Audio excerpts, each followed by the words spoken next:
Yo.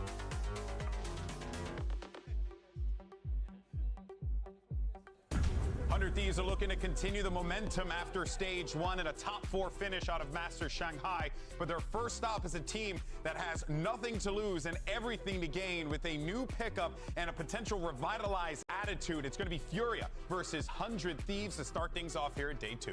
And I really think that there's a lot of opportunity for both teams to do something right away. For me, I need to see 100 Thieves have a less reliance on that one map that carried them all the way through playoffs, Bind, and that over-reliance leading into Shanghai. And for FURIA, I think Shanji's addition is perfect for this meta. They have 2 people who could run it down on Duelist and absolutely destroy if they find the right way to do it. And listen, yesterday we saw from all of the teams. Bind went out first. Oh yeah, and that's exactly what I'm talking about. That's exactly the thing to do. Yesterday though, we saw from all of the teams except for Lev, who are at Shanghai, new agents, new comps, new approach to the meta. Similarly to Lev, 100 Thieves have not had time to try anything out. Are they just going to come in with the same stuff they had at Shanghai?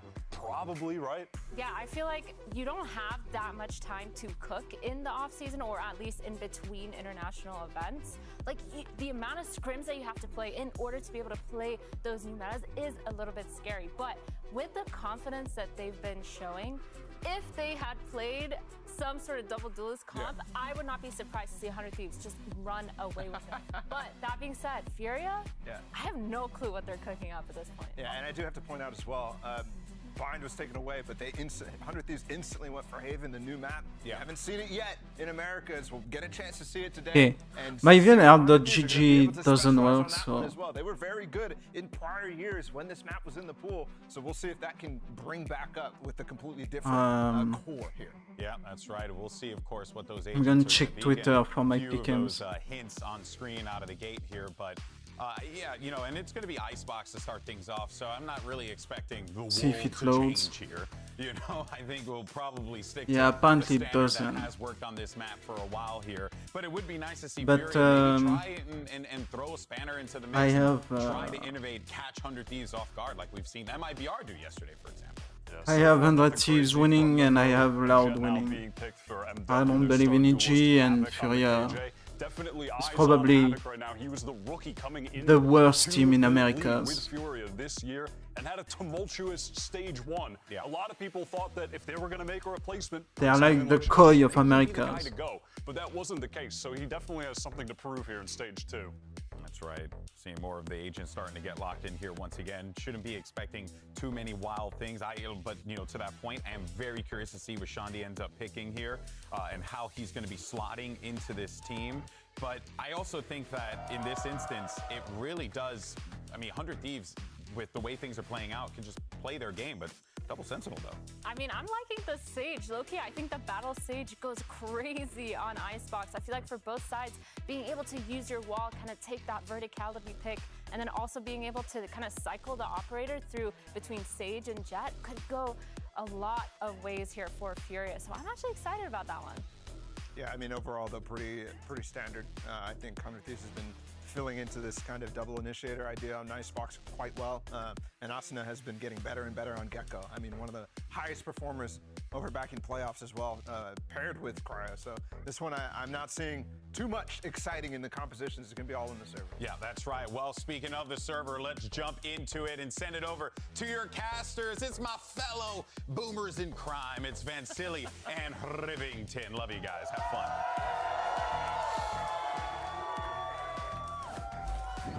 Thank you so much, GB and look, Riv. I don't think we need to sugarcoat this. This is going to be a very tough game for FURIA today against 100 Thieves. They're a team that hasn't even won a series yet on this stage in the VCTs in 2024, and they're about to play against 100 Thieves that actually won stage 1. So all the stacks once again against the Brazilian teams. Yeah, 100 Thieves have been bringing the spice lately. The change just here for FURIA, I don't know if it's going to be enough. We do see Shanji on the Sage. Yeah. A lot of duelist play in his past, so knowing how to get aggressive, knowing how to play in situations, but will he be able to be just that slow, the utility for the team and playing in the protocols that they need? We'll have to see. 100 Thieves is going to come swinging.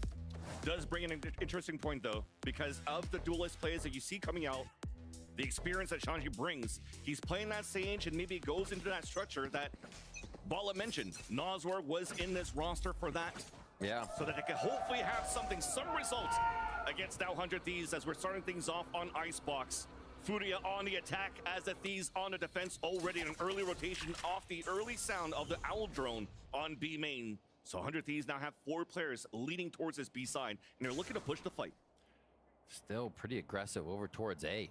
Seeing if they can pull something, maybe some util and that info before B activates on this one. 100 Thieves is ready on that defensive side.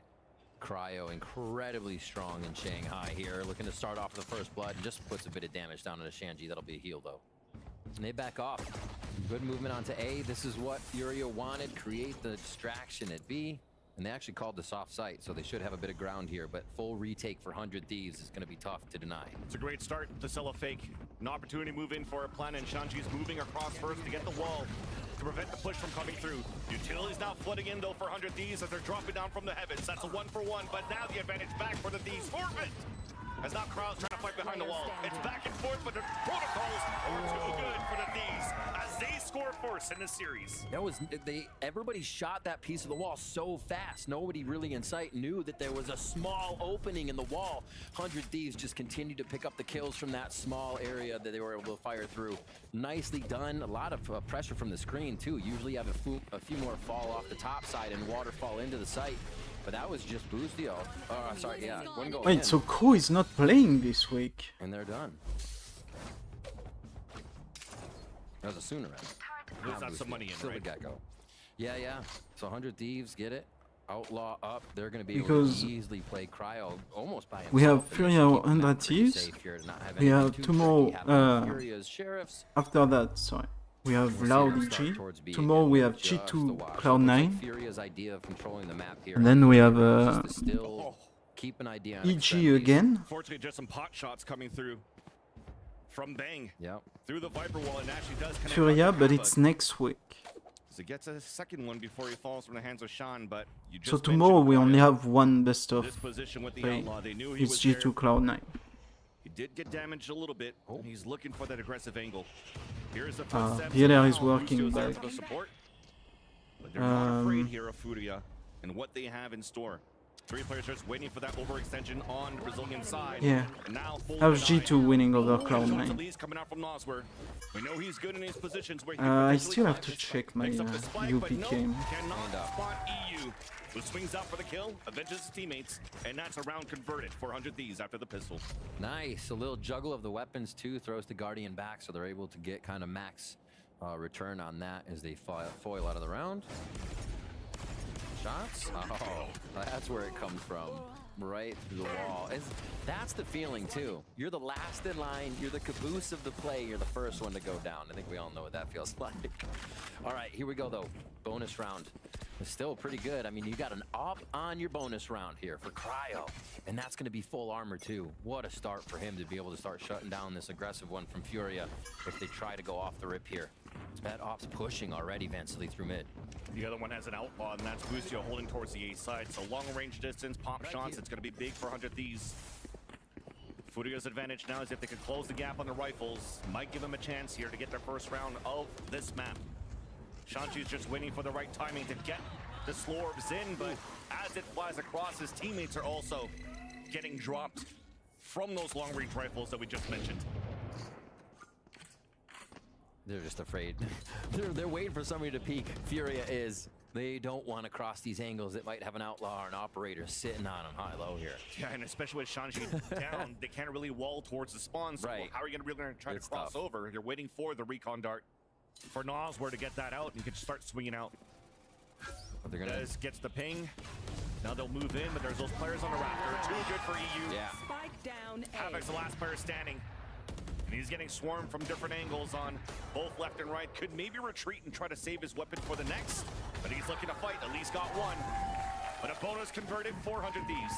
Just the way Yeah, it's gonna be a 100 Thieves storm. is moving around and playing against FURIA right now. It's like they have a top-down view of what's going on. So sure of the angles they're holding, not moving. And as soon as FURIA did want to make a move, the answer was there. Double from the top rafter and the cleanup for the rest of the site with the utility.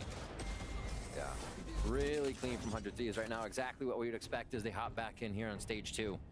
And we're going to keep this operator rolling. What's the Wait, answer so for Furia, though? if they're Trying playing to on maybe they Heaven, get picked that off means before they're able to Abyss exit is open. out into the site, getting through maze just a little bit towards pipes, and they get hit by 100 Thieves. They are Maybe able it to hasn't play on worked Abyss too much because yet, they're but on on the save round, we'll go back towards B for 8.11. Furia. The Yellow Drone got the tag onto Bang, so it gives a chance for Cryo to score first blood. That's MW0 down. I'm curious to Trying see get a who trade banned forward as Abyss. Shanji went for a blind spray through the poison cloud of Bang and couldn't get a contact. An early great advantage coming out for 100 Thieves as you have this lower buy from Furia. Grouped up together towards the long B, and looks like they want to reassess how they want to hit the sites. It's crazy too.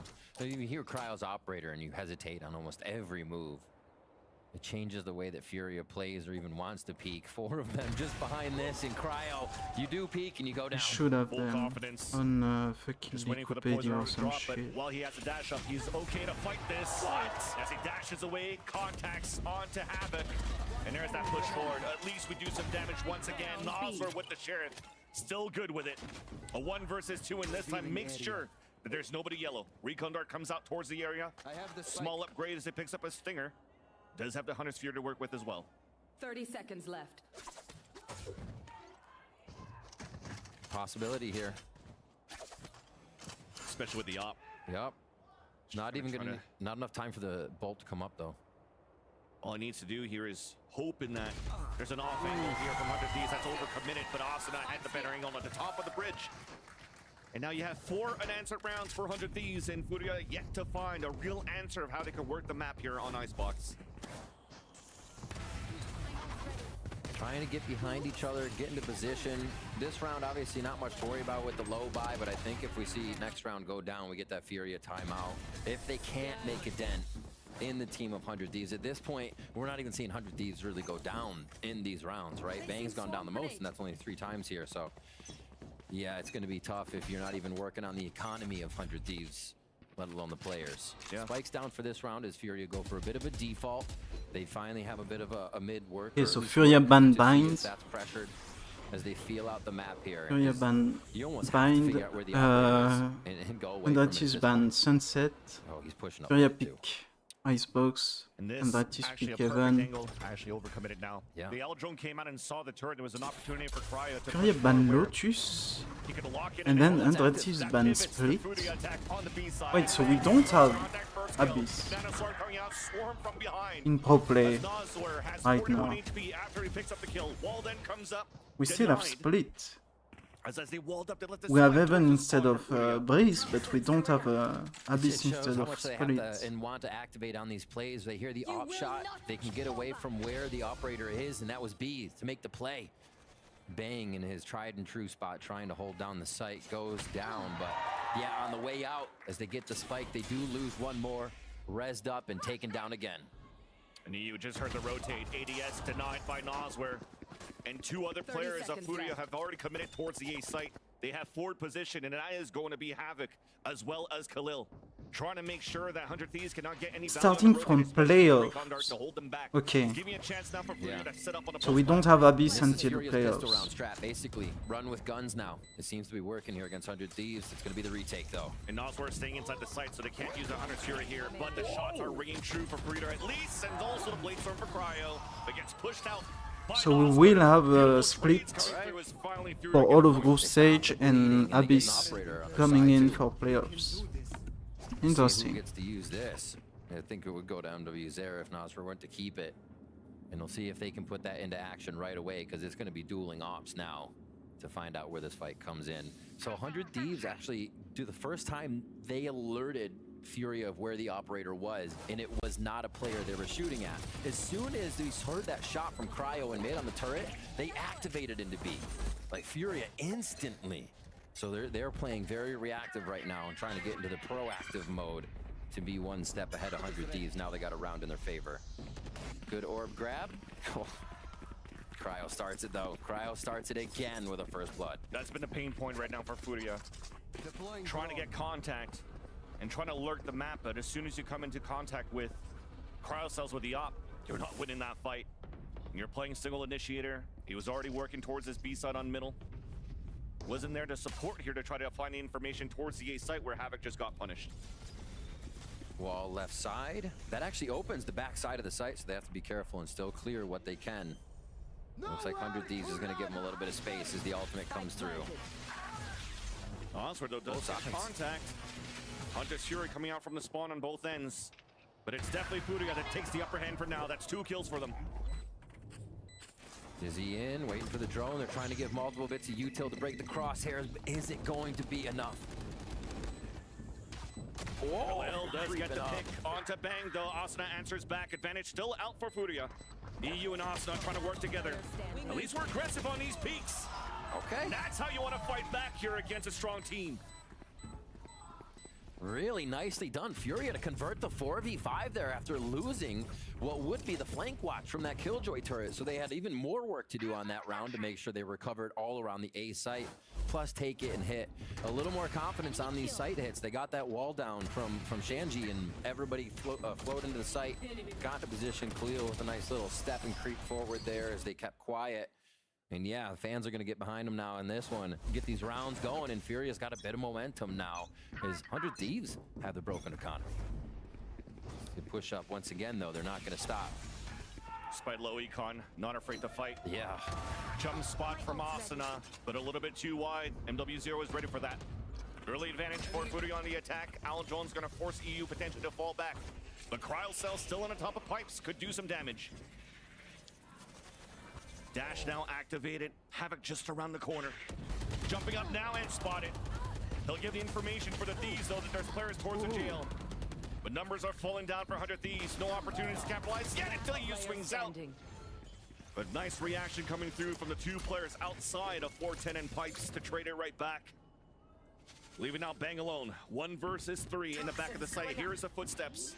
Dodging the recon. Here's the plant. So that's 2 players that he's aware of. Spike planted. We get the backstab on the first. Lands for the second, but could not. Nazar has been cleaning up some kills in these past few rounds too, to grab 3, grab 2, and make sure the team is able to hit the angles they need and stay confident. Good shit.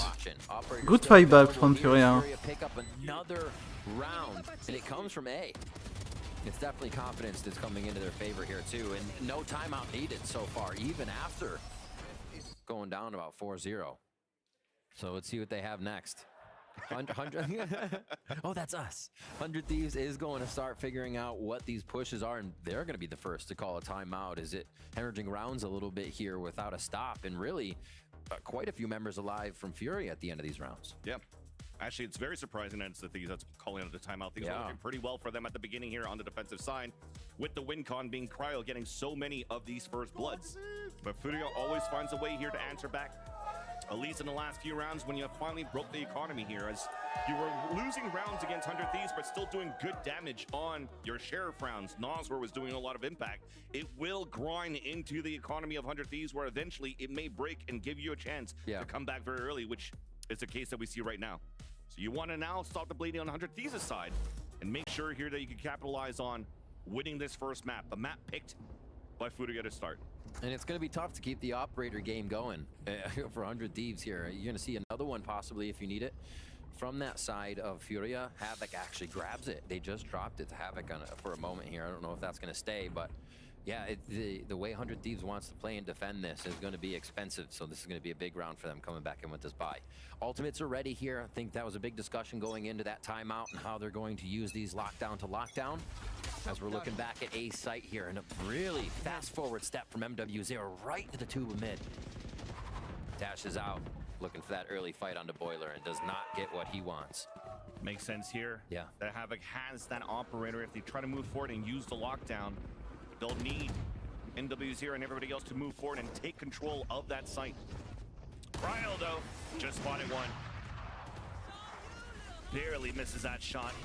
As you hear the Thrash coming out, trying to find information. Back and picked up by Asuna. Back in 10. You should run.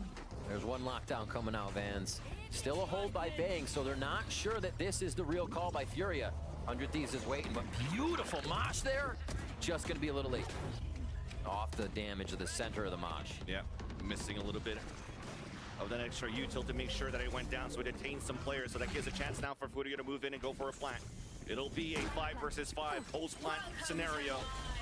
As the pit comes out too, just try to smother up towards the site, giving No information here for 100 Thieves when they'll try to come back in. Wall yet to get broken here, as you do have Shanji holding just behind. Crowd has an inkling. Out with the shorty, close range, but Shanji breaks him. But it gets traded out. Boostio from the top. 4-on-4 now as Snake Bite is about to ring down. Nosworth gets the pick on to Boostio as well, and the hold is so far so good for FURIA. Leaving Austin alone, you see him picking up the arc. Lands it onto MW0, but the protocols are really good for FURIA since it started coming back in this game. Great job there getting the ult down. That was the Viper's Pit that gives you that ability to hide just off site, and it creates so much trouble for 100 Thieves to have to find that fight in the pit and really not be able to even spray down the Viper. You see hiding back there, Khalil, not even participating yet in the fight. Just really, really tough. And again, an A site hit for FURIA that comes in strong. They're able to pierce through the site no matter this operator, which probably means another low buy. Yeah, the Sheriff for 100 Thieves. And we got rounds for FURIA. The timeout for 100 Thieves does not matter. It fizzles out. And now we are going to have a bit of that A pressure, but it's a slower round here. FURIA is kind of playing off that precedent. They've been going to A, and now they're making 100 Thieves think a bit. Towards B, drone out. And they'll know that they're safe for now. They just got to gain the ground at this point. And also realizing here for the Thieves that it's only shock darts that's really coming out towards the orb at the very beginning, so they want to add more players to help out to pick up the orb. Try to fight with the Sheriffs towards the A main if there were more people. They're going to follow behind that shock dart from FURIA on the attack. But now in the late round, all of FURIA. Oh, looks like a gun just got spotted. That's an easy kill. Cryo with the hero. Dashes away though after gets the headshot onto Nosworth. There's the Blade Storm from NW0 to try to clear out the site. The second one connects as well to add the third to the round. Swings forward and dashes forward to try to get the kill. But at least Boostio's potentially going to make this available and doable for Bang. Sheriff on a 1 versus 2. Spike now planted for them to retreat. It's planted on top of the A site. Toxins going up. And what he'll pick up here is going to be an operator, actually. The Bulldog left behind by Cryo just earlier on.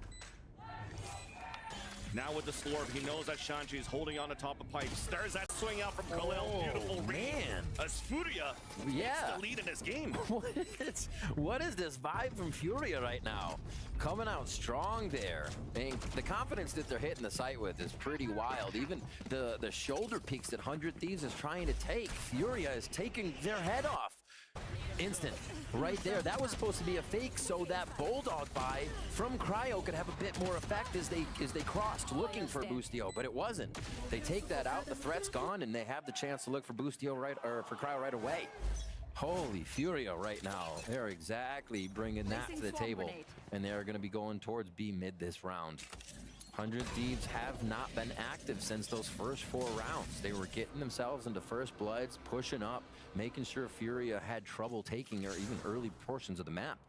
And here, it seems like they own quite a bit. Back towards B site, Bang Shanghai was absolutely crazy around yellow, being able to protect and take 2 or 3 around. And here they'll be tested again. And this time has to give it up right away. Yeah. Snakebite pushes him back as he's looking to not let the pressure come forward here from FURIA. But they're just walking up. This is going to be a wall for a spawn, a plant on the left side. Hunter's Fury on the attack as well. But the advantage still actually now with the Hunter's Fury back from Nosworth. Evens up the tally for the round. Spike's in danger. Literally. Yeah. Out in the open. Just dropped here towards danger. Gives a chance now for 100 Thieves to let FURIA come towards them. A 1-for-1 won by Havoc. Nice double step. Mentioned at the desk earlier on that he's had a slow start on the stage 1, but that's an important duel to win. Asura's doing the same thing, trying to keep the dream alive for 100 Thieves in this round, but these duels are not hitting in favor of 100 Thieves. Crowd down to 5 HP. Another battle against Havoc in the front. Back of the site now. It's a 1-for-1. ADS coming through, but there's 20 seconds left. That forces now Havoc the ports to fall back and pick up the spike and try to go for a plant, but he does have full KJ util. Turret to watch, safe plant. But Asura finds the timing! Gets the kill, but it took a bit of bullets. He was so sure he was coming from orange there, just straight up. The turret maybe back 5 more feet would have covered all those. Just pointed to the left a little bit more. Unfortunate, but you can see how tight and tense these situations are right now. Holy moly, Asuna with the shot there. And man, Havoc had some movement inside. I think the only thing that takes him down there is he's planting the spike on that round. Really nice job by 100 Thieves to bring it back. They get that. No operator's gonna be on the map for first time in quite a while. And now we do have Hunter's Fury for the side at EU. Quiet on his end as well, seeing tons of clutches come from him. Hasn't really had the chance in this chaos in the 5v5. They already knew. He's going back towards the jail, and Havoc takes him down. The dash forward from W0, trying to catch Asuna off guard. But Asuna manages to fall back to safety. There comes the Thrash to try to clear him back. Gets popped out towards the front as Bucio swings out. That's a 1-for-1 though. Asuna still waiting for this wall to drop to try to get info. Trying to pick up the Thrash at the same time. But he's left there alone, so he can't really commit to try to pick up the orb. Right. Can't get the flank either as Bang is just holding the angle down. That's what you wanted from Krausel's earlier on with the op, and now he's just going to wait and hopefully here for the other two players, 100 Thieves, they could actually force FURIA to push back. Work. Oh, he dodges under it. Oh, this is big. Toxins going up. Timmy can't look down. And EU has the Hunter's Fury to be able to delay just in case, so the timing is actually really good for the Thieves right now, even if Asuna falls. But Asuna will get two before victory! That's right, you tell him. He didn't even move either. That was a known location to Furia from the last few shots, and he said, you know what? I got cement shoes. This is a fine spot for me. Absolute 4K. And headshots to Boo. Oh my gosh. Didn't need to pick up Thrash, I guess. Holy moly. Yeah, that gets everybody going here. Peter, what? And calm. He's like, yeah, another day at the office. This is what we do. And yeah, this is what we got a lot of out of 100 Thieves, right? In their recent showing internationally, is that these explosive rounds that come out, and we're only getting a few smattered in here and there, and Fury is able to find the opening, get some rounds, and we got a pretty close first half here as 100 Thieves take the lead back. Yeah, that's a timeout being called now by FURIA for this last round. They do have a res to work with once we get back in the server. That's available for Shanji. And you're looking back at it, though, with the question marks of what this roster could look like, it definitely looks a lot more structured on how they've been able to figure out 100 Thieves on the defensive side for a bit. So it does give me a little bit of hope. You remember, maybe they haven't won really much series or any series at all for FURIA in the VCTs, but they did take a map out of Cloud9. And remember that game where it was a 12-0 half on a set on their attack side. Yeah. So they have moments where they could actually show some brilliance, exactly. But now with the structure on top of that, and with extra firepower from Shanji, they could maybe finally make some heads turn. We finally got Cryo back at B with the operator here. It had been 100 Thieves focusing A, figuring that Fury was going to keep hitting that, and that's where they needed the numbers. Another tube play coming in from Furia right away to distract, give that utility down mid, and now open up the map. Spike's down for this fan, so they're looking for a peek. They want info here more than anything. The kill would be fantastic, though. Just a big fight towards middle. There'll be a lot of members, a lot of players. The wall is actually used very early. And that's going to be no wall for the A site when they're going to try to cross over, if they try to cross over towards A. A great opportunity now for the players towards the A site to even anchor their positions and play this a little bit more aggressively. Nas, we're getting an opening Guardian from up here. Very nice close drone. Should be able to clear quite a bit. Only looks left. A little bit on that right clear. They'll be safe for it, though. You will not Khalil just got dropped towards jail, so that forces even an early res out of Shanji. So big advantage. Just the ping came out, though, and W0 just got the pick. Sacrifices himself to at least give the advantage as they try to chase him down. Nazwar is there for the assist, so that will save MW0 on that push. Numbers, once again, dwindle down to only one player. It's Bang alone against 4. That, just playing outside the box a little bit, right? We see Cryo running in, and I don't think he expected to see MW0 just standing right there, kind of distracting. That was a lot of just forward play from Furia to put themselves in a different spot that 100 Thieves was expecting. Bang to peek. Just to the right of Khalil there, and that's going to be the 6-6 first half. As Furia, they had to stop the 4-0 bleed. Came back, got it in their favor, And then it just goes back and forth until we get a 6-6. Unexpected, Van Sealy. Unexpected.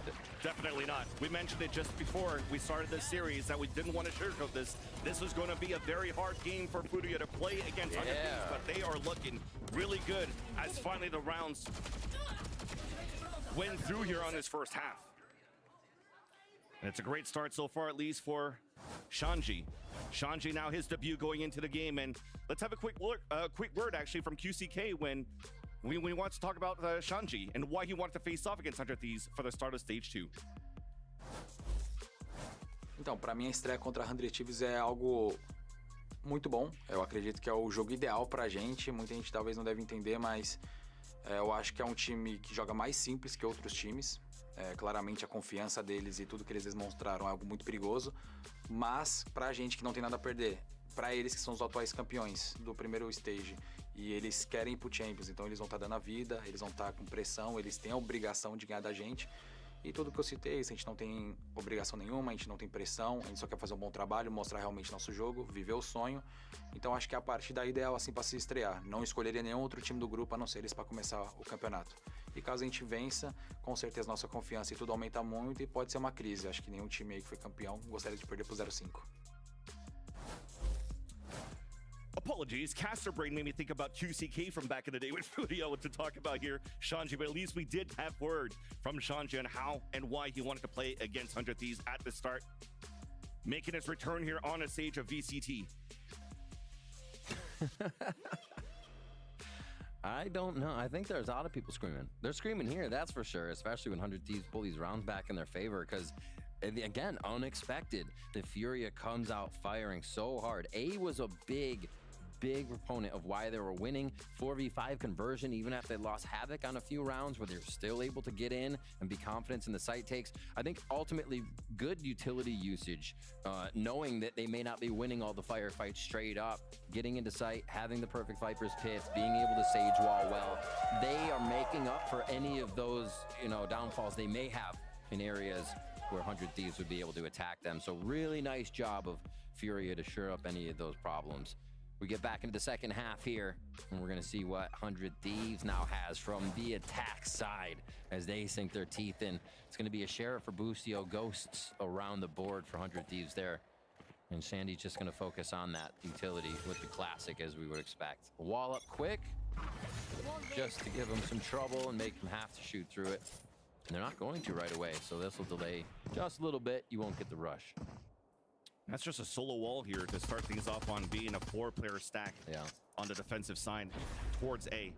And a dash was activated very early, so they were expecting some sort of quick pivot potentially towards the A side when the wall wasn't being shot.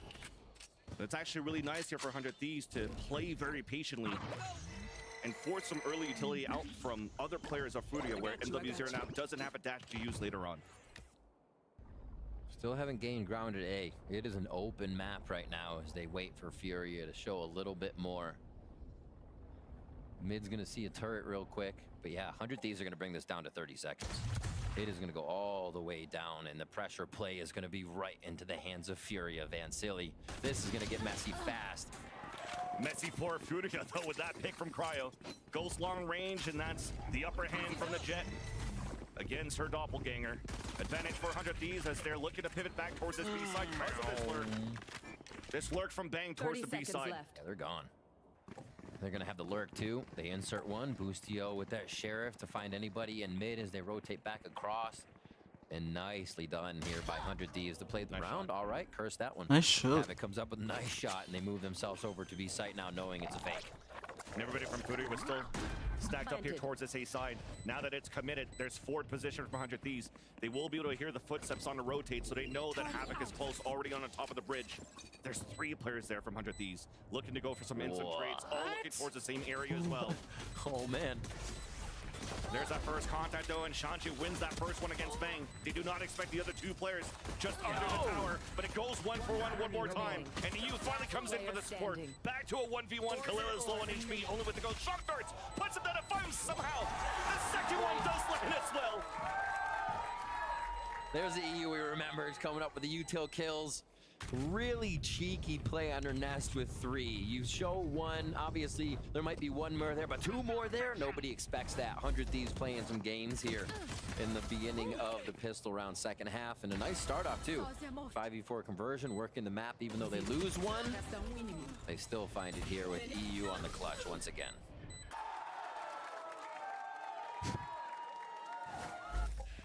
See where they go here for second round.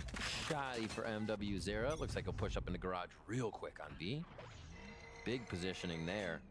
And they'll be able to hold 4 onto A for the rest of this round. And all they wanted to do was to try to get a punishment up towards Belt. But 100 Thieves are using the low ground instead, and the Aldron's going to see a lot. That forces players to swing out. And as they swing out, getting dropped by 100 Thieves. Good shit. An easy push coming out from the attack side.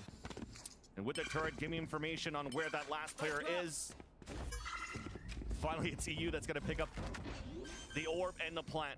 They want to cycle this Hunter's Fury as soon as possible. Just kind of hit him so fast, they don't know what's coming right now for 100 Thieves. That's the way, right when they get to the front of the site. Now it's going to be MW0 just to clean this one up. Thieves will have great economy, good money for the next round as they see the bonus. And I expect them to really go just as quick. They won't have that money yet for an operator at the moment. No, I was gonna say no ultimates, but EU could easily have one here, and they can start playing off Hunter's Fury to make sure bonus has a little bit of an advantage. It's one option. Penguin. See it again. Too easy.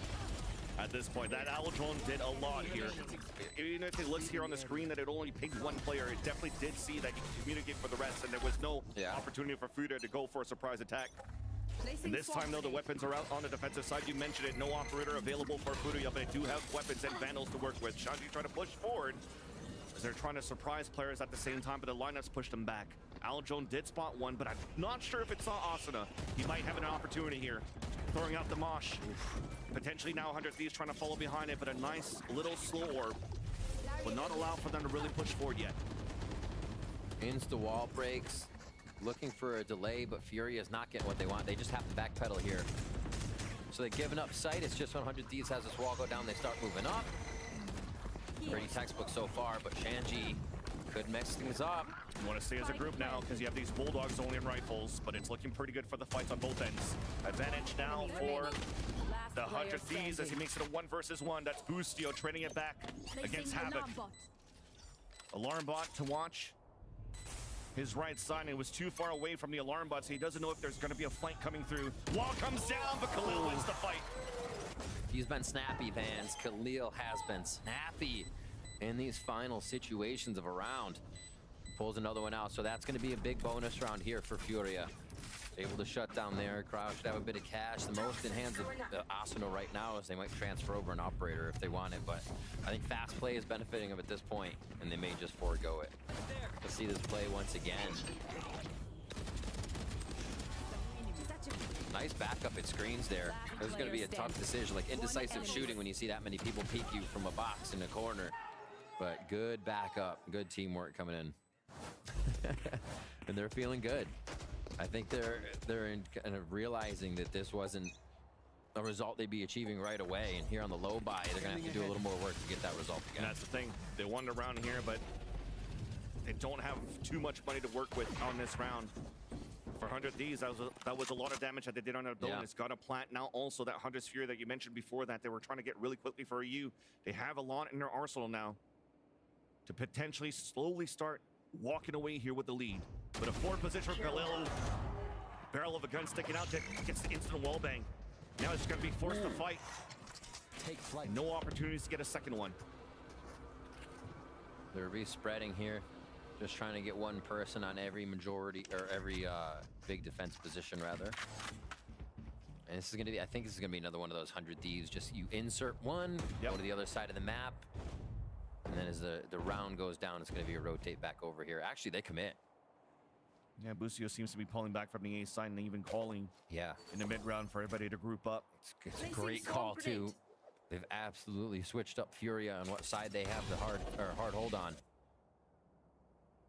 Not too much utility even on this site, just the alarm bot mid. So 30 a lot seconds up left. to Havoc here if he's not just going to play his life.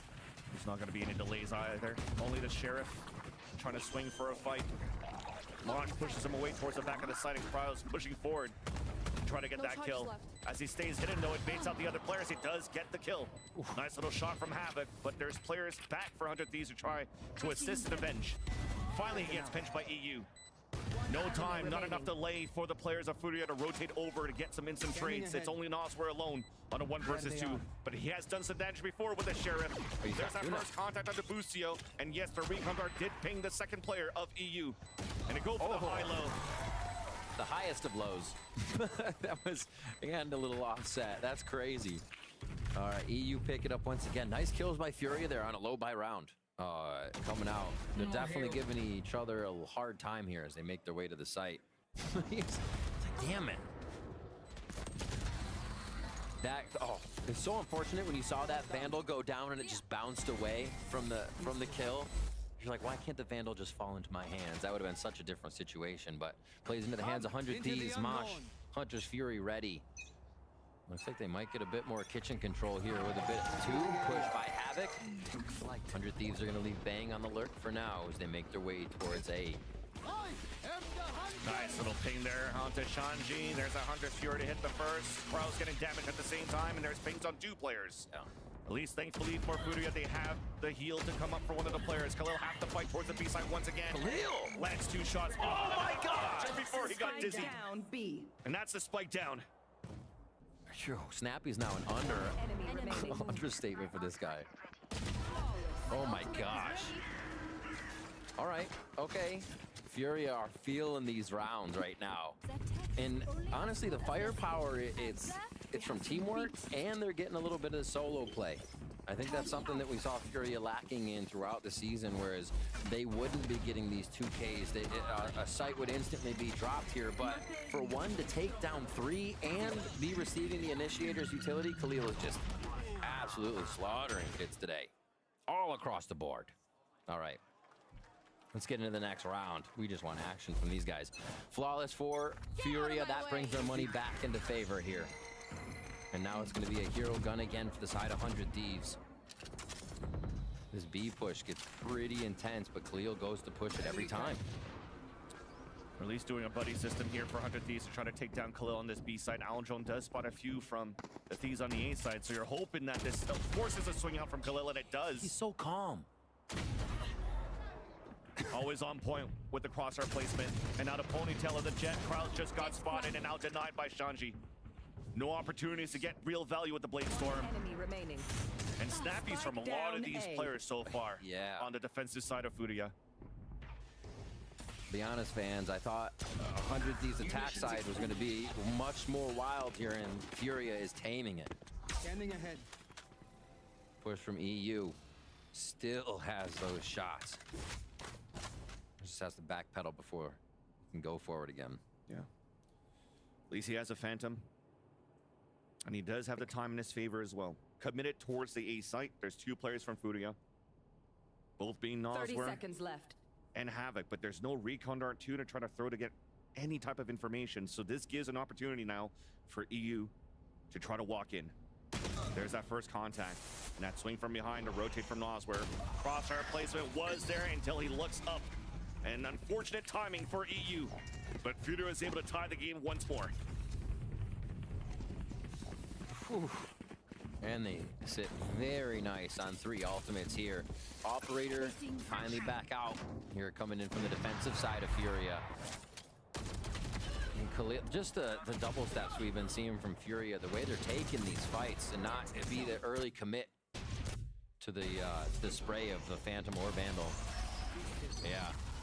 And Asuna taking a headshot in the nest there. Well, Cryo got shot in the head. That's not going to help 100 Thieves. So that round really just not going in their favor overall. It's going to be a timeout, slow things down, get the comms back in order, and figure out how they can stop maybe 3 ults that would be defending this round for the side of FURIA. You see Zix on screen, chatting it up. Yeah, and FURIA's been doing really good here on the defensive side with Khalil anchoring on B. Khalil's been nasty. Yeah, different That is ways something else. of holding this B side, doing a great job with the rifle win for 100 Thieves. On their side, it was just having Cryo with the op, rotating that around, and FURIA never really need to have NW0 forced up with an op or rotate that around because they've been just holding both extremities quite well. And a little quietly along the board, we've seen 3Ks, 2Ks, but Noswer's 20 and 12. Right? It's been separated where those kills are coming in, but topping the scoreboard for FURIA right now. So they're definitely putting up numbers enough here to be taking down 100 Thieves. As Cryo sitting at 16-15 on the other side. That early up on the defensive side, a big reason they were able to shut down FURIA, but great adaptation from FURIA as they figured out how to continue to get around things, route the defense, and now on attack side for 100 Thieves. They're trying to figure that out. How can they get past FURIA? Attack? Maybe in mid? What is this? Walking down here for FURIA. Turret will Oh, gosh. potentially have these two players just get ready to fight, and they were ready for it. There's that wall that comes up, trying to get that res right away, but that's going to have to be on hold as the wall gets instantly broken. Beautifully done to start things off here for Bang and for Boostio. What a disgusting call. Literally in the mind of your opponent on this one. Spikes planted here, and a lot of work to be done by FURIA as they got completely rattled on this. And EU's playing right here to try to deny the lockdown from Havoc, who clears it, but does a fake check. So that they will not give the opportunity from FURIA to have such a strong retake until these Nice shot. happen. That forces out a pit. Cryo left alone because of that pit. No one there to trade with him. Counter pit then coming back here for the defensive side of FURIA. Advantage on their side as well as Asuna does have a No threat. time. Forced to use out, that's going to be great delay. And that will then give a chance finally for 100 Thieves to convert in the round. Oh, does that get him? Wait a minute. Damn. Capitalizes on 2 more kills. Wow. That was... I'm kind of mind blown on that call out of timeout from Zix and the team. To just absolutely read FURIA like a book to a T. Just a long double hold towards mid, instant, really kind of a collat there. And yeah, you saw the pressure it caused on the side of FURIA to run in. Shanji just trying to do a W take there as they get back into sight, but 100 Thieves already take that round, and they have a really big timeout to switch the game up. Lockdown's there, Van Silly. Operator's still available here, but I'm sure they want to try and use that and get this round back in their favor to break the econ. Jump spot that comes out first, and into MW0 position to look towards the garage. Dizzy does hit him though. Okay. But Khalil's still forward. He's been good at this spot. Remember, going back and forth here with the Vandal. They can't get Dizzy back. I think Khalil will make that call too, so they're not going to have that flash again for the site. The lockdown going in, that's just to break the site a little bit. This will still give a defensive position for FURIA here. Trying to see if we're going to answer back with Havoc on his own lockdown, but looks like they're going to try to use that instead for the retake. Shanji, meanwhile, though, does get the kill from Snowman all the way to Bang as the wall was up. And that denies now the plant opportunity. EU trying to force to fight back with the Hunter's Fury. Does get that second kill off the Noswer. Back to a 3 versus 3 as Havoc's trying to push forward. Snapping with those kills. And MW0 with the last one to once again tie up the game for FURIA. Oof. That was so strong from FURIA to come back in. I think they played it perfectly on the lockdown. It was a little bit of delay. The spam from Shanji was pivotal in making sure that didn't happen. An angle you can always take from Snowman when that wall goes up. But yeah, this retake coming from mid, only being pushed back ever so slightly by the lockdown in that area, is still a spot for Havoc to wreak just that and bring the round into FURIA's favor. Noswer, double fist bumps all around, and they're getting ready to pop back into this next round here. Push up to just a little bit again to get that early info and aggression. Khalil, he lives here, setting up shop at the end of that box every time here. Even for FURIA, they were able to win that last round without having to use the lockdown. So that's a lot of ults for the last few rounds remaining of Icebox. I should realize this is still our first map. Let's go. It's like, man, it feels like it's been quite a time here. Already 2 or 3. Let's go. Going into sight. Are they going to be able to push off one from yellow, though? Khalil trying to hold from a different spot. The operator over the shoulder. Just saw him. Oh, they are stuck, but not. We'll see how they get out of this sticky situation. Khalil inside the orb. That's 2 kills, chasing for the 3rd, and he is not missing with this rifle today. And as I say that, he at least looked at it with the classic. Check that man's armor. Oh my gosh. Khalil dancing on people right now. Literally dancing on people as he brings out the classic with cheese there just to end it out. And they're staying confident. They know that this is still taking work. The upper hand that they have is because they're reading 100 Thieves. They're playing it strong and they're attacking. They're going for 100 Thieves throat on these low buys too. Really no hesitation to retake a site there when you know your opponent's a bit down on the buy. Here we go, back into both buys though. 11-10 is FURIA. Try to put this map on game point. They're gonna play a 2-3 split from the side of 100 Thieves as we'll focus on this attack side now to see what they can do to get through FURIA's defense. And patience. I think they're trying to figure out where the op is. A lot like we saw FURIA doing in that position when Cryo had the op. So they're still trying to stick towards a push and pull strategy on the default for 100 Thieves and even placing an alarm bot towards the garage just to see if there's going to be any aggressive pushes out from FURIA yet. It's a great call. They're see how worried. Banking a lot on Boostio's utility here to try to make that right call in the mid-round. With these 5-player hits though towards 100 Thieves' side, it's always these retake scenarios that goes back and forth. FURIA, you got to give them credit on how good they've been on fighting toe-to-toe against 100 Thieves in these situations. Nazar's playing so far back with Hunter's Fury here. He hasn't even really shown himself other than way back on the defensive side to look to rip this off once the sight hit goes in. And they are denied by the lockdown at first, and now the ultimate probably to follow in from Nazar as well, with the operator ready here on A site. 100 Thieves are trying to break through. That's right, they got players, and there's that Hunter's Fury to support on top of that. Dizzy, Sean gets 2 kills. As Asana's finally able to trade it back. Hunter's Fury is not getting any kill inside of FURIA. 13 seconds left on the clock. Wingman trying to get a plant. Havoc trying to push forward and try to fight. Denies the plant to come down. And Bang left alone. And this will be map point now coming out for FURIA. 2 seconds.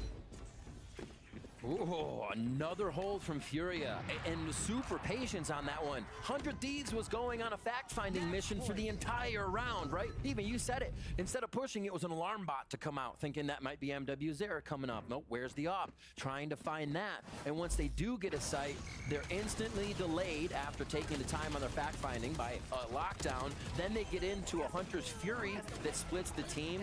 FURIA is literally just throwing everything on the floor. But 100 Thieves can't get through. In the right moment, exactly. In the right moment.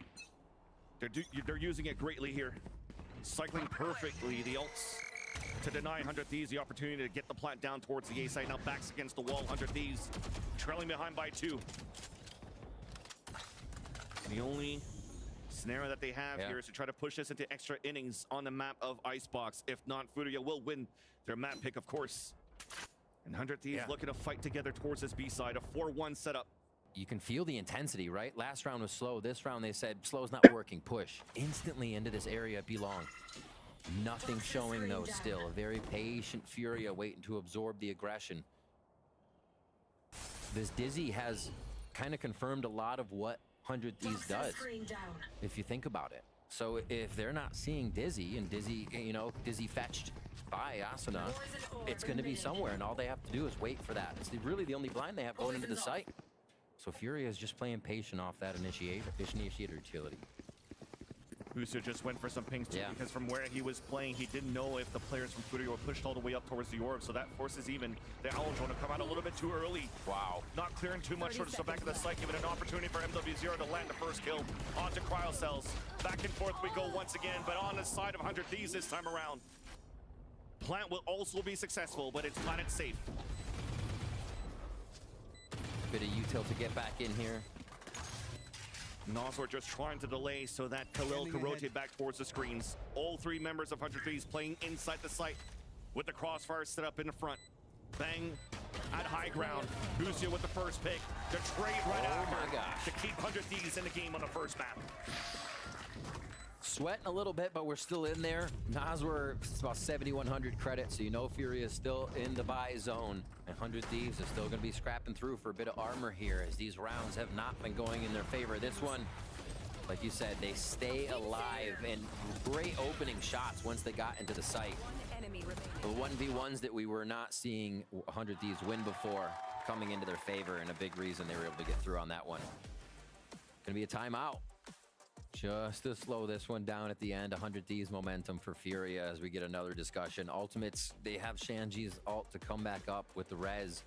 And Asuna does have Thrash. I think Thrash gets a little bit more potential if you're clearing towards A, but you can always do a yellow clear and bring it back to long, get it back in your hands and make sure that's safe too. So decent amount of options here. We've only had a few mid fights, and man, did they get bloody quick. But yeah, it's been AB, and pretty back and forth here. Yeah, I don't know if FURIA after this timeout want to try to go for another aggressive push down towards middle, but what again has been working for them is the anchored play from Khalil on one end and NW0 on the other. But now the situation is that you have less money for FURIA in round number 24.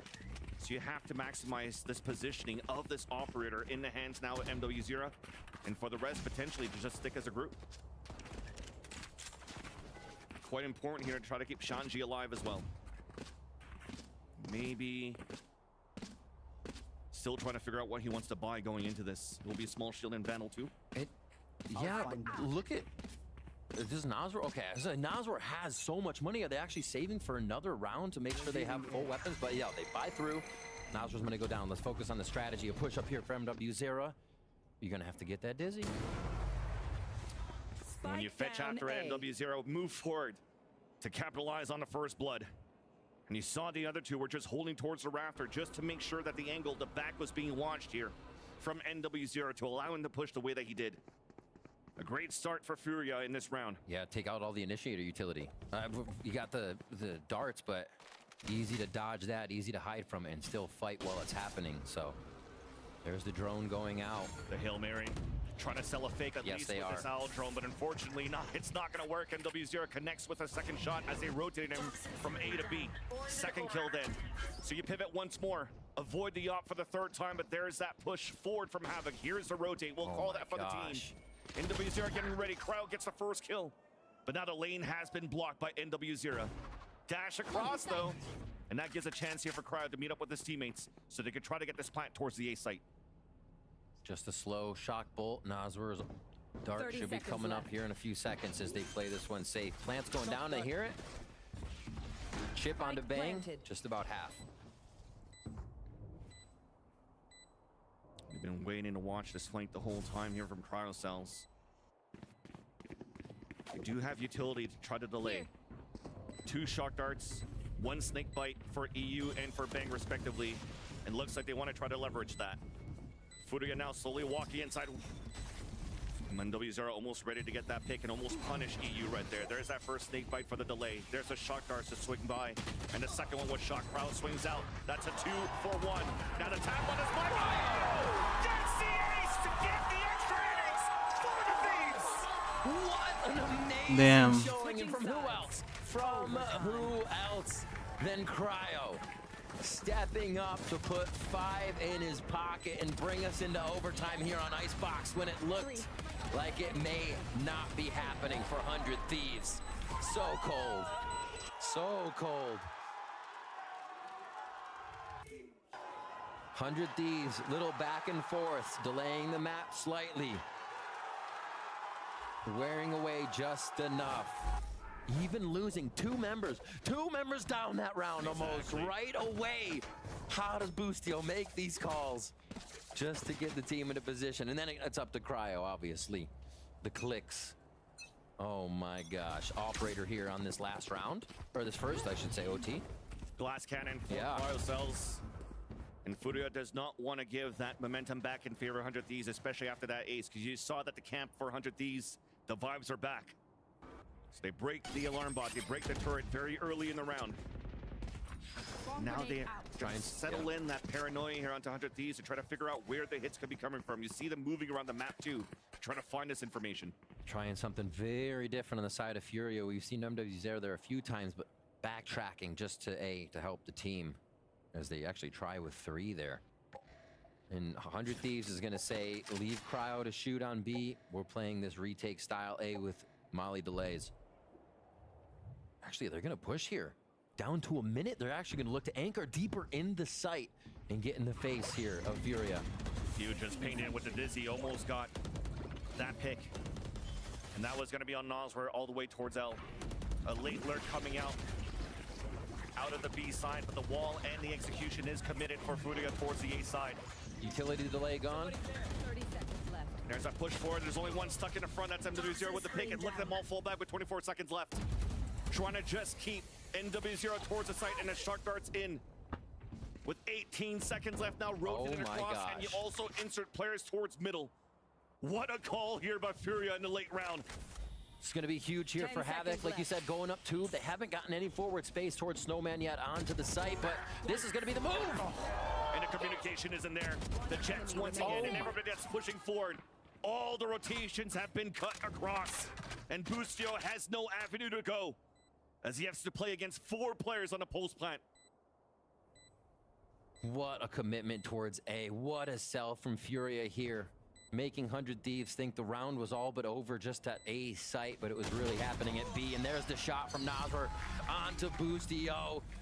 First overtime round from the attack side here onto FURIA, and it really, Vans, it hasn't been attack or defensive side for either team here.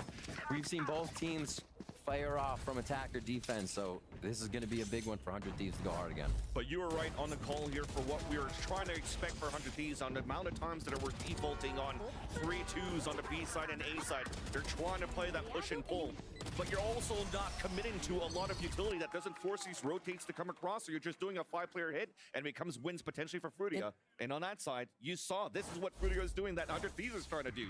Right, and if we think about all the rounds where on 100 Thieves was on defense and there were 4 towards A, Bang holds that anchor on B for so long. This was a different setup in the way that they played that. They didn't have that anchor on B for so long. There was a commitment towards A for everyone to go A, so a different style of defense there allowed that lurking from Khalil, what would usually be Bang, continuously anchoring the site. So 100 Thieves switching up there, and FURIA find the window. Now we get the timeout in overtime here from Zix. This is from 100 Thieves here as we see him on your screen. But again, the extra move that was good from FURIA is that they committed utility for a site hit. So big. To be able to pull those rotates out on the other side. Because yes, it wasn't Bang that was there, but there was still Cryo that was watching that angle. So using that util to force that rotate in the late round to give that opening for FURIA was very, very nice to watch. And now once again, 100 Thieves are at a position where they could potentially lose this first map.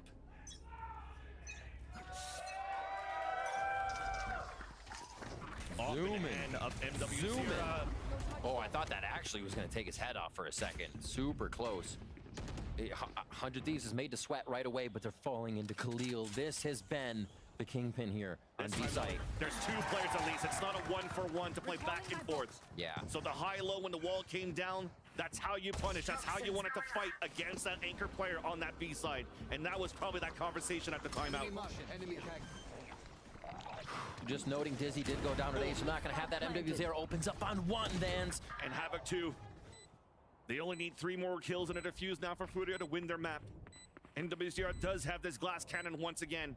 And 100 Thieves knows this. They don't want to swing out, but there's that mass utility coming out from FURIA. The wall to move forward to. Nanoswarm towards the back. The util is beautiful. Up drop from Cryo. Drops back down. Cryo but we do again. have Shanji sticking onto that spike. It's more than halfway. No more. Wait a minute. Wait a minute. The kill.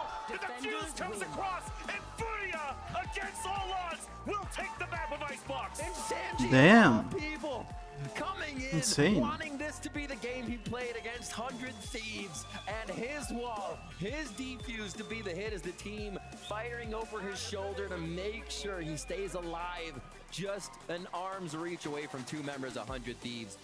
Absolute, just brutal first game here of a back and forth. 100 Thieves, we saw the rounds that would give them the openings for the wins, the 4Ks, the 3Ks, that glimmer of absolute star power, but it seems like how FURIA adapted, was able to continuously shut that down and find their light at the end of the tunnel here for a first map win on Icebox. And if there's anything Bala was actually questioning here on the desk, is that structure.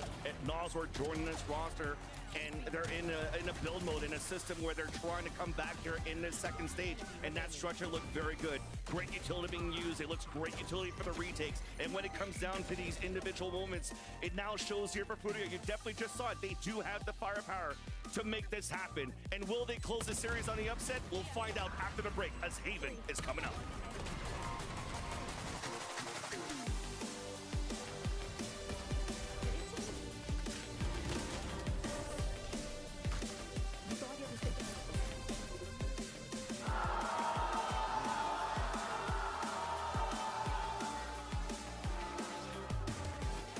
Every time I needed a new phone, I had to switch carriers. I told him, at Verizon, everyone can get the best deals. Like that iPhone 15 on them. Switching all the time, it wasn't easy. 35. You're gonna be here forever. I know. Here's your wireless contract. Do I need a lawyer for this? Those were hard days. Representative, switch! Now that I got a huge storage and battery upgrade, I'm officially done switching. New and existing customers get iPhone 15 on us when they trade in any iPhone, any condition, guaranteed. I really wish you told me sooner. I did. Red Bull gives you wings.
BR de novo, mas a troca acontece. MWZera vai sobrevivendo, vai trazendo os abates.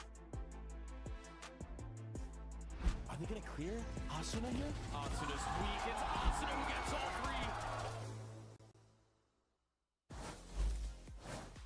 Smick standing here with Coach Koi as Furia takes down the Stage 1 champions in map number 1. First and foremost, amazing performance on that first map. It was really cool to see what Shanji is already bringing to the team. I noticed in one of the timeouts, he was actually the one that was talking to his teammates. Can you tell us a little bit more about the role that he has on the team outside of what he's doing on the server in terms of frags? How much does he help with advising the team on what to do? Cara, é muito bom ter o Shanji no time. Acho que a energia que ele traz pra gente é muito positiva. Assim, chega a ser engraçado porque ele matando ou não, a energia dele é a mesma. Ele é muito hypado, sabe? Ele sempre tenta levar o nível do nosso time, cara. É excelente ter ele no time. A qual que ele passou ali era pra gente jogar um pouco mais agressivo, pra poder puxar um pouco mais de recurso dos caras. E deu certo, a gente confiou e é isso. It's great having him on the team. It doesn't matter if he's killing or not. He's always hyped. He's always bringing a lot of confidence. Also, that call, it was him just trying to bring the team together, and so he has the freedom to make some calls. It's amazing to hear, and it's so great to see the team coming together like this. Best of luck on map number 2. Well, I'll tell you one thing, Busio may not have known who he was playing today, but now he gonna learn today because Furia is up 1-0 over this Stage 1 champs in 100 Thieves. Absolutely incredible performance that we see from them. What a turnaround for this lineup here. I mean, it's just so impressive. Why? We were talking a lot pre-game about Shanji's impact coming in terms of the firepower in the team and rounding that out a bit more, it not just being the MW show. I mean, here, obviously, you had Naswar stepping up, Khalil stepping up, Havoc playing a really good game, which he needs to do more of, the rookie in this squad. But for me, it's really the chemistry on the team that is significantly better than it was during the first stage. It was crazy. Yeah, like last stage, you would see a team that oftentimes felt like they were not sure how they wanted to approach each round. This time around, there was so much confidence, there was so much assuredness across the field there. And on top of that, too, you didn't just have guys like Shandi who were contributing effectively, but you had guys who were popping off. You had the likes of, Naswar, you had Khalil as well. I mean, looking at this is the first half of Naswar's stats, and he popped off ball. It had such massive impact. And then even though it wasn't following up with like crazy amounts of kills in the second half, it was still being done by other members of the team. Yeah, I think in the first half, he was insane, finding kills with the Sheriff while 100 Thieves was trying to go on a run. But then the second half was the opposite, right? It was Khalil finding form from like last year, the week 2 type thing, like way back when it felt like he could do no wrong, could miss no shot. It was the same sort of thing here. Look at these rounds from Naswar. This is very early when 100 Thieves is finding momentum, and he is just getting Sheriff kill after Sheriff kill, no matter what. Finally, he's able to actually work his way in, and I think he had a key factor in actually figuring out how to counter that defense from 100 Thieves. Yeah, and I feel like to a certain extent, we can kind of analyze as much as we want, but when you're watching these players play and kind of just have this insane fragging potential, there's only so much you can say. I mean, to a certain extent, Khalil just kind of standing long beat, getting kills. The Sova just kind of peeking, taking those picks, taking those fights. Even the util was being used phenomenally. I felt like I was watching all these players kind of evolve into a new set of who they were before. Yeah, I mean, this is impressive. We are excited because, look, it goes without saying, we want to see everyone succeed. We want to see these players do well, but specifically, teams like Furia, teams like MIBR, Wyatt, that are struggling right now, these are massive wins for them. We wanted to see them turn things around, obviously, when they had the downtime in the off season. We don't want to just see these teams go out with a whimper that haven't been able to get a win yet. I'm excited to watch more. And going to Haven next, which we haven't seen yet. They've had time in the off season. They could come in with some crazy ass comps. So we'll see. I like where your head's at. We'll talk about that in a second, though. For now, though, let's actually send it over to Coach Zix, find out what's going on over at the 100 Thieves camp at Smix.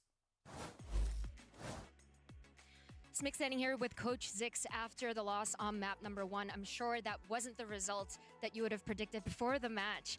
Furia definitely playing their hearts out. I know you called 3 different timeouts, a lot of communication happening with your players. What are the biggest lessons learned from map number 1, and what's the game plan going to be heading into Haven? I would definitely say our general like fundamental play was not nearly where it needs to be. And that was what some of the timeouts were about, just like tweaking little things about how people are communicating with each other. But yeah, I mean, ultimately, I think that was a game where we definitely lost to ourselves 100% because we just played it pretty bad. But I think we got a pretty good reset coming in. Obviously, that was their map pick as well. So going into our map pick, we're obviously very confident. But we'll see. We'll see how it goes. Hopefully things change for the better and that we improve our team play. Sounds good. We'll look forward to your performance on Haven. Well, of course, there you heard the fundamentals being a potential issue there for 100 Thieves, something that they're certainly going to want to correct as they go into a map that we haven't seen in a while in Haven. And you would not have thought going into this that they would be lacking in fundamentals compared to the FURIA team, but I think it's also a testament on FURIA's side to the inherent chemistry that some of the players have, this pre-developed chemistry, because a few of these guys have played on FURIA together a long time ago, including Shanji with Naswer, with Khalil. Those guys had played for FURIA Champions before. They're experienced with each other, and it showed in that map. Yeah, and to go back to something you Whoa, said. Oh, okay. hold on, let's cancel all that. Hold up. There's what we were talking about. I knew it. I called it. You said Neon Breach. Now the viewers have no idea what I called. Yeah, what did you call? I'm just trying to gas myself up. No, I could feel it in my bones. I could sense one of the teams was going to come in with the Neon Breach on Haven. The first time we're seeing Haven What are they here in going to go? Stage 2.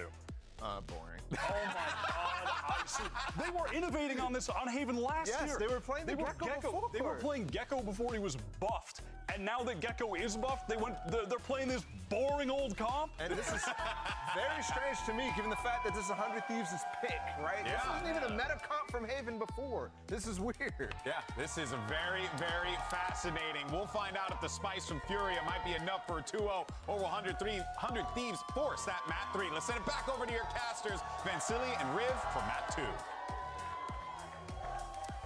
This is looking to be very exciting for the second map of Haven, and that tweet that they put out at the desk here that Boostio did, that kind of gave me a little bit of like this artist energy versus Billy vibe. Okay. And now that I see this composition coming up from FURIA, I think they have an opportunity to do the funniest thing today in this game. Yeah, get someone to retire. That's not funny. Not funny, but Boostio is going to step up. The 100 Thieves are going to step up here. I think we get a third map, and I think that's what everybody wants too. 100 Thieves fans are going to be behind them cheering on this one as we get Haven back in the VCT. We are getting here on to the chess match. I cannot wait to see what teams have brought in. We already get the Neon coming out. Was MW0 going to freak out here off of the breach utility right away? When FURIA is on defense, is Naswer the insta-breach util user? Are they holding it? So many questions. We're going to find out throughout the game here as the first pressure towards long. A beautiful KO knife to start off from Asuna here as they figure it out. And Bang has already gone on an adventure towards Cubby here. Two nice little trades, and indeed, Bang's going to be pretty much on a one and done if this doesn't get cleared, especially now that the Dizzy has not been refreshed yet, and there's the peak. Forward position, though, from Cryo, was able to trade it back against Shanji. Now towards the back, Aftershock pushes him out, and Zero catches two off guard and picks him off. Now continuing to push forward. He knows that there's one around the corner and decides to play back with his teammates. An advantage coming out on 2 versus 4. So it's all up to Austin. And it's once again Naswer and MW0 doing a lot of work for FURIA this time to give him the pistol. Man was moving so fast, he became a blur to the members of 100 Thieves. Just literally in the face. I think it was a Cryo there for a moment as they took C site in an instant KO knife detecting forward A. They hightailed it to C.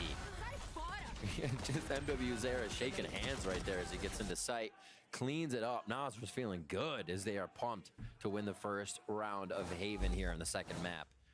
So a few buys, sticking with 2 ghosts actually here on the side of FURIA as we get into this next round. Cool. There'll be an open site. Not even 10 seconds and they're in C. There's only Boostio inside the smoke with a shorty. He's hoping that somebody's going to walk inside of that so he can get one at least. But unfortunately, it's the Bulldog bullets of Khalil. Bites him in the knee and drops Boostio. That's going to make it very difficult for 100 Thieves to retake, but you see the idea of these knives on a retake that could potentially take away a lot of the utility of the players playing within the site. Dizzy delay. Not seeing anybody just yet. And yeah, it's going to be 100 Thieves, I think, waiting out here for the spike to get close enough. A little bit easier on Haven, but that's also easier for FURIA to search here. And a flash to slide through and bang, nice little flick with the classic. Lieber kills, but it'll work out. Arsenal will fall towards the window. They do not want to let 100 Thieves die to the spike. They're pushing down and hunting for the kills. And that's why they had the smaller pistols too, to try to have them push forward. Yes. That's Nas. We're now past halfway into the Rolling Thunder after round 2. But you see the speed, right? We were at 135 on the clock, and that was MW0 entering C with the rest of the team in tow. A little shot to the thigh of Boostio there, hiding in. And yeah, the absolute push through here. So FURIA feeling good to start off this one. A little bit different than last map. 100 Thieves ran away with about 4 rounds before we had that comeback in action. As we are going to have another bonus round operator. Seems to be a focus here for 100 Thieves to get that on the map as soon as possible here. Both Icebox and Haven. Again, 4. And they're going to push this time, not run away. There's always going to be this trade of util between both initiators. A Dizzy to get information, but a knife to counter out. Does not allow for FURIA to flood too much util until they execute towards the site. Oh my. There's so much util that forces now 100 Thieves to play further towards the back, but Asuna does score the first kill. A push forward from Noswork, trying to surprise Asuna, and no support coming through. Bushu just got dinked. Now NW0 answers back as EU drop here from heaven. Op shot missed. NW0 continues to push forward. They are not afraid to fight towards the spawn here for FURIA. Finally, he escapes here and puts the wall up. And just delays that clock down as the spike is planted at the default spot. Paranoia though, there is that scope in to get the pick, but Cryo's now alone. Picks up the Vandal to swing out for Khalil, and a bonus round converted for FURIA. All right, FURIA's fast. They got the zoomies right now, and they are using it accordingly. I think MW0 is flexing so much forward that even in those small corners, right, he pushes towards A and that link towards BA, and you have to respect Relay Bolt. You almost can't be ready to fight him there, because he's obviously not going to dash through all the way, and Relay Bolt is just going to wreak havoc if you get in that small area. So even MW0 being so far up in the site is causing so much hesitation for 100 Thieves here. Great finish off on that round. 2 we're still alive. Operator going to be down now as 100 Thieves not really finding a return on investment there. And we see 0 point always going to that A garden area to start off. And that smoke also thrown here towards this A long on the attack side from Khalil. It really doesn't give a chance now for 100 Thieves to stay aggressive on this long corridor of A. Although that might be something they could try to utilize later on once they have the weaponry. But at least these off angles, corners not being cleared, Asuna is able to at least get one. So finally, Aftershock pushes him out. There was a gap in the smoke, and Noswork gets the pick. Like the re-hide by EU, fill that position again. And timing might go away though, and they'll be checking it once more. So no lurk coming in, but they do have that protection from Havoc to watch the backside. As 100 Thieves here picking up some weapons. This is just going to be an all-out battle. I think FURIA are okay to take it too, knowing there's a bit of an upgrade in the site. At least there's no flashes right now to initiate and engage FURIA's entry, so it's waiting off the fault line. Wingman to push forward. Ooh, off shot. Stinger shots missing, and Shanji and Noswork gets these picks. That crouch, little bit of movement there. The dance, FURIA stay alive, and man, a little bit of luck on their side too for that one. With how they entered the site, it seemed like they could have got capitalized, guns picked up, but they're adapting well. And they're like, okay, there's problems we've created for ourselves in this situation. They're doing a great job of repairing them. That was interesting too. MW0 diving in. Whenever you have somebody jumping behind that box, 90% of the time there is someone watching for you to enter. They're just a looker. There is someone else guarding that person jumping, making noise in sight. And that fell to the wayside for FURIA, but the round did not, fans. They continue with 4 now, but Cryo has it up again. And a good read to start when they had the op on one side of A. They have the knife now from Asuna throwing down towards long C. That did actually spot NW0. So they'll have an inkling here that you're going to go for a lot of ults towards the C side, and indeed it will. Looks like the corner's not clear. Once again, Busio is just trying to stay alive. NW0 gets denied towards the back as this won't get cleared. This 2 free easy kills for Busio. Okay, that's the second corner we haven't checked. We need to start checking corners. 100 Thieves complete that round in deja vu from Icebox here. At the 4th round, we see 100 Thieves get their first. A little bit of switch of the script here. 100 Thieves are going to start feeling good now as that operator comes online. Boostio, I love the way he played this. It was only to make the call. Him trying to shoot under stun would have just given away his position, and not shooting, full trigger discipline actually collects him 2 in the end of the play with just his teammate off the comms too. So really smart stuff there by the IGL 100 Thieves, and they pull one back in their favor. Looks like they're waiting for the 0 point this round. Not really. There it is. 100 Thieves are really not trying to do the recon dart towards the A cubby. They just want to go for shock dart damage. Oof. There's a relay bolt towards the back of the site. Boostio being pushed forward, and MW0 will be able to get the kill. Back on the train, Asuna towards the A link. Shanji inside that smoke just behind it towards that B site. And the positions are quite good here for FURIA on the first fight on B. And just one more. First B strat is an absolute banger here from MW0. We remember when we used to see Neon on Lotus, you can sometimes have those relay bolts you throw off the ceiling as you enter over towards A rubble. Getting the same thing there in B, throw a high relay bolt and it connects to the ground. There's no way Boostio is going to really see that coming and get stunned right in the backside of B. Really neat way to enter the site and make that theirs for this round. So they just search out Bang, trying to save this Phantom in spawn. So far is going to be okay. Yeah. From the looks of it, but definitely you're seeing the beginning of these rounds with this double initiator play from 100 Thieves really trying to deny the amount of util and the conditioning that FURIA has been doing here towards this A side. And because of that, they don't play with too much information towards the B and C side, and it allows for you, just as you saw, these type of pop hits and surprising them in these positions here towards the B site when FURIA now has control of how they want to work the map of Haven on their attack side. Really neat how they're working MW0 with these relay bolts. Even that last round was cool, but the other rounds too. 100 Thieves is kind of figuring out where it's safe for them to stand, because MW0 has such an upgrade now on this slide and accuracy while sliding. And right back to B again, but this is a fake. Our first garage hit, they're going to be walking into the util. Follow behind a Thrash as well. Trying to clear towards the back of C, trying to dodge it. Cryle's there for the support though with the dropout! And a dropout from Boostio to be able to get one. And that's a spike down that will slow down the clock here and give a chance for 100 Thieves to start moving in together and work in tandem. There's the wall bag and a spray to get the pick off onto Noswer. The uptrap to get the information onto Havoc stuck towards the C cubby. And Khalil's trying to fight on his own on the other end. And it's a right click classic from Asuna. And a last kill from Cryocell to allow 100 Thieves to finally score a good defensive round. Whoa, I think FURIA learned a lot on that round of how Boostio will actually adapt and react to the plays. They did not all think they needed to go B. That was what the wall, the relay bolt, and a few other bits of util to B to hit, but 100 Thieves held their position, was able to get back to garage. Really nice control of what FURIA was trying to do on this round. And quite a few members alive too to get out of that one. And take the 100 Thieves timeout too? Yeah. So they actually like the flow they're getting. Maybe just want a little bit more out of it to stop what this Neon's going to do. Yeah, potentially for the last 2 rounds here where they haven't been doing the following up the conditioning on the A site and finding the success for the A site on these FURIA hits on A. They might revert back to that. So how do you maximize defending that area, especially now that Cryo doesn't have that op that they tried to utilize a couple of rounds ago initially to deny that push towards that A side.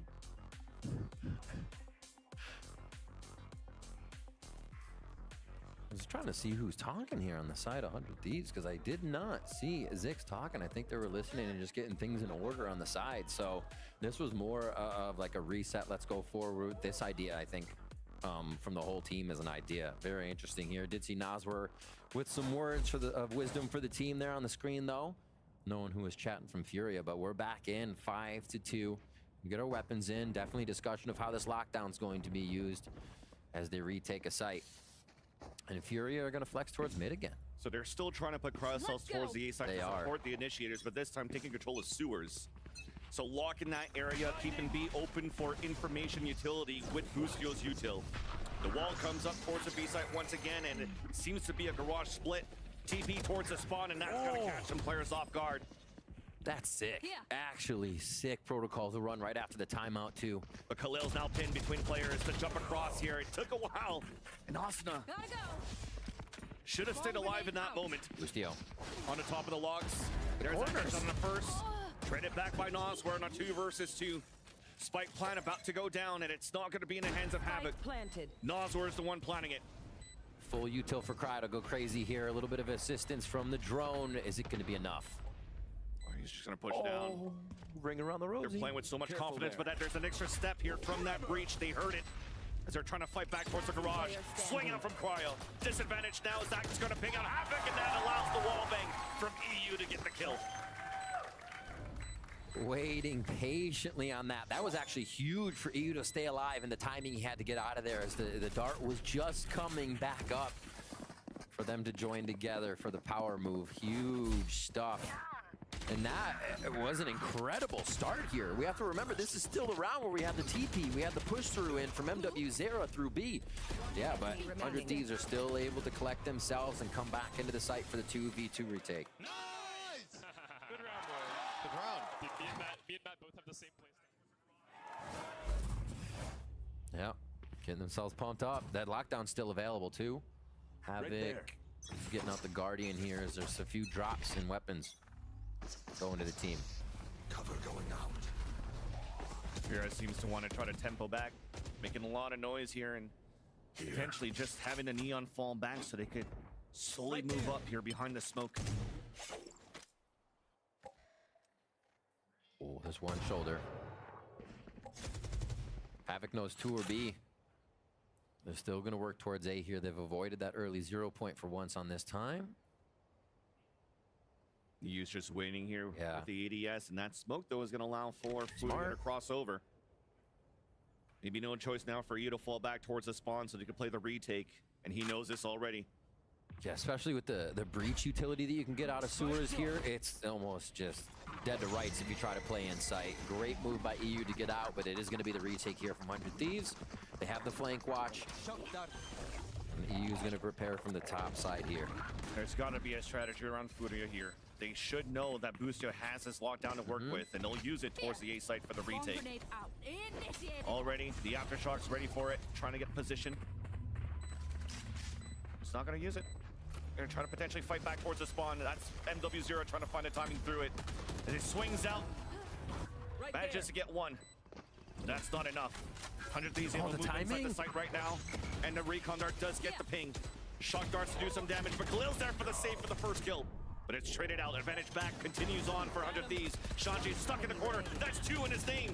And now it's defused at halfway. And as he swings outside of the smoke, Shanji once again waiting for him and gets a 3K in a round for FURIA to score 6. The way they actually played that was kind of wild. Like you said, you thought the Aftershock was going to be going in for the lockdown, but he played almost inside the lockdown and used the Aftershock for the entry point that they would use to deny the entry. It still created a hell of a fight here at long, and it just took a bit of scrap for FURIA to find the kills they needed, and Shand really staying alive in that situation to help them out in that corner. FURIA squeak another one through on that round as 100 Thieves looked like they were bearing down for a W. We get a push in, and just to look, I like that play by MW0. Look to get past the 0 point for no detection and get a quick shot on a long. Let the smokes go out, cover everything, and make it safe as we rotate back to C here. And see Havoc trying to lurk.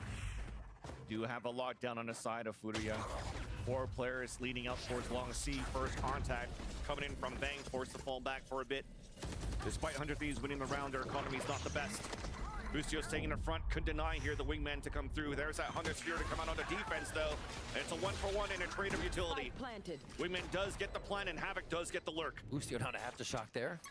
He's going to hear the rotate potentially from the spawn. If not, gets the timing towards the back. There's that first, but he misses the shot at least. Gets that contact, turns around to get the pick onto Asuna. Now Bang trying to trade it right back, and finally does so with the Guardian. Yo, FURIA just... I feel like 100 Thieves right now is just pulling their hair out. Every time they turn a corner, there's a member of FURIA between them and their teammates. Just too good. They have perfect reads across. And the last one standing inside the smoke gets banged once again, denied by Khalil, and you're definitely seeing here. You have positions where you could potentially get an op shot from cryocells, but nope, a one-way comes up here on the C boxes. The util is looking really good for FURIA on this map here of Haven. I think one thing FURIA is doing really well in the moment is, see, on the C hit, when they came up, you saw the wall go up and Bucio stepped in the wall. A lot like we used to see on Fracture. They're going to come up that lane, just stay inside the wall, take down Neon. But then MW0 hesitates. The wall actually wasn't used for the take. So that first bit of reaction from 100 Thieves fizzles out and FURIA hit again. And they're actually all over at that point. It is absurd how they are everywhere on the map right now. And 100 Thieves are actually ready for the C play this time. Left and right. Oh gosh, once again, too good of a util. At least we get some sheriff shots, some damage being done. And Asuna is able to pick up a weapon and just, you see the TP now from Khalil though. Yeah. Safe plan on the A side, turret to watch the flank. Asuna though has upgraded into a Phantom. Oh, lockdown's ready for next round 2 here. FURIA just setting themselves up in these rounds. But Asuna could easily make this happen. Just gotta hurry up though. There's 2 nanoswarms onto that spike, so they could run the clock in their favor. And Havoc doesn't even need any help from Khalil, winning the duel against Asuna. And FURIA are now 5 rounds ahead. I mean, Vans, what, if we think about it, kind of what can 100 Thieves work off of right now? What precedents are they seeing? Because it's kind of absurd the different ways MW0 is getting into the site, what sites they're hitting, how much they're hitting it, the ways they've hit it. It's a new look almost every time. And yeah, you're gonna get the same util, but the timings they're switching up, the positions they're coming from on these hits, it's crazy. Like I said before, I think the best way to put it is 100 Thieves is coming around the corner and seeing FURIA members between them and their teammates. That's just, you're not expecting that. You're not. And this time they play the 4-1, a little bit of a different look here. Out. With the Noswer towards the right side. Rolling Thunder is ready. They're just so set up to be able to tear down a site and make this tough for 100 Thieves. That was MW0 with the op trying to get a pick here towards Long C. It almost looked like it was going to be an honest C take, but with the breach not there to help with the initial util, to decide to group together towards the A site hit. Pharrell forced to dash away. So he heard the op shot coming out once again from MW0. Rolling Thunder and the overdrive to commit towards the side, and a Dizzy will allow for FURIA to clear the corner. Players now falling down for 100 Thieves towards the A site. Knife being thrown towards the spawn, and we're trying to push back very quickly for 100 Thieves. Not giving a chance here for FURIA to set up. Advantage coming back here as players are suppressed. They cannot get the lockdown available. Finally, you place it down for Havoc. Here's the aftershock to try to delay though, and a Paranoid game pushed forward.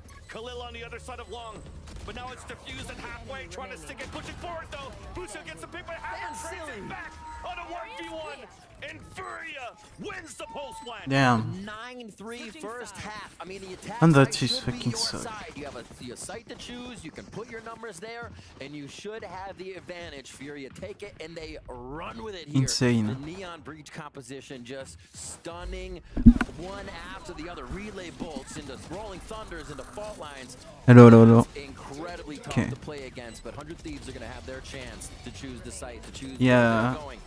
Fucking Avoid Andret, you this suck. util, create a little bit of their own problems. Definitely. Usually here on the Mackay Haven, it's a 3-site map. There's still an opportunity to work here on the attack side to come back for 100 Thieves. But FURIA so far definitely looks really good. Don't you agree, Analyst Desk? I do agree, Van Tilly. Thank you so much. Yeah. I agree. Oh, man. But yes, you know what, though? They are looking so good. And part of it is just the fact that they're doing new things. They're trying to experiment, have a little bit more fun out there. Neon playing a big role in that. Which is why going into this, it's crazy that 100 Thieves picked Haven. They've had less time to play on the map than a team like FURIA who weren't at Shanghai and had a chance to develop a game plan around the Neon, around the new buffed agents. I just love this. I mean, MW's going Like, crazy. we're watching It's him ridiculous. just going into smoke. He's just not flying checking his around. corners. Yeah, absolute madness there. I gotta say, like, very impressive. Whoa, whoa, whoa, whoa, whoa, whoa, whoa! We didn't need to show this. That's not me. See, I'm Athena with an X. Yeah. That wasn't me. Yeah, that's definitely not me. I have less hair, so you know. Yeah, what? You guys all retweeted that. Like, it's on Twitter. Joke's on you. I deleted the app. So that being said, we were caught off guard there. But it looks like Furia's in a good spot. Thing is, we are flipping sides here. I'm curious to see what we're going to be getting in this next half, right? A Neon running at the other team. Is what we're gonna Do you think that's it? You think it's going to be straight up just running? I mean, fighting for A main is going to be a nightmare for 100 Thieves early. When you're going up against the Breach and the Neon and the stuns there, yeah, that's going to be super tough. I think there's so much potential for that defense side on this comp as well. I mean, this is rough, and the scoreline is already so drastic that I don't see a chance. I mean, I'm gonna play a little bit of devil's advocate here because 100 Thieves, they picked Haven. Surely they have a really good. Did you watch that defense? No, hear me out. Let her cook. Surely they have good protocols against an aggressive team that's gonna only be so 2D on paper because all they can do is be aggressive. Well, right? let's see if that works out. Athena got the final word. Ball is fuming. Let's send it back over to the casters. Thank you, GB, and indeed, yeah, we'll have to see how FURIA are going to play at their defensive side, and I do agree with Watt. There's a potential here that it's a Neon and Breach just trying to run it down against you when you have fault lines and relay bolts to try to really stun that A choke. But at least when you start this pistol round for FURIA, it's a full KJ setup on A site. Only a classic for Havoc, so it could use the alarm bot and 2 nanoswarms to anchor up that side. And the rest now pivoting more towards B and C for fast rotates and support. All right, a lot is on Cryo here. Kind of create the same problems for the side of Furia. Beautiful dart, but it's not going to work for more than one. Recon got so much info. MW0's on the reload. It's going back and forth, but it's Havoc alone. And he was all the way out towards the A side, as we mentioned before.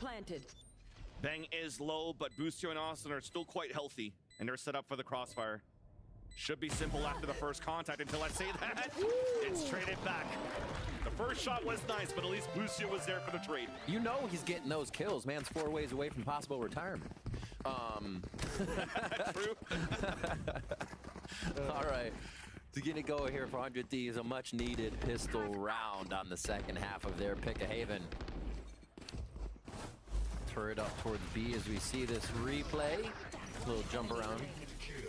And nice, the dart they shot towards backside has revealed so much info. Might not have gotten that many kills, but allowed them to take the site a bit more confident.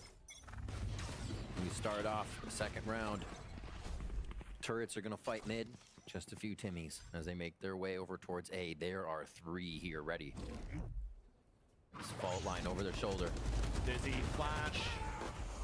Fights are still good though for 100 Thieves. Yeah. Better weaponry. And a trap play denied. Marshall available for MW0. Fault line does come into contact, but there's those protocols from 100 Thieves at least. Something that Zix mentioned. Gonna be fighting with each other, training with each other, and swinging with each other. You're seeing a great hold here while one was stunned to allow 100 Thieves to convert their pistol. It's a great point. Zix saying that is kind of odd because usually when we talk in between games or even after a game and kind of the winner's seat, he's saying, you know, we're identifying the teams we play against aren't using their util too well. They're not doing this and we can attack this. And it seems like they've had trouble doing that to Furia this game, this series. But that's starting to come into action here after we did switch now into Haven from Icebox. Shaking that rust off. Over towards A once again, and we are getting the insta fault lines. We wondered if Nosbro would hold them. Oof. And the old school GP towards the A choke. Now fully blinded up players. It's back and forth, but at least, again, power numbers for 100 Thieves allows for them to take the advantage in this round.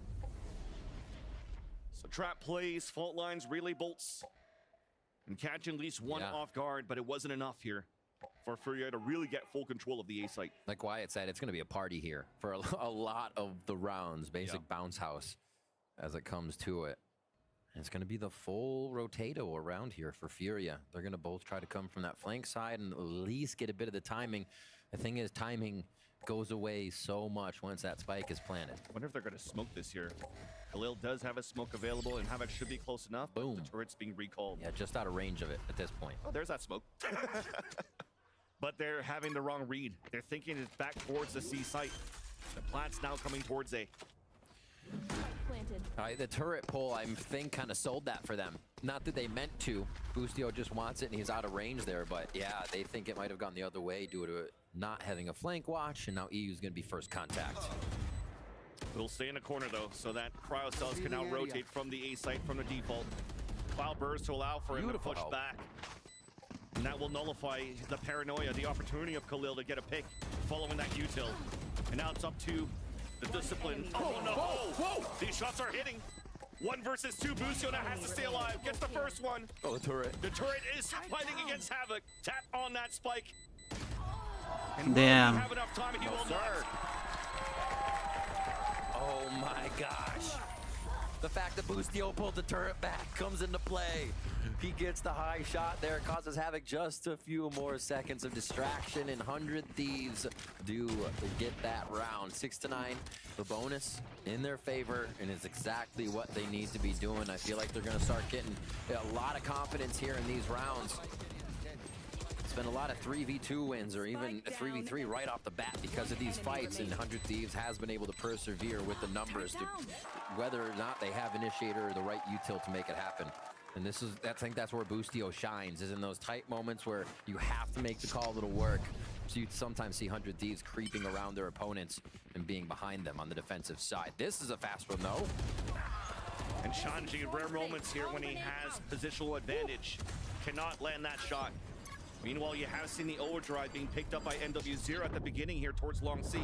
As 100 Thieves are committed towards SA site. Won't have a chance to use the overdrive, as I say that, he pulls it out only for 1 kill. There's a low drive.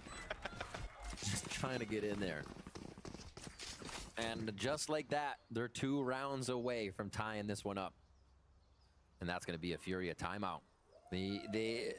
Not as much success in the rounds mean not as much ultimates. FURIA was, like I said, was doing a very good job off of, having those rounds from Nazwur and Khalil on Icebox. But the way they were able to cycle the ults, fake out 100 Thieves, kept them guessing. 100 Thieves is really putting a stop to that here on Haven on their attack side. And it doesn't seem like FURIA has an answer yet. So the timeout is going to try to formulate that, as they have been 4 rounds in a row to 100 Thieves here on the second half. Yeah, and 100 Thieves also at the beginning of these rounds haven't really been waiting for where the util is coming from, of where NW0 could be pushing towards. So they're still playing their own game here on the attack side, and it's working quite well. See if we get a switch up too from Nazwur, how they've been using the Neon and the Breach utility. It's always nice to know you're stopping your opponent if they are at A. Whether or not they're there, the util is it's going to be effective because they can't get in that position. It's just, do they change it? Do they want to? Is there something more important to stop on the side of 100 Thieves? 3 ultimates ready there. This will surely be a tough one, as they're going to collect or use those in unison here, as it looks like they want A again, but with a little bit of mid-touch. This is what I was wondering too, after the timeout, will they try to take advantage of B a little bit more? Because 100 Thieves haven't been committing too many players at the very beginning here to get information. Yeah. So NW0 is already there. The fault line's about to come out towards sewers to indicate potentially that same type of conditioning on that side, but we're walking down here to try to get the contact. Util kill denied. And NW0 will be able to score that first kill. Khalil to try to support, but he overextends instead of falling back to give the numbers advantage for FURIA. We're tied up evenly on a 4 versus 4. Asuna already pivoting forward, gets the headshot into MW0 as he activates null command. Shanji, denied, stops. Bang, cutting to rotate. Wall bang onto Havoc 2. And all these duels coming back in favor of the Thieves. That's what we're used to seeing. The Asuna swings, just the confidence there. Heading into garage, right towards B, or right towards C as well.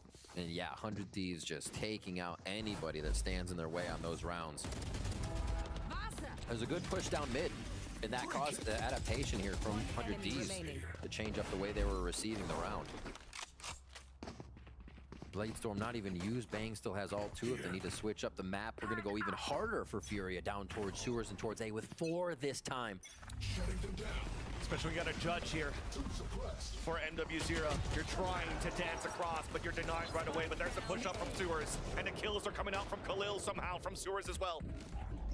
Players are dropping, Spike is down. Bang could flip the map if he wants to, but they need to get kills first.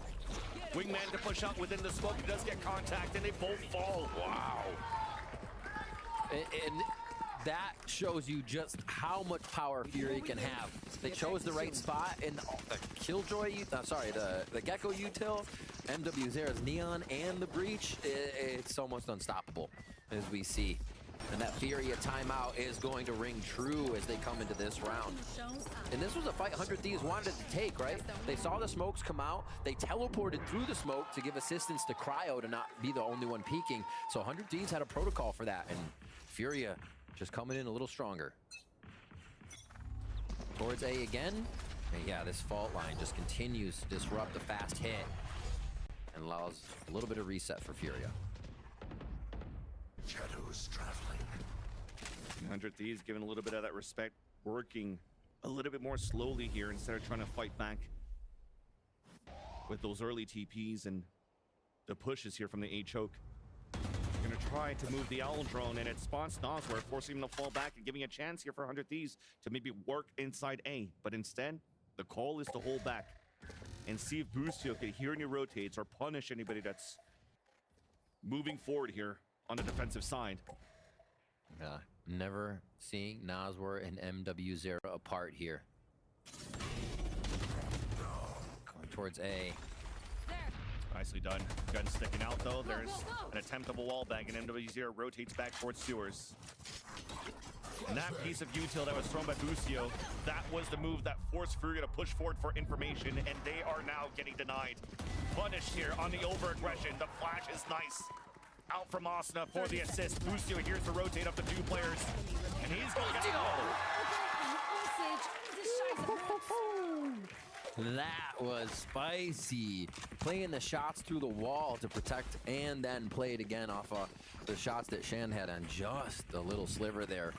Nicely done. And one round there, it seems like Furia already had a pretty good economy, so it's not going to break too much. But I thought a lot more was going to happen in that long area. 100 Thieves are doing a really good job at adapting, absorbing that Breach and Neon utility when it comes time. And being able to still make a play. Yeah, that Furia feeling that was a bit of an error. Locked in. And no push on that. 100 Thieves thinking they're still going to get a lot of aggression from short and from long in these early part of the rounds as they make their way towards C with just the lurk rather on Boostio. A decent buy for Furia. They do have 2 Vandals, but lots of ults to work with. Ooh.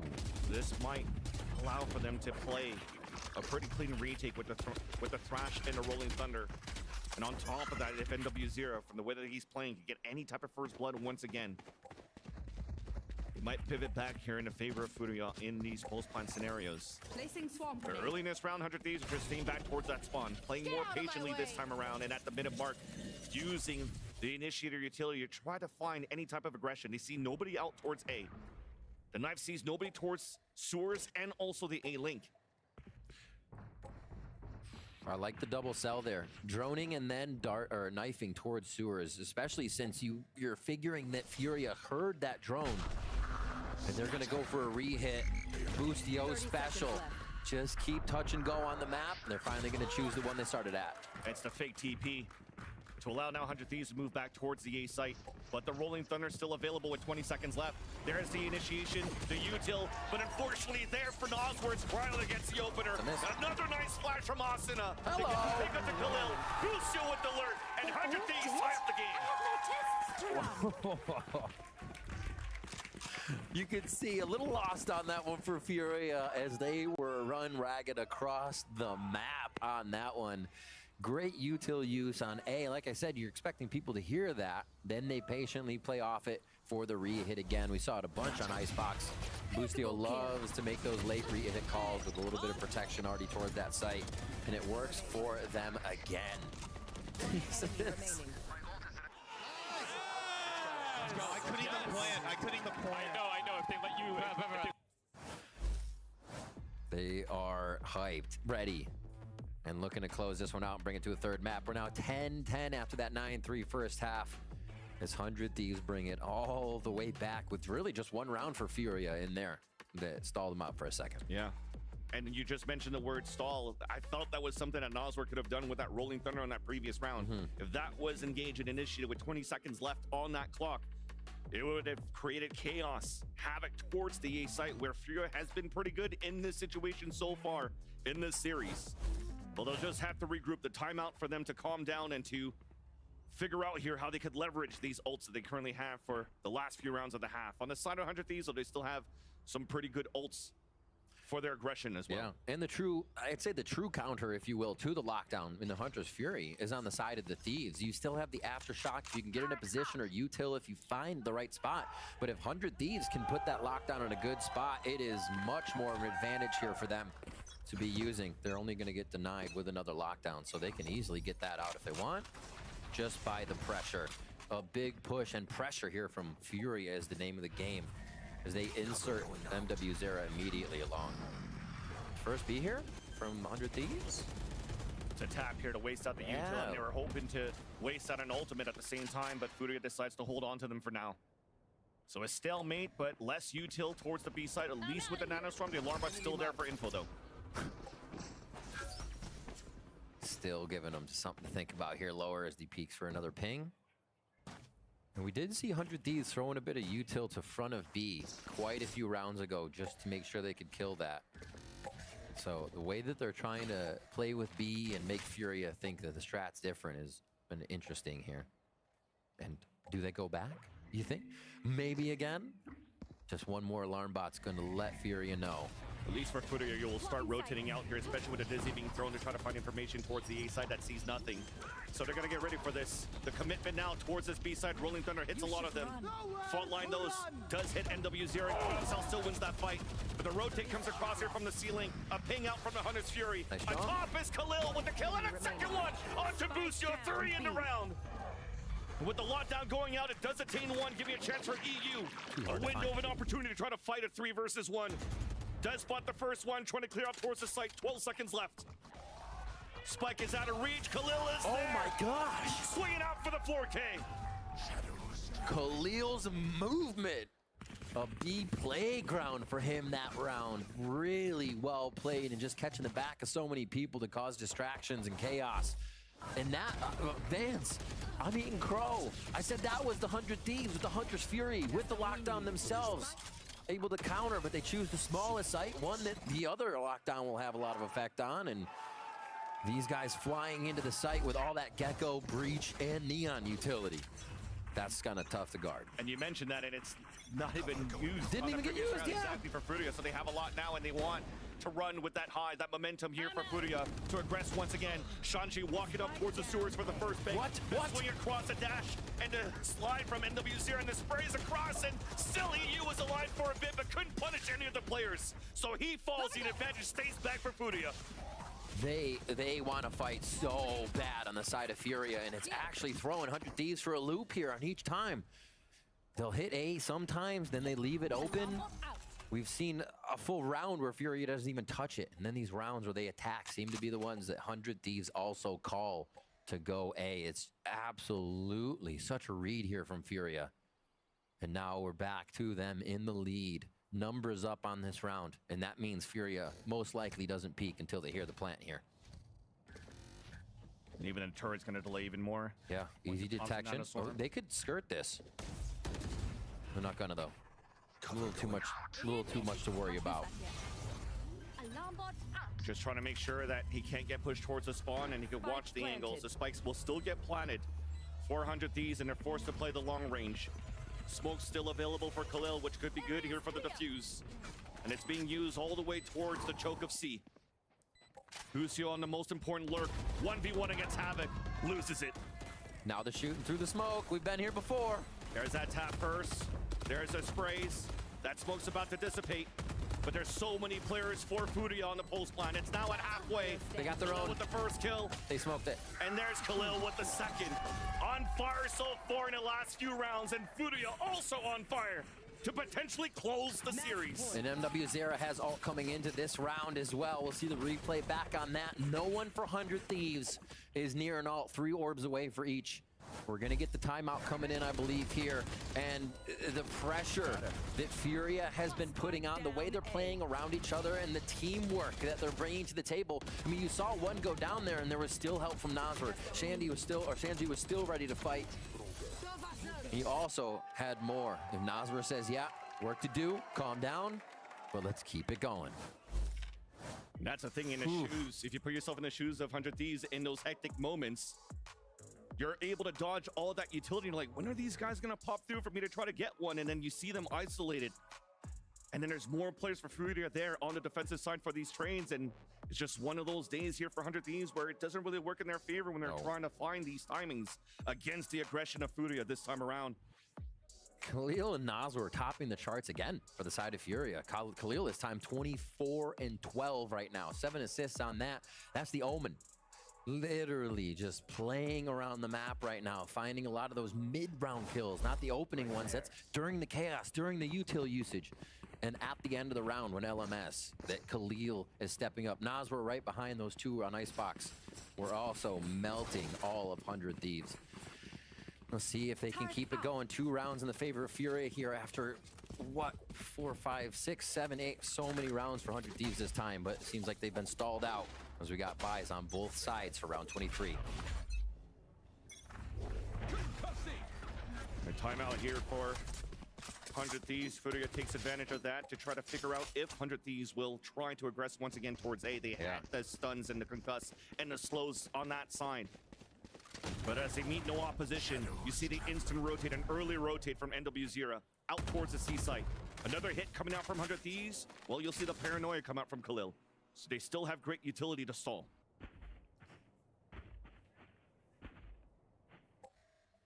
Waiting. Haven't even left the attacker side yet. I think this is where Mustio loves to do the re-hits. Again, drone clears out towards A. It's where they've been fighting so much.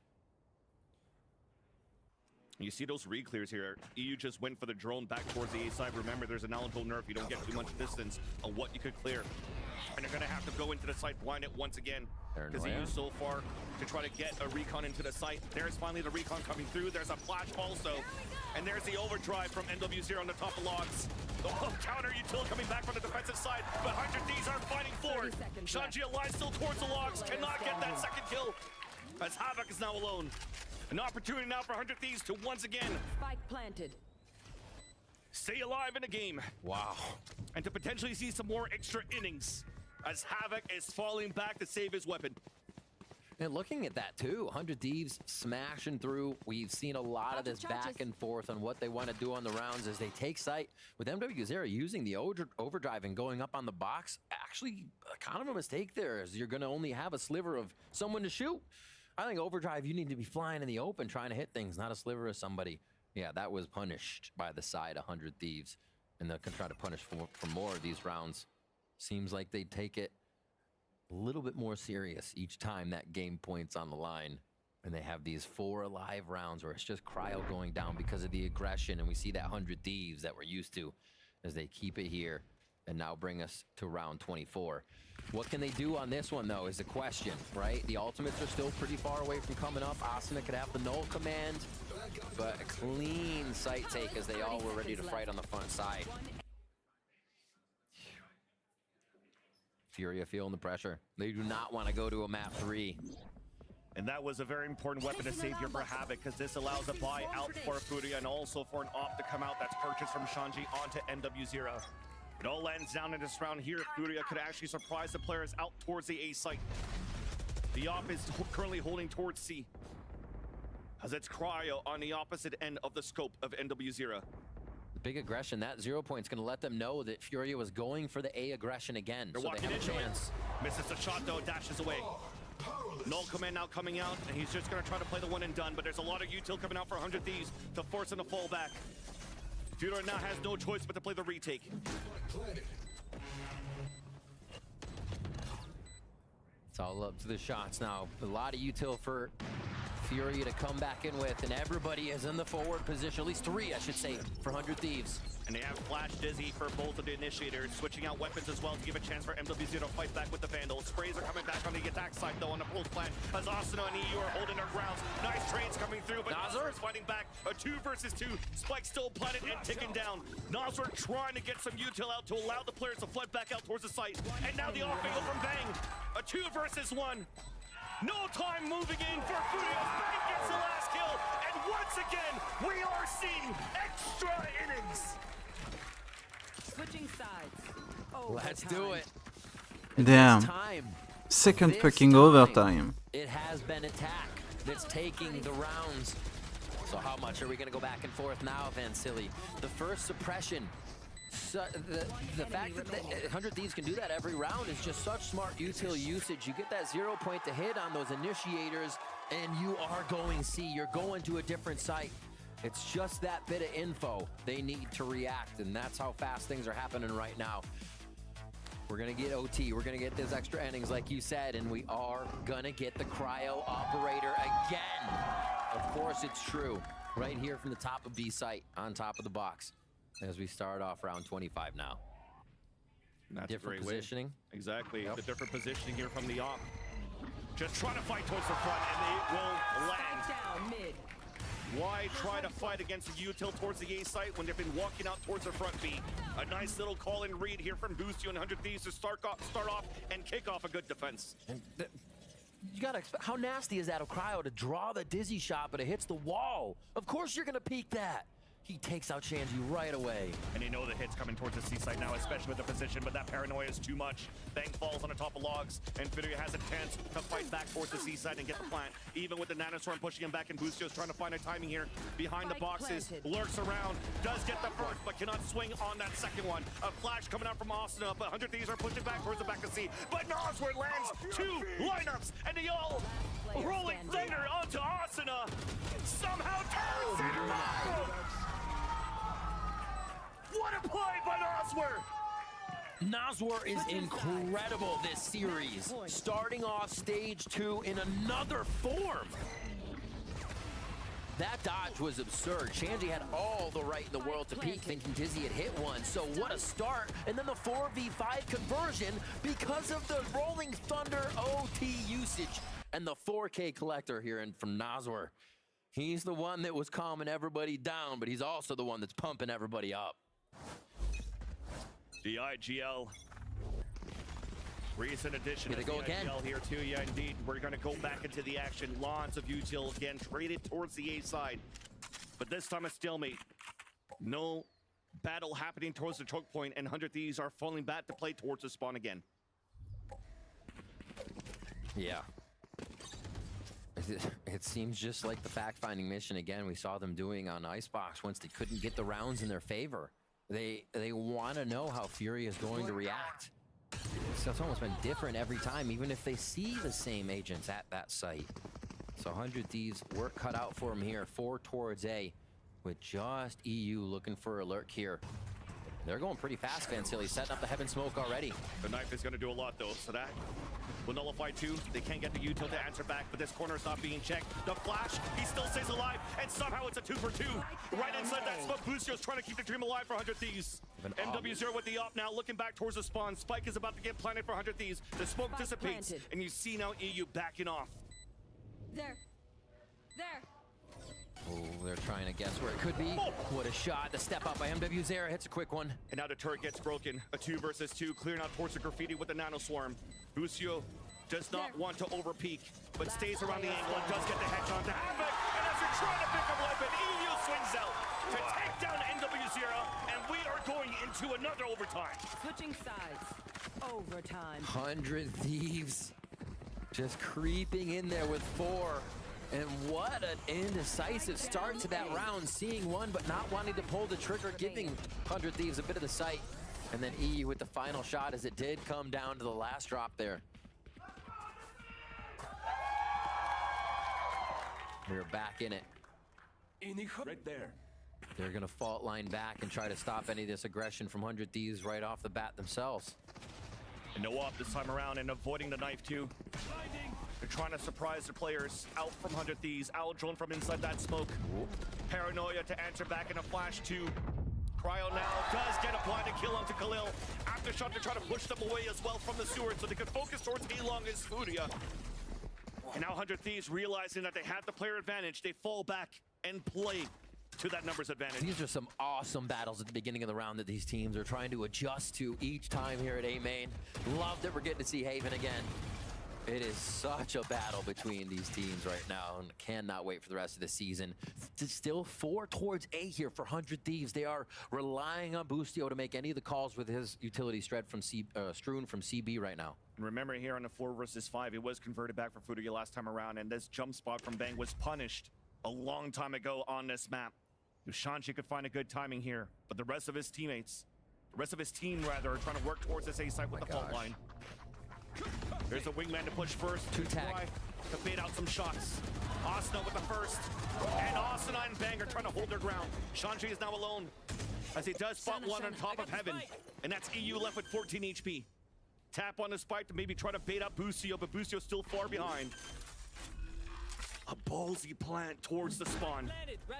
Now has a Thrash to work with. Ooh. A shot from the spawn. He's not ready to use it yet. Thinks about it, but he might get dropped down from Heaven is his thought. Also looking behind, they're both going to go towards the top side here. Wouldn't expect that. This whole time he thinks that there's somebody inside the site. He thought that there was somebody inside the site the whole time, and it gives a perfect chance here for 100 Thieves to take map point. At the length of the round and not hearing maybe the utility or second vandal of a person, yeah, kept him guessing so much, so many angles to look at there. And it does go in the favor of 100 Thieves. This hit towards A, I wonder, was that a quick sidestep by Cryo, or was the breach fall line, that gap in the front, actually what he was sitting in just in the corner there? Because I thought that hit Cryo too, but he was free to fire and had big kills in the entrance to that site. Wow. Going to another timeout here as FURIA calls the OT with 100 Thieves 1 round away from next map.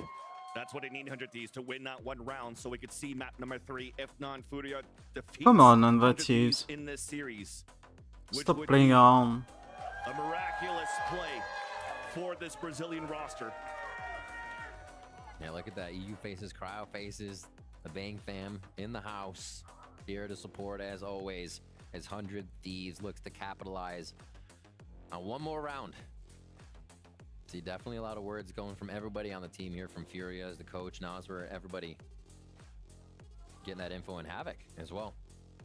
It's definitely very vocal at this point now, and yeah, it's not to calm down the nerves on maybe lack of synergy, because it's looking still pretty good for FURIA. It's probably now to see how they could fight against 100 Thieves in these stop and goes that 100 Thieves have been doing here.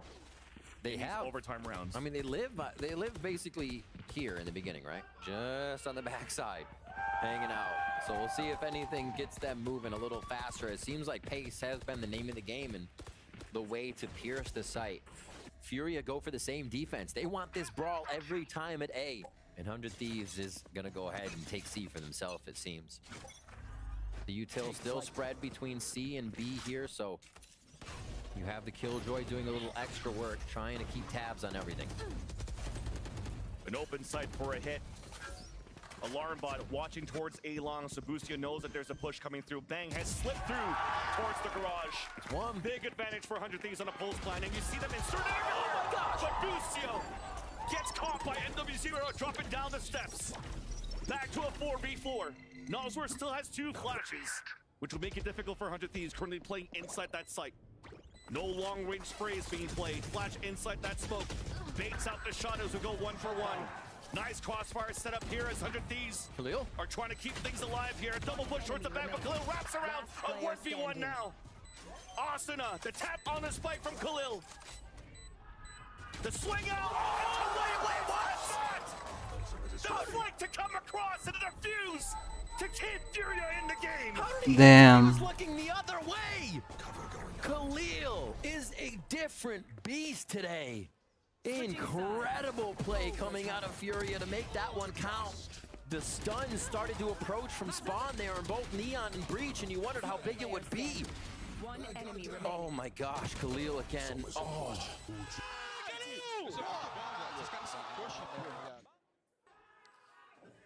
Wow, this pressure is intense right now, Van Silly. We go again. We go to round 29. No operators are going to be coming out here as the play as we get too fast, and the retakes they're happening 100%. You really don't want to be retaking with an op. So we see the Vandals out. Teamwork towards A for 100 Thieves as Furia look to open up Garage immediately.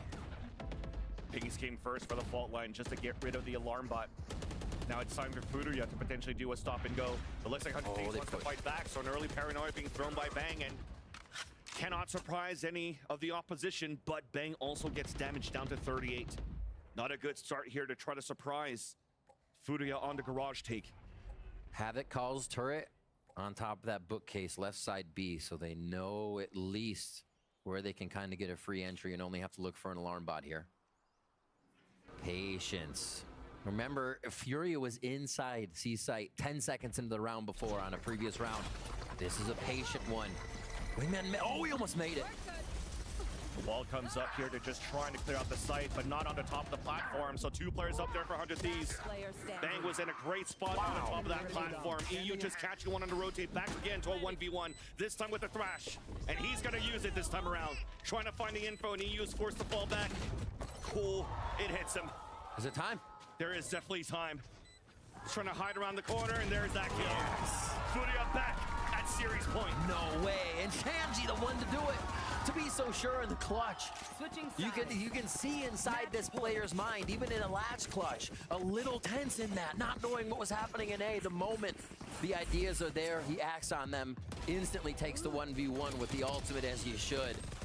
And no loss of confidence there. And Furia, again, like you said, on match point to shut down 100 Thieves here for their first game of stage 2.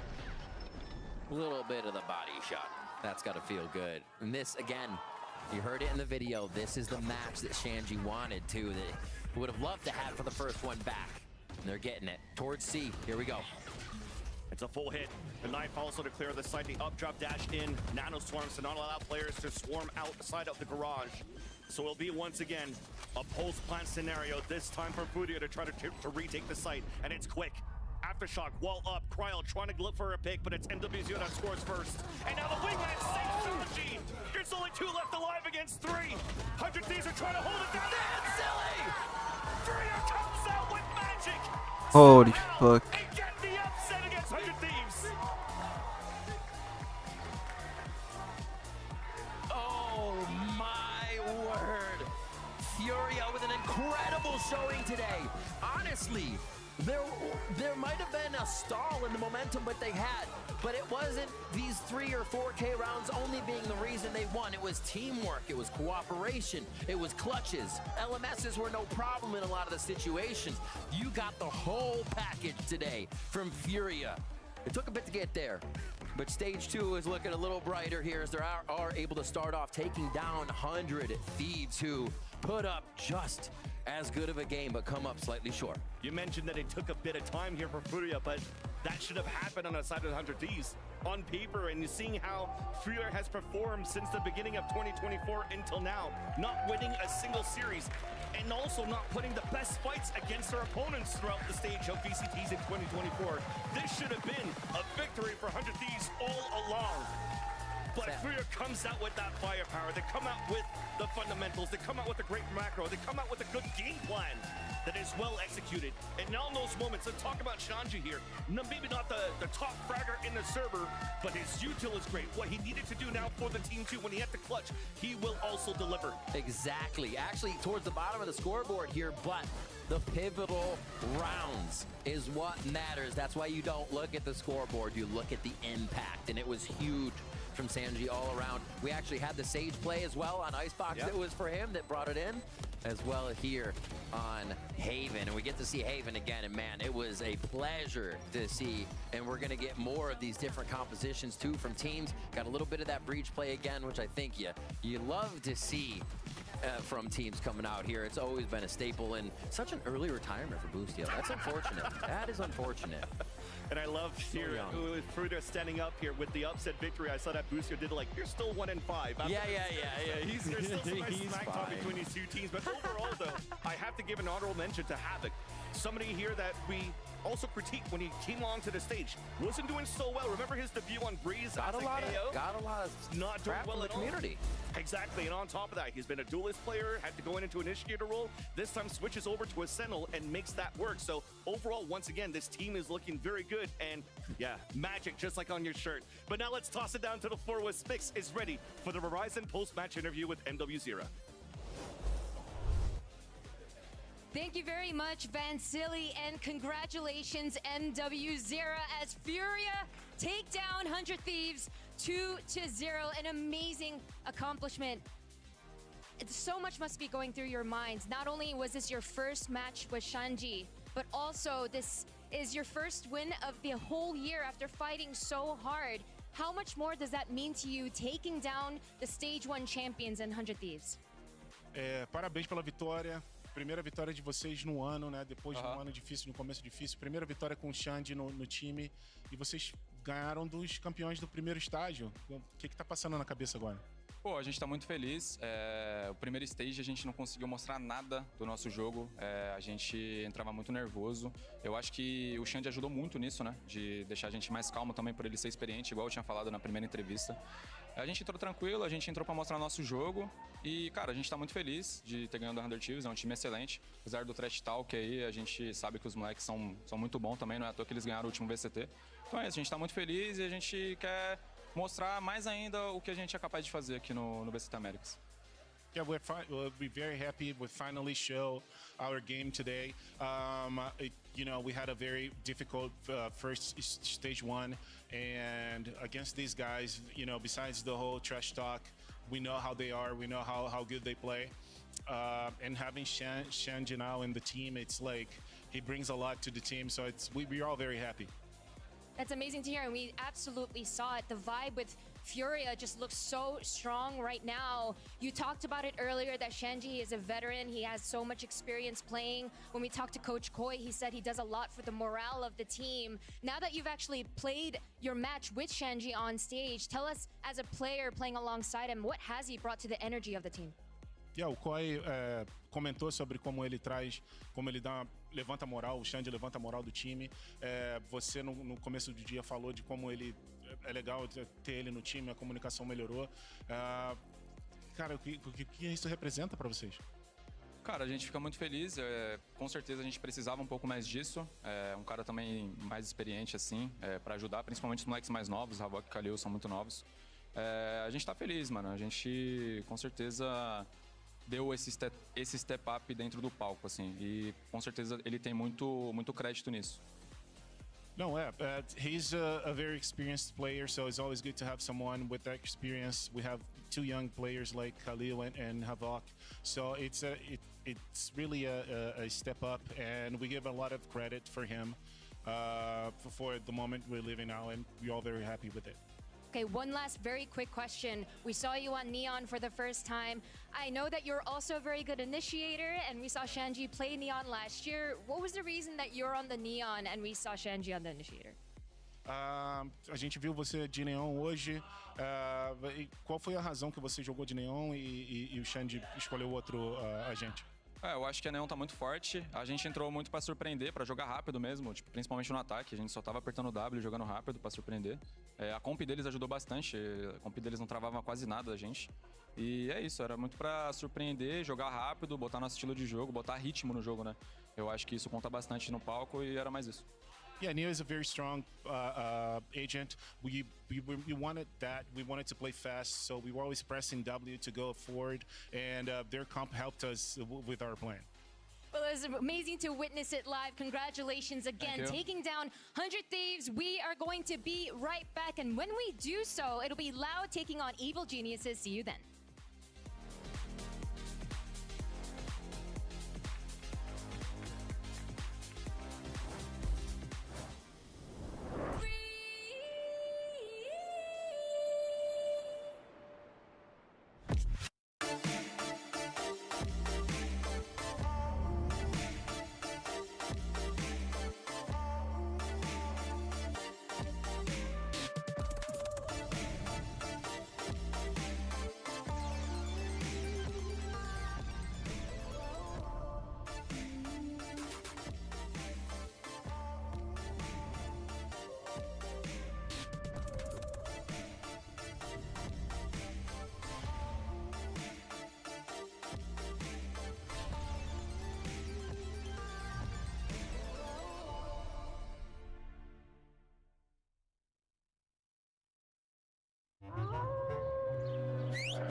Red Bull gives you wings.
You know, we're still in playoff contention, but need to win at the start. Trying to get cheeky with it. Nature swings. Over the strike, but Demon 1 sticking. It's cleared out of position, 7 bullets. 3 left. Nature! No way! Eu acredito que o nosso primeiro jogo contra a EG vai ser bem difícil, principalmente porque vai ser estreia, eles não jogam faz muito tempo, a gente não joga faz muito tempo. Vai vir esse novo meta, a gente não tem ideia do que eles vão jogar, porque eles também não sabem o que a gente vai jogar. Trying to prep for Loud right now, it's a bit of a head scratcher. You know, some people have said like, oh, is Tui's duelist, is this person duelist? We don't really know. And with all these new duelist changes, so I don't know what to think at this point. Sadek has got like 120 games on Neon this act. He better play Neon. I'm convinced that he's gonna play Neon. A part of me thinks that he's been watching this duelist all split one, and he's just like, you know what, let me do it myself. The rest of his team, but they've lost it. Track of their round somehow. I mean, Sadaki's just slipped his way into the back line today. It's working so damn well. Todo mundo quer saber quem é o duelista da Loud, dia 23 contra a Virginians. Welcome back, everyone, to VCT Americas and our second match on this very hot Sunday, by the way. It's like 90-something degrees outside. That's our second block party. It's the second block party there. Of course, you're joined here once again with Golden Boy alongside with Myrna. You also have Wyatt. And, of course, we have SIVA Open champion of 2009, Bala, here today. God. I didn't know he was like that. I didn't know he was nice like that. Expert analysis. You want any signatures? What's up? Like, yeah, he won a 4-team tournament. It was incredible.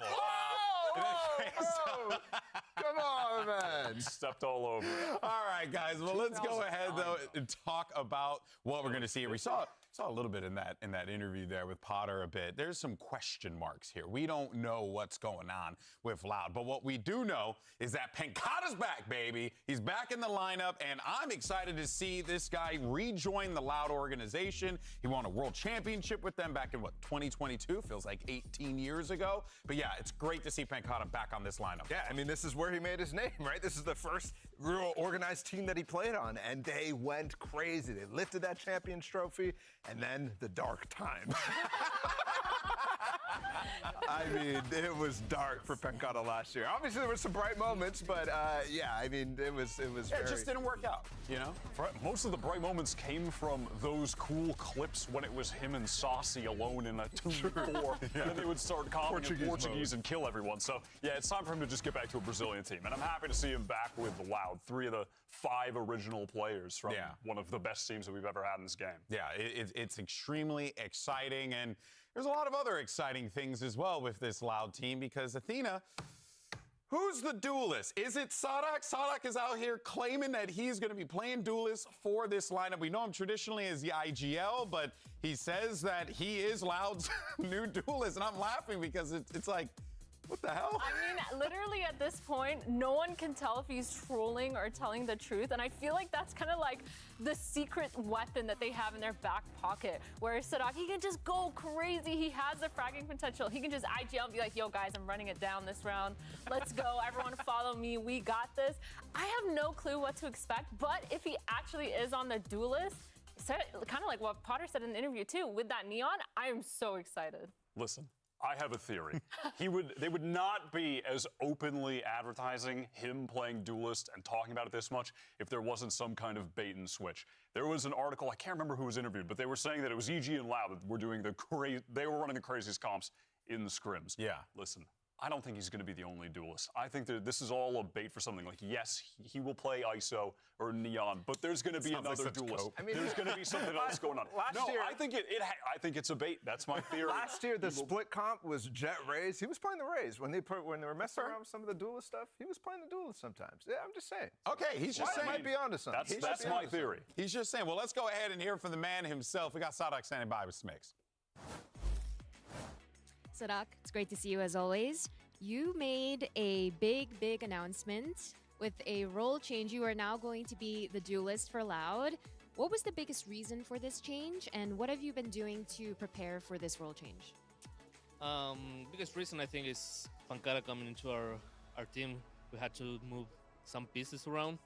And I'm feeling good. I'm feeling great. I'm feeling super confident. I think we can make it to champs. Yeah, I've been preparing as usual, playing a lot of games and studying the game, so yeah. That's great to hear. We're looking forward to it.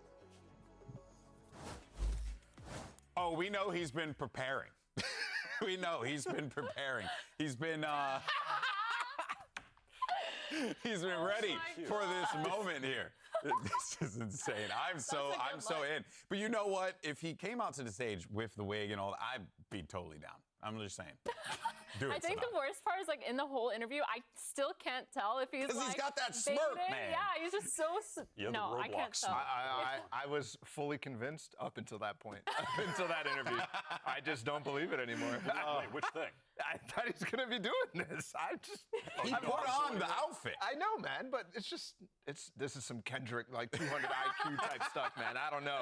He's thinking way ahead. It's going to drop, like, right away. And then drop again. I don't know. This is wild stuff here. All right, well, look, it's no surprise that Loud has had a bumpy 2024. And the thing is, though, you know, to get a little serious for a moment here, right? Sadak has talked about those struggles, right? He has mentioned how they haven't really found the solutions to win. And that is a glaring thing to hear from Wyatt, a guy who won a world championship just a few short years ago.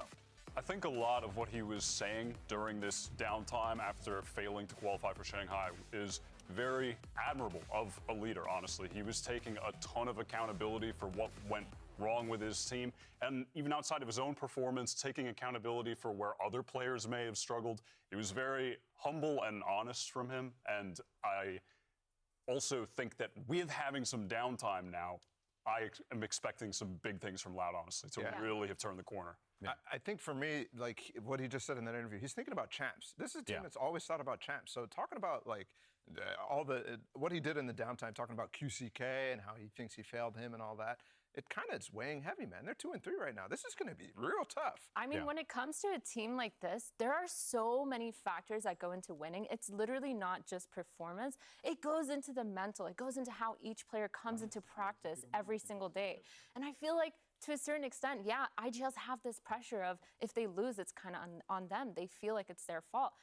But then when you have issues that are beyond the calling, beyond the team, beyond the performance, like what do you do? And I totally understand that, and I feel like that's what Loud is going through right now. Yeah, and they're going through quite a bit. I mean, we look at the standings here, 2-3 total for their run, and this is going to be difficult for them, right? Like they need to have a near immaculate run, and now with FURIA playing the way that they're playing currently, that also kind of potentially throws a spanner into the mix as well, Wyatt. Like, there are a lot of question marks for Loud of whether or not they can make it to playoffs. They picked up a couple good wins at the end of last season. They had beat Sentinels, and then they beat G2 in the last game, which is where they actually ruined EG's chances of making it into the playoffs. So maybe a bit of revenge for EG here. Yeah. But they did peak a little bit. It was just in the playoffs they got destroyed by 100 Thieves, and that's where then the reset button had to be hit. But they did well enough that they definitely have a shot.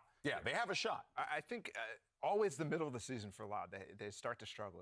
All the way back to when Pankata was on this team in Copenhagen, they bomb out in groups. Then here last year at Tokyo, they bomb out after 2 rounds.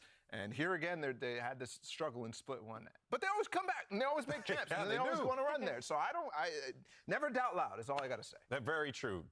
I couldn't agree more with that, but let's go ahead, though, and shift focus to their opponents on the other side of the stage. You got Evil Geniuses, and Potter's returning with the same crew that she had in Stage 1. And this is a team that, they are finding themselves, an organization that is finding themselves in very similar positions of what had happened previously. I guess the question that's on my mind is, and on the mind of a lot of people, is whether or not EG can find success again. Can lightning strike twice the way that it did in 2023? That's the question. Yeah, I feel like when I watch EG, I'm just such a big fan of rosters that stay together and try to push past these problems that they're having. Whereas for me, I don't feel like EG has big glaring issues. I feel like it's mainly these small little mistakes they're making in their fundamentals, in their stupid fucking mistakes that they really need to clean up, because they have the firepower, they have the ability, they have seasoned veterans that have played before in all these situations. So for me, I have faith in EG, but I just need to see them kind of push past whatever obstacle it is that's holding them back. Man, you're seeing a very, interesting statistic here, right? EG, a slow start team is what you're talking about. Loud in the middle of the season. Well, EG struggles with that at the beginning of the season, and then they start to find that success. And I think to what your point is there, Athena, like them sticking together, them working through these things could very well be that recipe for success for this team. And we even heard in the interview that they're cooking stuff up. Like we've heard that they're being like one of the newest, most creative teams. So maybe they finally found the answer to whatever it is. Yeah, no, that excites me because they were peaking at the end of the season. So it was a bit disappointing that we didn't get to see them in playoffs after beating Sen, beating NRG. But all right, they get this time off. So not only were they reaching that peak, but then they had the opportunity to practice with these new buff duelists, play maybe more of the Deadlock, which is coming more in the meta, play Haven, whereas these other teams that went to Shanghai didn't have the chance. They have a real opportunity to like hit the ground running and have a really strong stage. Yeah, couldn't agree more there. But let's go ahead and hear from Coach Potter. We got Smick standing by. Morning, Potter. Great to speak with you. Obviously, there was a patch recently. A lot of big changes with duelists. A lot of people are thinking EG is cooking. What can you share about that?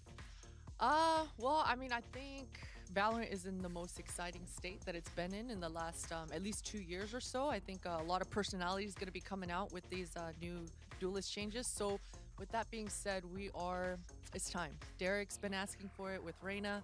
We've been cooking in the lab. So you guys stay tuned. We'll see. All right, well, we're about to find out. Thank you so much, Potter.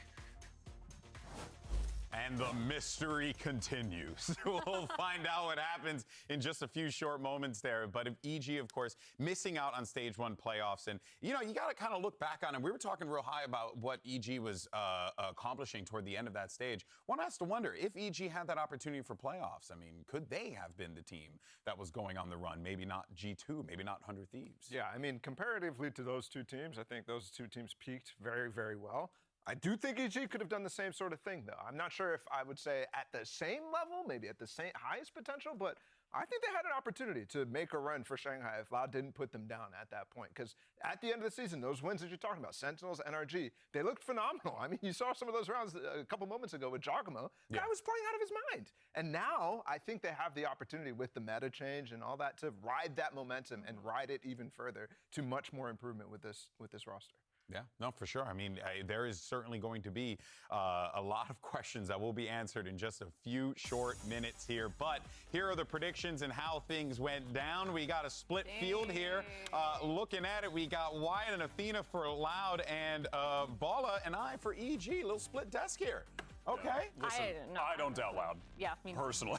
me personally would not doubt. You know what's funny? I had Loud as my dark horse team, yet I predicted against them.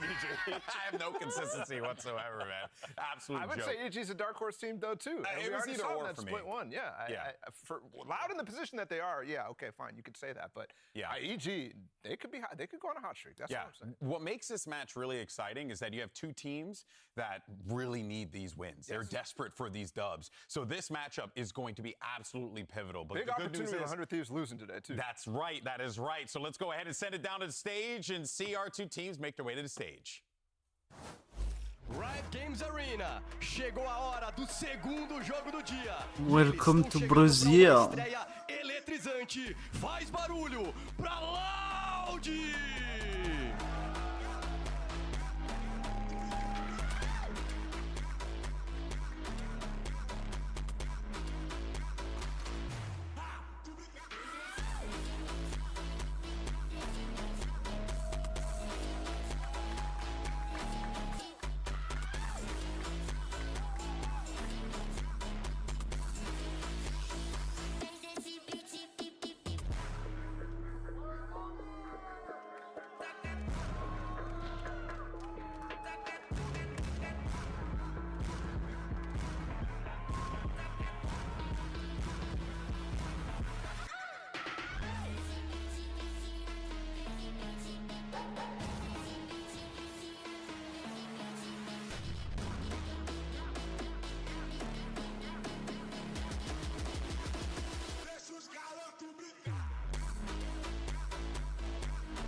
And now, give it up for Loud's opponents. It's Evil Geniuses!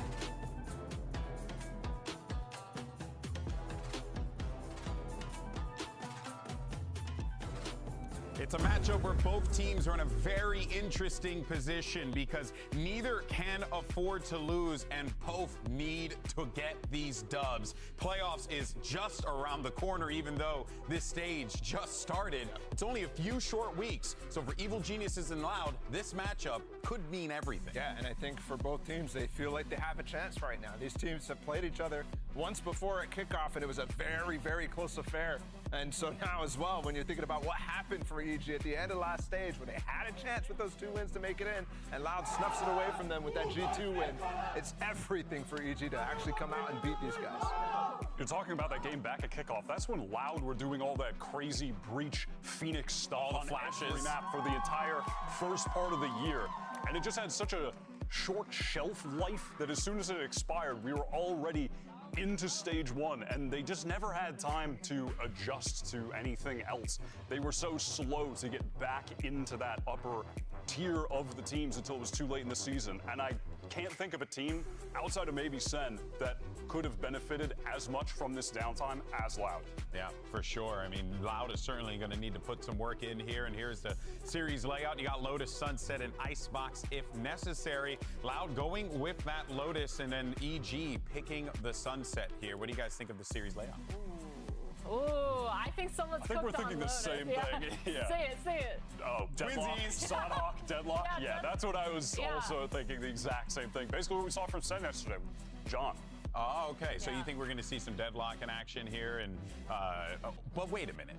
Isn't he supposed to be the duelist? Sodhawk? Yeah, you guys are trolling. You guys. All right, well, Les is going to play it. Yeah, someone's playing Deadlock. Someone's playing Deadlock. We better not see, like, after all of this hype, if we just see Raze, Fade, all over the 6, I'm going to be so sad. I'm going home. To bring it back, because I don't know what these two teams are going to play, but I do think that EG is still the underdogs in this matchup. I still think that based on the roster that they have, you guys saw it? Yeah. Oh, let's go! He's actually doing it. He's doing it. This is madness. Oh my goodness. Oh my God. Theo Sadok's about to go crazy. I mean, I'm so excited for this. I actually think the Neon is going to go crazy on Sadok, because I feel like Sadok is one of those people that are super creative with his util. You guys, I feel like going there it is. You're going to be excited for EG's comp too. I'm guaranteeing an ISO from Jogamo or something like that for sure. I don't know. That guy is built to play. He really is.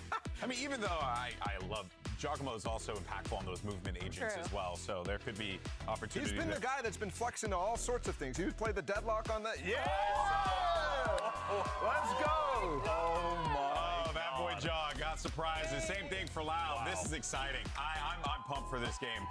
You know what? Let's send it all 3. Give me OT each and every map. I don't give a crap. Let's do this, baby. Riot Games Arena, make some noise as we get ready for our next matchup. You got these 2 guys on the call. They're genetic freaks. It's Brennan's Sideshow.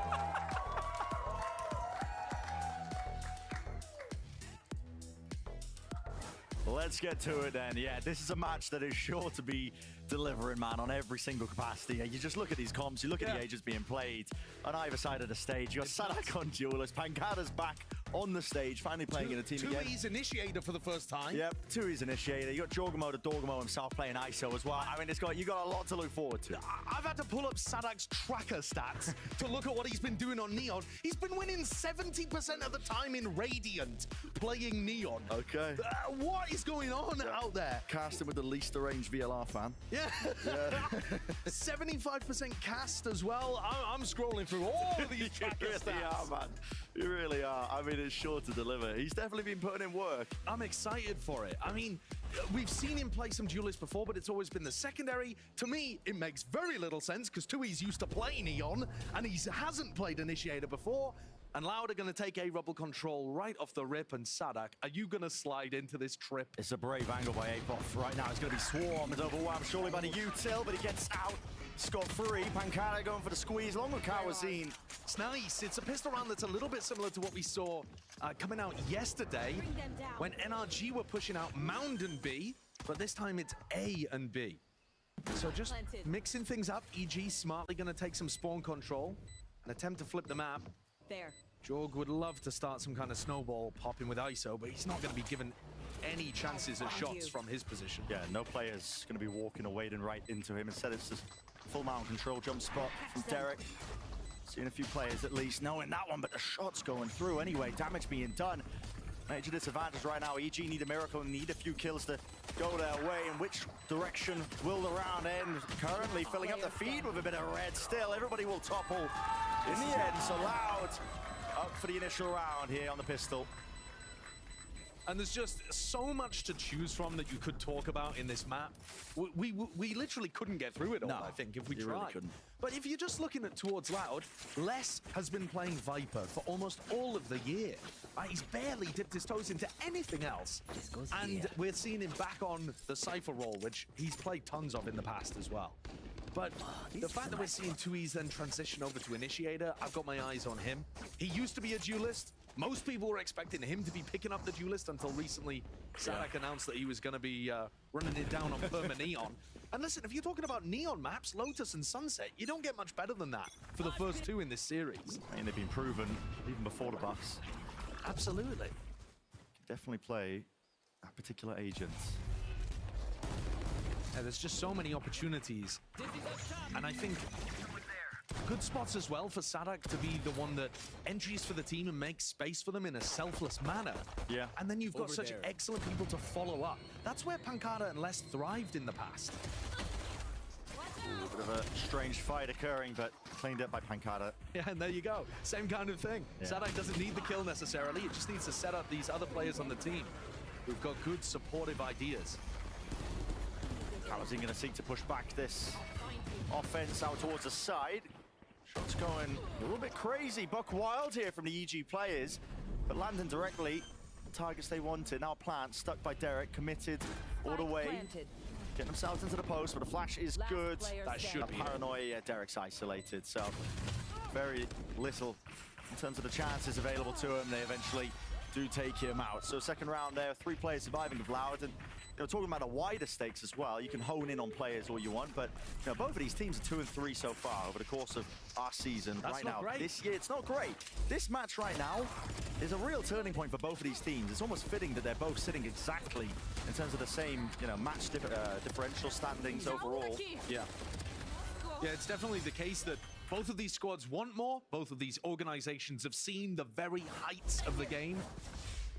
Both orgs have literally won champions, and yet they find themselves here. Different rosters had to make changes and need this to be the turning point. You're absolutely correct. It's a bonus round for Loud. Do they have something aggressive prepared? You would expect EG to be holding for it, but instead they're walking forward to take a clash at front B. Yeah, just trying to double up and take this fight already. Shield going to be activated now. A lot of util to slow them down, but barreling forwards and through. Wait, the door's open wide. Stop them in their tracks there. Nice, even exchange. So Loud bring it to that 3 versus 3. Those are 2 incredibly important kills just to halt that momentum. Sadak, he's going for a little bit more. I like that though. EG cut noise and Sadak just goes for some information. He's not expecting this re-explore. Spotting less though. Superman Last player standing. has to take risks in this spot. Derek, last one left. Not favored though. Facing up into the double face of Loud. 3 in a row now for them. Bren, there's some sick part of me that really wants Sadak's stats at the end of this to be better than Aspas's, so that we can run some kind of bonkers. Just do it a head-to-head. We've entered a dimensional portal kind of head-to-head stat, where we compare the 2 duelists. Look how nice this one is, though. Still very good coordination between these players. It's almost reminiscent of, in some sense, like NRG adding back in Finesse and Som, players with a lot of experience with the roster, but not recently. That's somewhat similar to what Loud are up to right now. Yeah, I'm definitely happy to see Pancada back playing once more. Shots getting fired and rattled. Across the board, only the pistols in the hand of the EG players, but almost coming out on top of that fight. Still Superman's low. Oh, what is this? Getting tricky with it, but he just can't quite land a shot. One would have done it. Brutal. 2 years being low enough. Apot's worked his way all the way through B. Has found a gap that maybe he can exploit on a rifle round. This kind of thing, weirdly enough, Apoth might find more value in the long term by disguising the fact that he walked through B here. Yeah. In order to do that, he'd have to kind of walk all the way back through one of the sides. Yeah, just so that, Loud don't don't realize there's a gap in the defensive play, right? Exactly. So sometimes it's better not to even try to maximize the value in a 1v3 here. But if he gets a free kill on less, magic could happen. Slight anticipation, that he might have been re-swung onto that angle, but no, not happening. So 4 in a row now for Loud. This is a, I mean, steady lead. Obviously doing it onto the anti-eco. Now a bit of a buy round for EG. Sadak with the Neon Operator, round 5. All right. We're seeing it all here today. One enemy remaining. Now that to me doesn't make as much sense, Brent, with the way that they want to play. And it seems like he's dropping it. Not opting for that. Yeah, just gone for the rifles. Yeah, and setting up trips over towards A for Loud to play off, while Les himself anchors with Pancada on the C side. EG being the team as well, that they're struggling to find a lot of value here, but fault line, undercut, flies forward, at least gives them access to front C. Loud ready for a refight though again. Look at the proactivity off the charts again, the double tap, refresh! Jorgamo! Sky can't be removed, the raid boss, but finally broken and taken out. Shot in the back, cowardly maneuver. 3v3 though. And they're lacking that initiation ability to get in onto sites without having the raise, without having that ability to burst through. So EG forced to play things a little more slowly unless they can get all of these big entries. Cutting noise, and last time Loud went for a re-explore. This time, same thing, and they punish. Yeah. That's a fast thrash. It's going to be used and offloaded just to try and push them back. Sadak's opening the door. Aggressive. Sadak opens the door, bit of a distraction play. Okay, overdrive. Popped up, but he can't land anything. It's all gone skew whiff into this round here, but a few stray shots maybe might do it. Into the cage. Blind as a bat, really. Pure instinct is what he was operating off of. Still 2 years. They're so 30 weak. seconds left. In a 1v2, definite chances for him. There's 33 health. I mean, if they lined up, he could kill them with a single bullet. He's going to have to go through both of these trips. So it's going to give Apoth great information about exactly where Tui's is coming from and the timing involved. But a thrash available, and like I said, barely a soft breeze would knock over Nature and Apoth here. Yeah. Nature and Apoth as well, just biding their time. Playing as Nice far back as you slow, possibly yeah. can to avoid thrash. Full avoidance. Even just holding the util. Nature. He's gone for the major win cons here. Thrash. It's an instant cancel. Not sure if that's a fake out or a mistake or what, but still a tap onto the spike now. Fault line. Slight delay. Forced out. Apoth getting a bit of a run on and a move on. Of course, they know he can't quite beat on it. So 2 years. Not quite winnable for him. Time running short. It is good damage, nevertheless, onto EG. You know, removing a lot of those players. Loud's economy is booming right now. Those players are almost max money. Now, just to talk about this for a moment, if you have been playing Valorant in ranked right now, ISOs have been killing you. I'll say that as just a straight up fact. Even if you're playing ISO, you know the terror that is ISO in ranked currently. But at the pro level, there's so much spam into smokes and so much chip damage and good utility. Jorgamo is going to find it a lot more difficult to have those ridiculous snowball rounds. You see, even in that situation where he's able to pick up 2, it's tough for him to get out of that situation and stabilize with his shield. Yeah. This time, though, ult online, who do you actually want to get for Loud? Surely you're looking for less. Yeah, if you get less, takes down the entire Cypher kit, so... Yeah, but he might kill you. It's less. He might kill you, that's true, but the shield's active now. Doesn't want to opt for using it, just backing away. Jorgamo, what would you like to do with this? I'm waiting for it, man. I want to see the gulag. Pull somebody into it, the 1v1. Just prime and ready with the undercut. A bit of vulnerability now. Spice things up, and you can see with that damage. Goes up and through now. The shield's offline at this point. Yeah, it is. They've waited it out. out.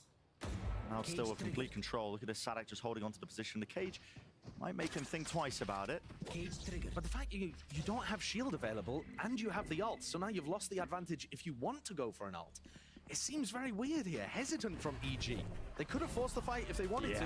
You and me. And Apoph's gone down. Gulag, here we go. Let's go straight into it. A 1v1 is occurring. McCowazin just gets taken out instantly. Almost instantaneously. Superman's already into the fight, and everyone's been ripped to shreds. 2 years. Chance to even it out, maybe. Not quite. Sadak in a 1v3. Plan from Derek. Spike planted. No disruption. The post plan is pretty impeccable stuff from EG. Nice little setup. They still have 2 breach flashes. Yeah. I mean, the fact that they got in without even having to use those, without choosing to use those. Nature's just going to be taking contact here. It's basically unlosable. If you are the EG players, The horn forces the issue for Sadak. He's definitely anticipating the secondary swing from Derek, but eventually landing those shots straight to the cranium. So second round out for EG, maybe starting to string and chain together semblance of some rounds, make it nice and even. They did have to use big ultimates there, and Jorg being able to get that entry by dragging Kawanzin into the ult. It's pretty good. But they're not going to have access to those in the future. Here it is, instant shot. And Kawanzin perhaps looking to try to take the fight there a bit more aggro because he knew that that shield wasn't active. He got punished for it. Getting that jump spot, seeing if there's an operator on the other side. Pretty standard utility being used as well. Again, the full line, vulnerable.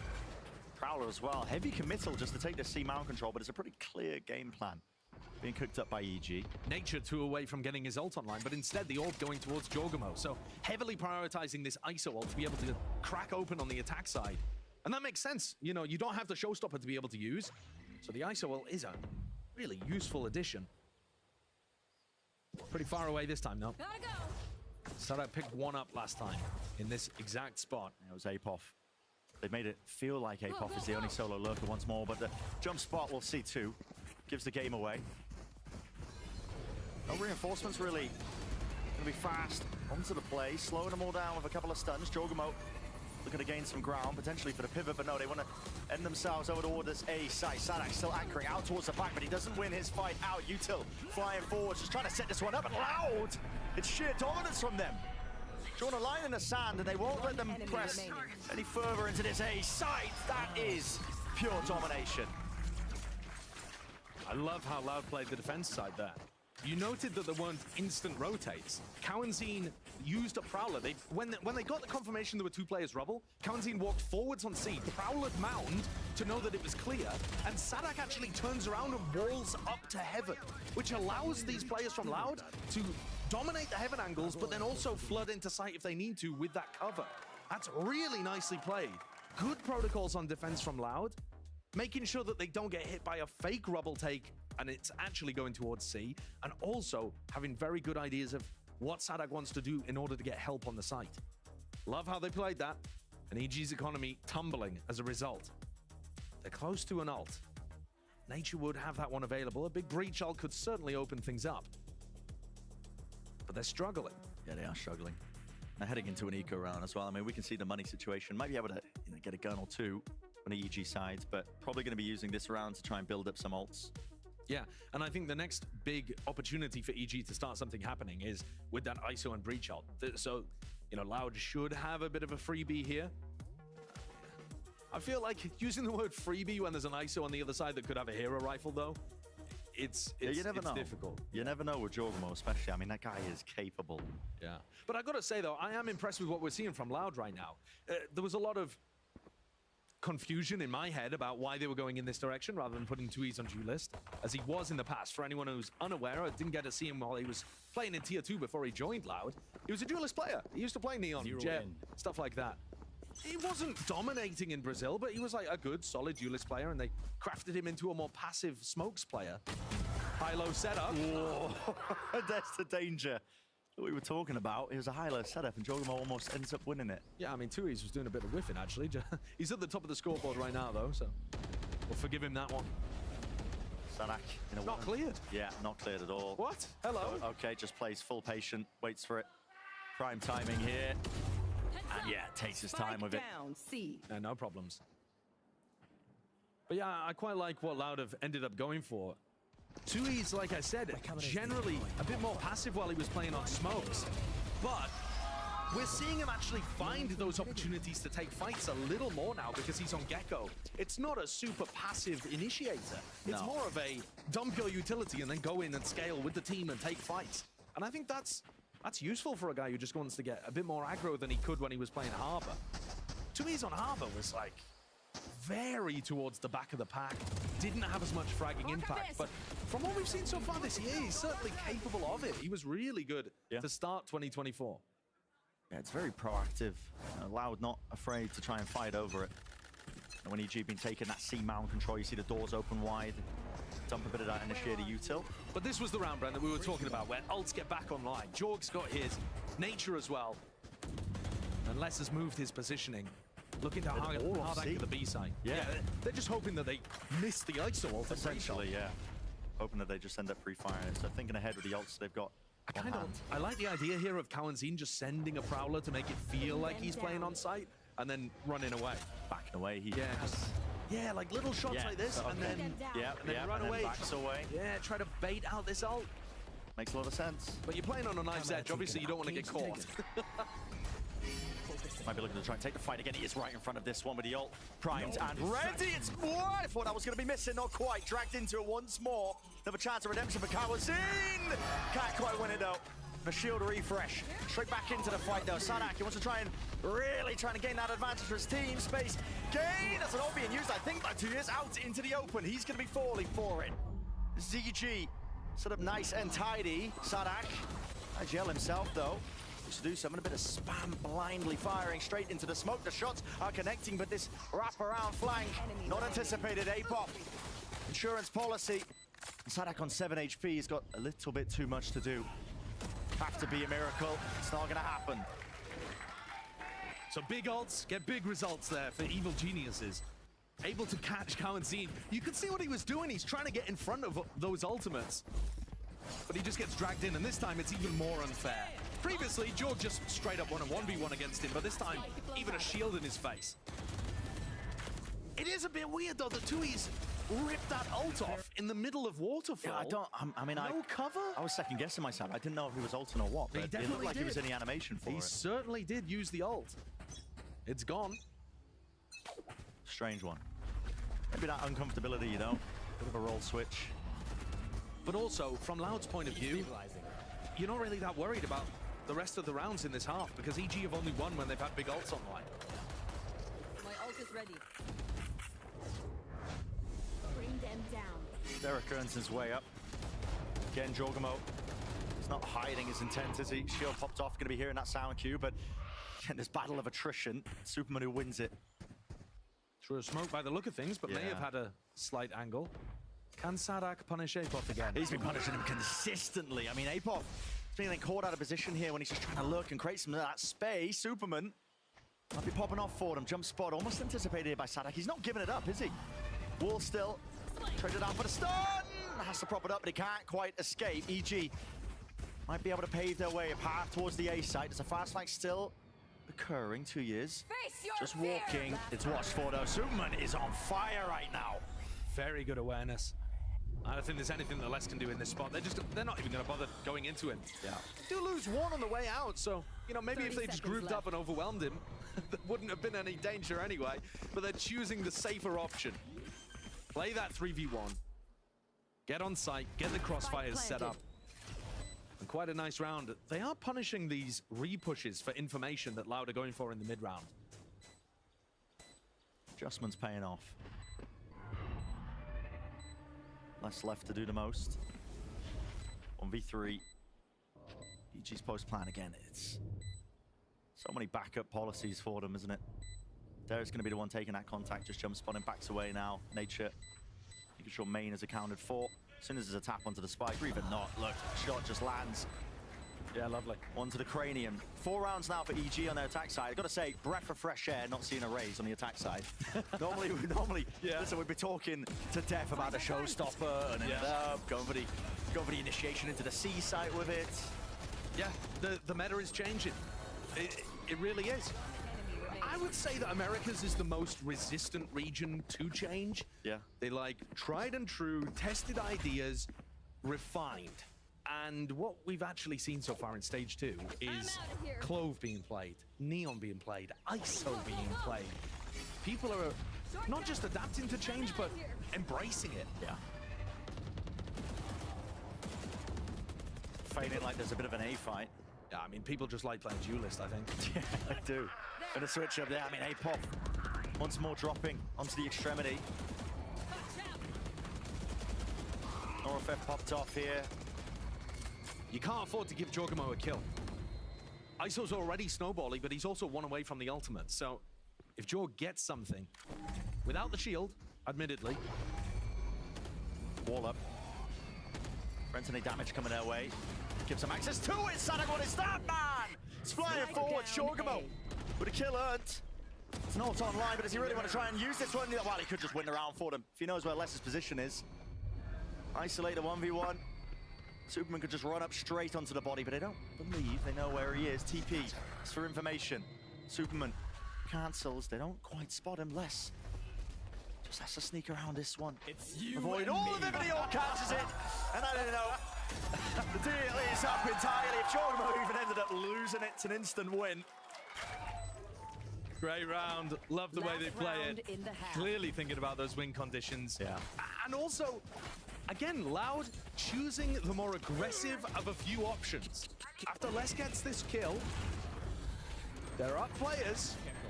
No distraction. And they just kind of send it there into tree. Yep. Choosing to try to take the fight to Evil Geniuses. Go, bro. Let's go, man. This kid is fucking broken.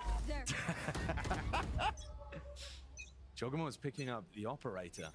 Looking to try to take a fight. There's 4 players. Paranoia in his face and Sadak running him down. Can't do anything though. So the weapon's going away. Doesn't want to give anything to the opposition. Tucked into the corner for a rainy day. Full A control though with the rubble. That's for Loud. They're doubled up. Look at this trip. This trip is so nice as well against what Neon teams will often do, which is to aggressively slide onto the A lobby player. Apoth just defending himself and stopping from flanks from coming through with this setup. Not much really changing in terms of the game plan for EG. No, but for Loud, the slower these rounds go from Evil Geniuses, the more Loud have been incentivized to go for some kind of aggressive option for either map control or more often information. So if EG call a bit of a pump fake here, I think they might bait Loud into peeking again. Might even commit for it. Shield actually helps out Jogamo there, really winning that fight. Even with the refresh on top of it, spraying it through. A little bit labored and messy, doesn't quite win it. It's all over the place. B access for EG. Onto that site. 30 seconds left. Good cancel there, because that almost certainly would have been a mistake to run back into Pancada unless 2E's has a lot to do. Certainly does. Does he want to choose and take the timing? He does right as the cam's being pulled out. Fortunate with it, but is traded. Pancada and Les. To them now, so they can turn around the fortunes of this round.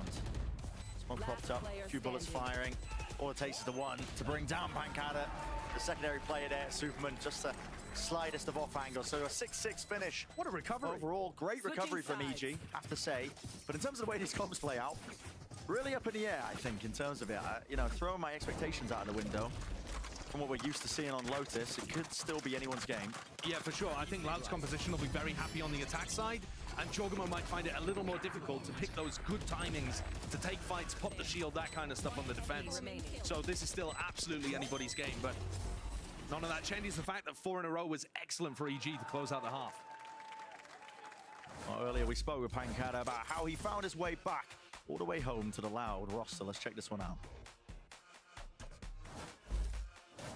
Os rumores sobre a Fúria foram verdade. Tive a negociação que estavam até avançadas, mas eu tive alguns problemas pessoais, problemas de saúde, que acabou que não encaixaram no time. E acabou que deu isso. A Loud apareceu e agora sou Loud. Cara, voltar pra Loud agora foi uma decisão até que difícil, né? Eu tava passando por alguns problemas pessoais, mas acabou que as coisas se encaixaram. A gente teve um time muito bom. E sem dúvidas os meninos ainda são o melhor time do Brasil. Então poder estar representando o Brasil no alto nível e com os melhores, com certeza pesou bastante na decisão. I'm happy for Pancada, you know, that he's found his way back onto, you know, the roster, the Loud boys, like you said. You know, he thinks they're some of the best Brazilian players, best Brazilian team in the scene itself. But yeah, I mean, it was kind of wasted on the bench, right? You know, it's a difficult decision, I think, for a lot of pro players where, you know, you sit on the bench, you're getting paid still, you have a bit of security in that aspect, but you're not playing. Yeah. You're not getting that game time, and you can fade into irrelevancy pretty quickly in esports. You know, it's a short lifespan. Yeah, overall. We have actually seen some great players of prior years wither away when they're in that kind of situation. And, you know, hopefully that doesn't happen to people like Demon1 who are currently in that situation right now, but it is great to see one of the former greats returning to his home territory. And honestly, I don't think FURIA, with their win right now over 100 Thieves, are going to be too bothered that they didn't end up with Pancada, because they're looking like they have been revitalized. So perhaps The rejuvenation of the Brazilian scene is here in stage 2.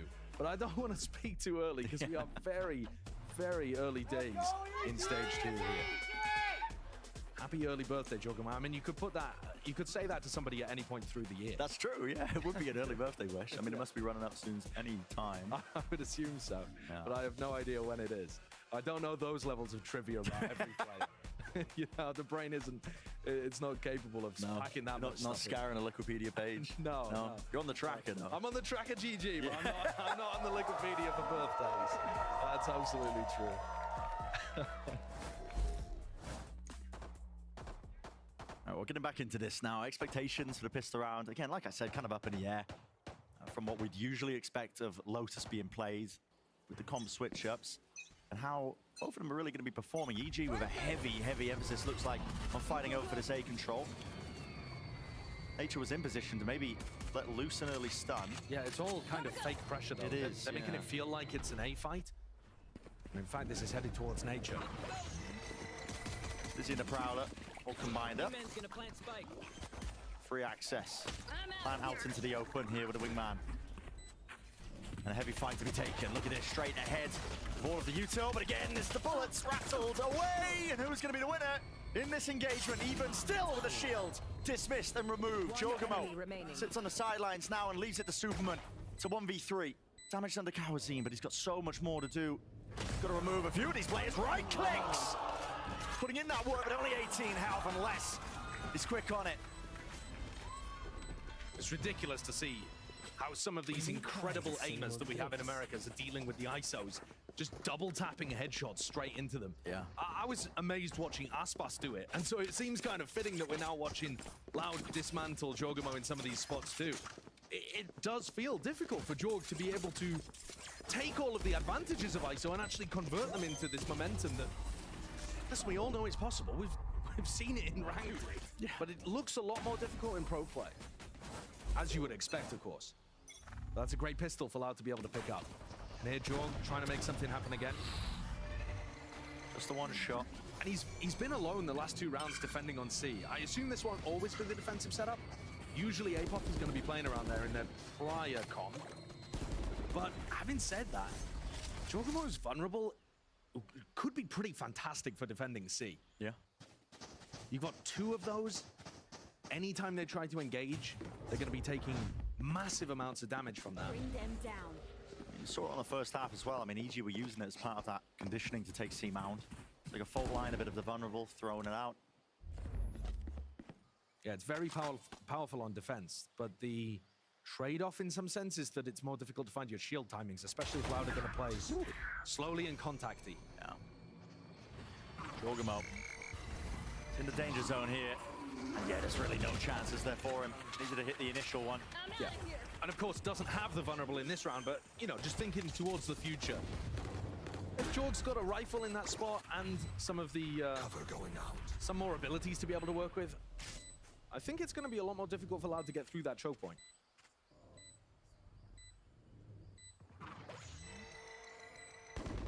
Gives us a bit of breathing room in this round here where it looks like Loud are just... I mean, it's essentially sealed up. EG just aiming to go down to the spike. Spike's pretty far away, to be honest with you. I think Loud are going to be able to catch to going for it. Yeah, want to farm up a couple of these eco kills too. Get him into these players. Certainly get him into 2Es would be fantastic as well. Yeah, either way. Whichever ult is going to be closest. Kawazine is doing the hunting. Will Apop even go down? Hello, Apop. Apop. He's got it. Ah, what a blunder! Oh boy. Oh boy. 2,700 credits. That hurts. Heading into the anti-bonus round. It's a good job they've drawn up that judge setup. Yeah, I mean that's the fastest judge purchase I've ever seen. Yeah. Potter's like, oh, I knew I built that judge setup for a reason. Oh, yeah. Appropriate reactions, man. Appropriate reactions. Okay, into the thick of things. Jorgamo, that's a fast punish. Sadak keeps using weapons that just ruin Jorgamo's shield as well. Whenever Sadak pops his ultimate, that's incredibly good against the ISO shield. Huge amounts of like fast ticks of damage. Stingers being used out there as well. Just ways of melting through and not giving clean, honorable Vandal versus Vandal duels. Loud feel like they've gotten an easy figure out, I think, towards the defensive setup of EG now with a punish onto Jorgamo. Yeah, and now Apoth has to retake with a judge. I mean, this is chalked already. Let's go on walkabouts.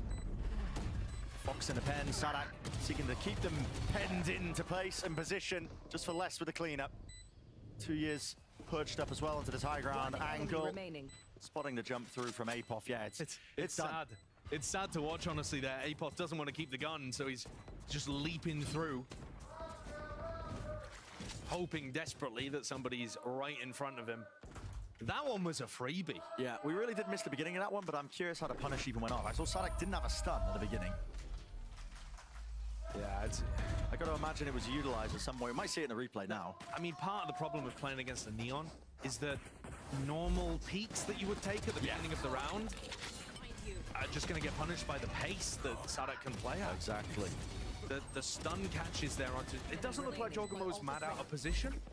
Just jiggle in the corner, looking for a bit of info, maybe a cheeky kill at the very start. That's pretty standard.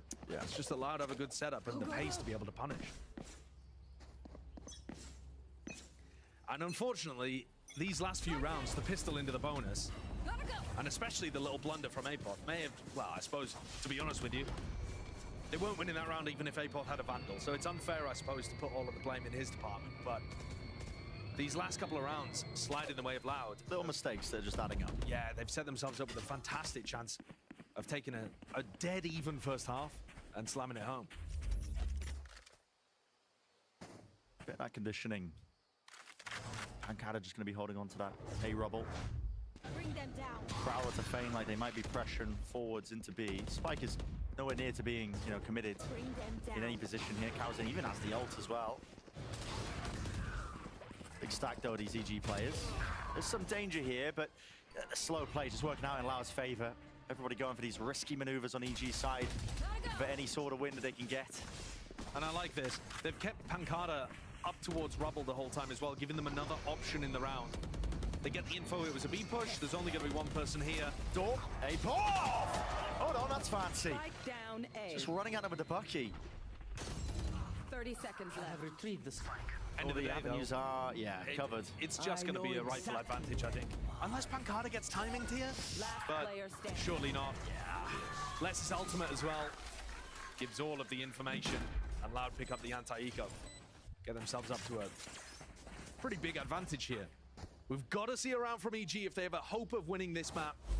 It's Loud's map pick, of course. But you're looking for a little more on this half. It's just been too easy, basically. Yeah, I mean, Loud have not been challenged. This might have been one of the more close rounds. On a tactical timeout as well. Timeout for EG. I think it's necessary. I don't think it bodes well, though, particularly because if you're taking the tac timeout now rather than the round before, I think that indicates that Potter perhaps wasn't confident in the adjustments that EG were about to make heading into the rifle round. But, now she gets her opportunity to influence the state of play. And Potter's usually got some really good stuff to throw at the team. Yeah, the reads are usually on point, right? In terms of wondering what to correct. I think it's tough, though. I think their setup at the moment, it's not like Loud are going for a ton of fast hits and just walking into trips. Yeah, that's true. They're slowing stuff down, and EG's composition doesn't have the most info in the world. You've just got Derek to kind of play around. I mean, I think they could set up a bit of a bait and switch, maybe with Jorgamo on C.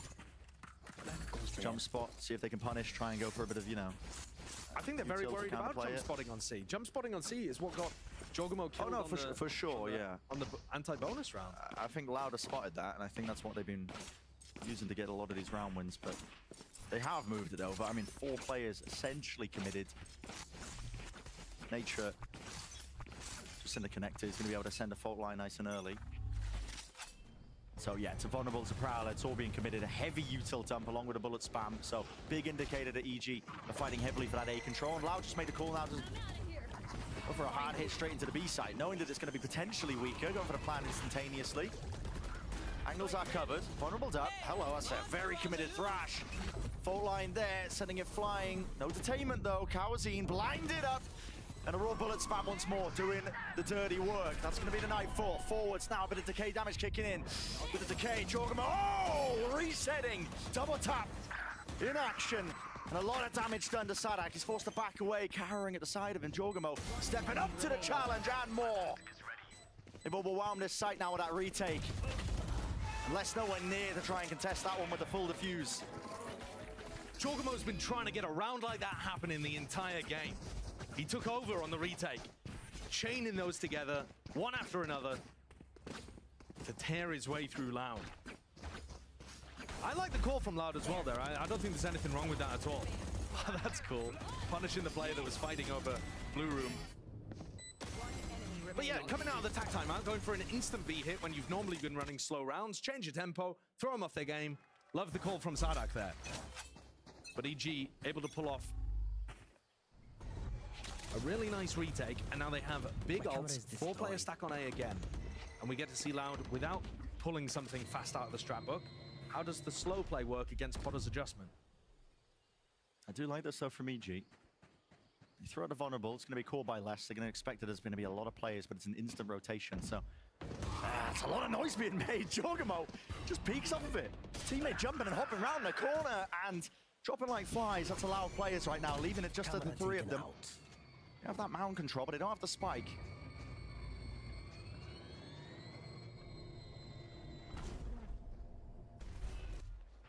Slowing it down, just seeing if they can walk into one of these angles. Maybe get a free kill or two. Kawazine? What? Yeah, what is that? You should never be able to pull that off. You've got bullet attack coming through the corner. The Odin should be favored. Sadak's walled his way in. No way. Apoth doesn't even really know that he's in. No way. He knows there's a chance, but he doesn't know for sure. It's all about the game. The timings and the head spot's over. Setups dismantled now. Full access to the back of the C site. Jorgamo revealed. How much more eager do you want to get, Sadak? That's the question. Nightfall. No tags, negative information. A lot to work off, though, if you are Sadak. You can back away. That's an ult committed into the gulag. Nature off onto the flank as well. This 1v1 is vitally important. And Jorgamo ends up losing it still. Revenge Drop for down, Kawazine. out into the open. Finally, he wins one. And he knows what the last two players are. He's going to push them back, him and Sadak. Sadak's going to be holding this cross. The position is good from these Loud players. Fault line. No stun there, but it is finally for Sadak. Slow to a crawl. Superman couldn't run anywhere. Nature in a 1v2. What a turnaround this has been in this round for Loud. Not willing to give anything up. The high-low setup. Full patience, full discipline. Waiting for him to walk right into the sight line. So, up to 11. Like I was saying, man, nasty turnaround from Loud. Yeah, really well done. That was a 3v5 that Sadak basically wins. I'm not going to say on his own because Kawanzine's pick on B was also bonkers. That is so good. Yeah. It looks like from his POV, it barely got slowed by the Odin bullets as well. But Sadak walls in on C, dodges all of the spam, walks into a spot where Apoth is not totally sure that the new duelist of Loud has infiltrated the setup. And Sadak picks him off, top fragging for Loud, 19 kills in 18 rounds. Bit of a brawl, feigning like it could be that heavy fight and sets up. Sadak doesn't win it. Not with the shield activated. Want us to call now for a fast pivot. All the way away, over towards the seaside, onto Mound. And nobody's playing here. They have to respect the fact that Apoth could be here. Right? They know that there's a big setup on the other side. In fact, I think they know that all 4 players were over towards A. Now Loud looking to slow the pace down a little bit, though. They realize they don't want to hit into that Cypher setup. Can they hold off EG's lower weaponry? EG are going to want to force the fight. Just trying to take a time in over the trip. No map control for the attackers. It's all over the place. Nature, it's a flash and a peek. Watching for all the EG players, though. That is wallbangable, I believe. So, yeah, Nature's not going to be long for this world. And Superman isolated. Up to 12, Loud. One more round will do it. Match point. I don't want to go too hot with this take, but Pancada looks quite good when he's playing smokes. It does. Yeah. Yeah. Does appear to be a smokes player rather than a sentinel player. Don't know whether anyone ever told sentinel. Oh, okay. Yeah. 12-7 though, the score. Loud doing a great job of pivoting in these spots. Another hard committal. This round could really just end almost instantaneously. It's on a nice edge. 40 eggs in one basket here for EG. With this committal, it's Superman. Head ripped straight off the shoulders. Door opened up, shield still active for Jorgamo, but nobody's giving him that easy fight he was perhaps hoping for. Opened up again, they can hear the sprinting and the dodging, moving around, taking a timing. What is that reset from Jorgamo? Still traded. Look how quick there the spam is to counter and break the shield. Everybody falling onto EG. 2v4, just to stay into the map. Shadows traveling. It's been a masterful showcase by Loud, I think, with this composition. It really has. The way that they've adjusted the tempo, playing some quick rounds, comfortable, finding avenues, lurking, pivoting around the map, playing slowly, baiting out plays. Remember, this was a 6-6 half, and since then, EG have been held to only one round on their defense. And it's not looking like the scoreline's going to get any better in their favor. Loud's might pick a Lotus, soon to be wrapped up. Oh, yeah. I mean, the util they've got alone should be ending this one. If whole line actually does save the day there for Apop. Stunned up in position. Not enough though for him to gain that second kill. And Sadek's just toying with his food, man. Skipping, hopping all over the bloody place. Thrash below him. He's just trying to isolate one of them, but he can't do it. 13-7 will be that scoreline. Loud walk away with Lotus. All the classics back for Loud, but in the most bizarre of ways. Less unkillable, looking absolutely bonkers. The KD was 20-9 for Less. Still the star fragger for Loud, but it's Sadak, I think, that drew the spotlight for me. Also had 20 kills, 300 ACS, running in, finding openings, calling really beautifully on the attack side too. Oh yeah. Showcasing that he's got the ability to do it all. I mean, it's the reason why he's winning 70% of his games in Radiant, I guess. Real masterful showcase from Loud, man. And steadily impressed with his team as well. I mean, and this is a match that is a turning point. We mentioned at the beginning for both of these teams 2-3, but we're going to be stepping away. GB and the analyst desk breaking it all down for map number 1. Don't go anywhere, you know, you don't want to miss it.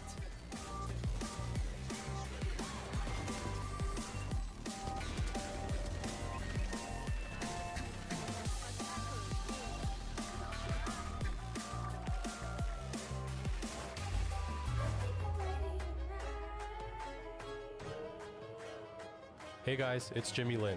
In this series, I'm going to walk you through attack on Pearl. Watch out for the stairs, clear this angle. You're going to be able to fight this.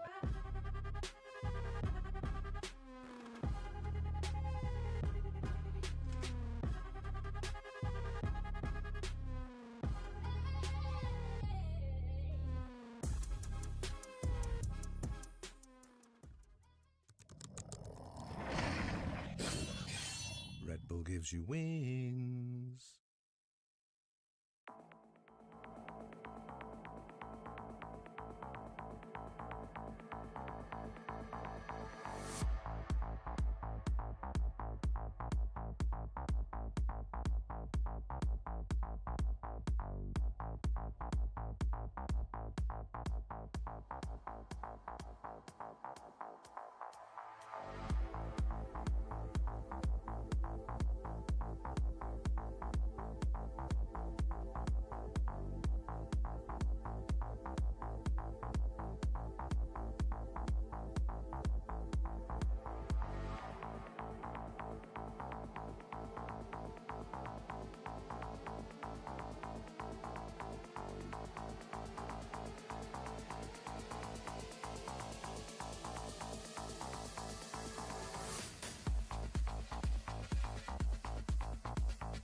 o Cauã, pode pegar a primeira kill, strafezinho, segura o dedo, controla o spray.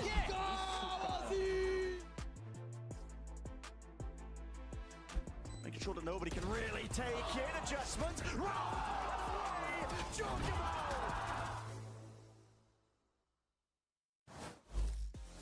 Smick standing here with Coach STK after an amazing map number 1 against Evil Geniuses.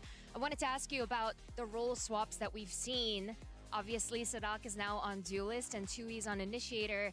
I think there were some people who definitely thought maybe it would be Tui's with Pankara coming in as controller. What was the biggest reason to have it done this way? I think that Tui's is his characteristics are more defensive. Like we can tell them like in soccer he's the center back, you know? So for him to play Duelist will be hard. So I think that Sadak has this play style more aggressive, so make more sense for us to have adapt to Sadak on Duelist and Tui's in a more sports role, like playing Gecko, this kind of stuff. That makes a lot of sense. Thank you so much for sharing your thoughts. Well, it looks like the stocks are high for Brazilian Fucking suckers with fucking Americans. Up a map win against EG on their pick football. 13-7, but this is a fascinating turn of events that we have found ourselves in here, not just because of, you know, the fact that, well, Brazil's having a great day of Valorant, but also like just seeing Sadak play in that role, seeing Loud with so much cohesion as well, especially when we flip to the to the second half there. But I think the conversation really has to start with the surprise picks, right? The Neon, the ISO on each side of the field here. Wyatt, I feel like we kind of saw the limitations of ISO, right, in a lot of these situations, right? Just spamming through smokes, crack your shield.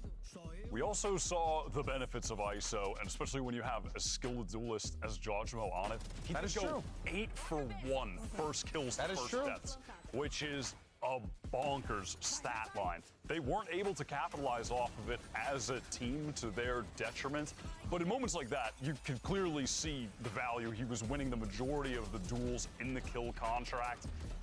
It just wasn't consistent enough, and part of it, I think, as well, was just the comp I don't think was ideal for supporting or playing around the ISO. Yeah, well, I think that is an interesting point there, right? Was the composition something that EG is going to need to have to recook a little bit if they end up in this situation again? Yeah, I've seen it twice so far.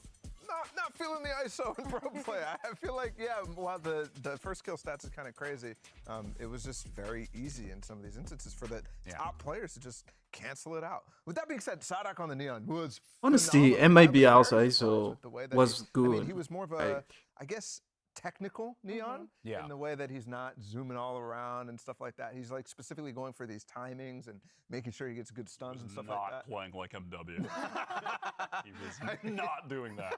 Speed MW up here. Sadak chilling, vibing, and he has IGL from the role too. So it's a very interesting dynamic. I mean, I talked earlier about how I felt like he was going to be super util heavy, and I feel like he really showed that because he was able to set up his team, even on those retakes or those post plans. He was able to set up each of his team to kind of go into sight and like capitalize on what we saw. Whereas on the other side, when we have that breach that has the same stun, that does the same thing, it didn't really feel like they were able to set up the ISO. And so I feel like that's kind of where in both comps there was like that big difference and why we saw Neon kind of go crazy. Yeah, well, you know, I want to hear from Coach Potter and see what's going on with the EG camp as we get ready for map number 2.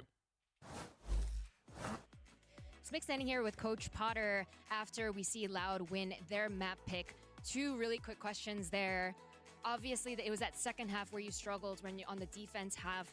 What do you really think went wrong there? And then lastly, Neon, ISO, obviously we saw Jaw do Jaw things. What was your reason for ISO? It's really Jaw. I mean, Jaw, whenever there's an opportunity to set him up to have fun and do Jaw things, that's what I'm going to do for sure. It's just the same problems from Split 1 for us. Pistol round and then losing both pistol rounds and both bonuses definitely did not help at all. So coming into map 2, we've got to have a stronger, faster start here. Sounds good. Best of luck. Seems like those glaring problems kind of back again. That was a thing that I remember Potter talking about, you know, in stage 1, and it seems like those problems, again, to what she said. You know she tracks that religiously with how good EG has been in the past with those specific rounds. So to see it fall short once again here, I was kind of scratching my head because it was a very close game in that first half. They got bonused, and then they got bonused again, but then it felt like the entire time Loud was in control, despite all that. Yeah, they were in control because of those rounds that Potter talked about. But interestingly enough, of the 10 gun rounds played, Loud only won 3 of them. Yeah, exactly. Which is pretty hard to believe given the scoreline. Yeah, I mean, I think you said also like the first kill, first death or something. For him. Yeah, and they still on a losing effort there despite such a great result from EG in those categories. Certainly are going to sting, but they're going to need to worry about that later. For now, they got to take their way over to Sunset, see what happens over here. Remember, this is going to be Evil Genius's pick, but we have started to see what this Loud team is cooking, Wyatt, so there could be some unique compositions that we get from this. We have not seen Loud on this map since they were still playing the Phoenix comps. It's been a while. It's been months. That's right. And what I'm really excited about right now with this Loud is that they are finally playing Cypher. They are playing the really good Sentinel that has been meta-defining all year. They threw that to the wayside. Les had played Cypher this year 3 maps, and Viper 23 maps. And it's going to be on the Cypher again, which I'm happy to see. We've got the Neon, which we saw NRG doing yesterday. You know what I mean? Yeah. You got to get some sliding, some drifting, Tokyo drift. It's going to be amazing. I'm so excited for this. I just want to see how this is going to unfold. I'm so excited for the Neon versus Neon, but the thing is, I feel like Loud just has that experience of Neon from playing on the map before, so I feel like Sadak is kind of going into it with that fresh mind of like, okay, just went crazy, let's do it again, let's call around it.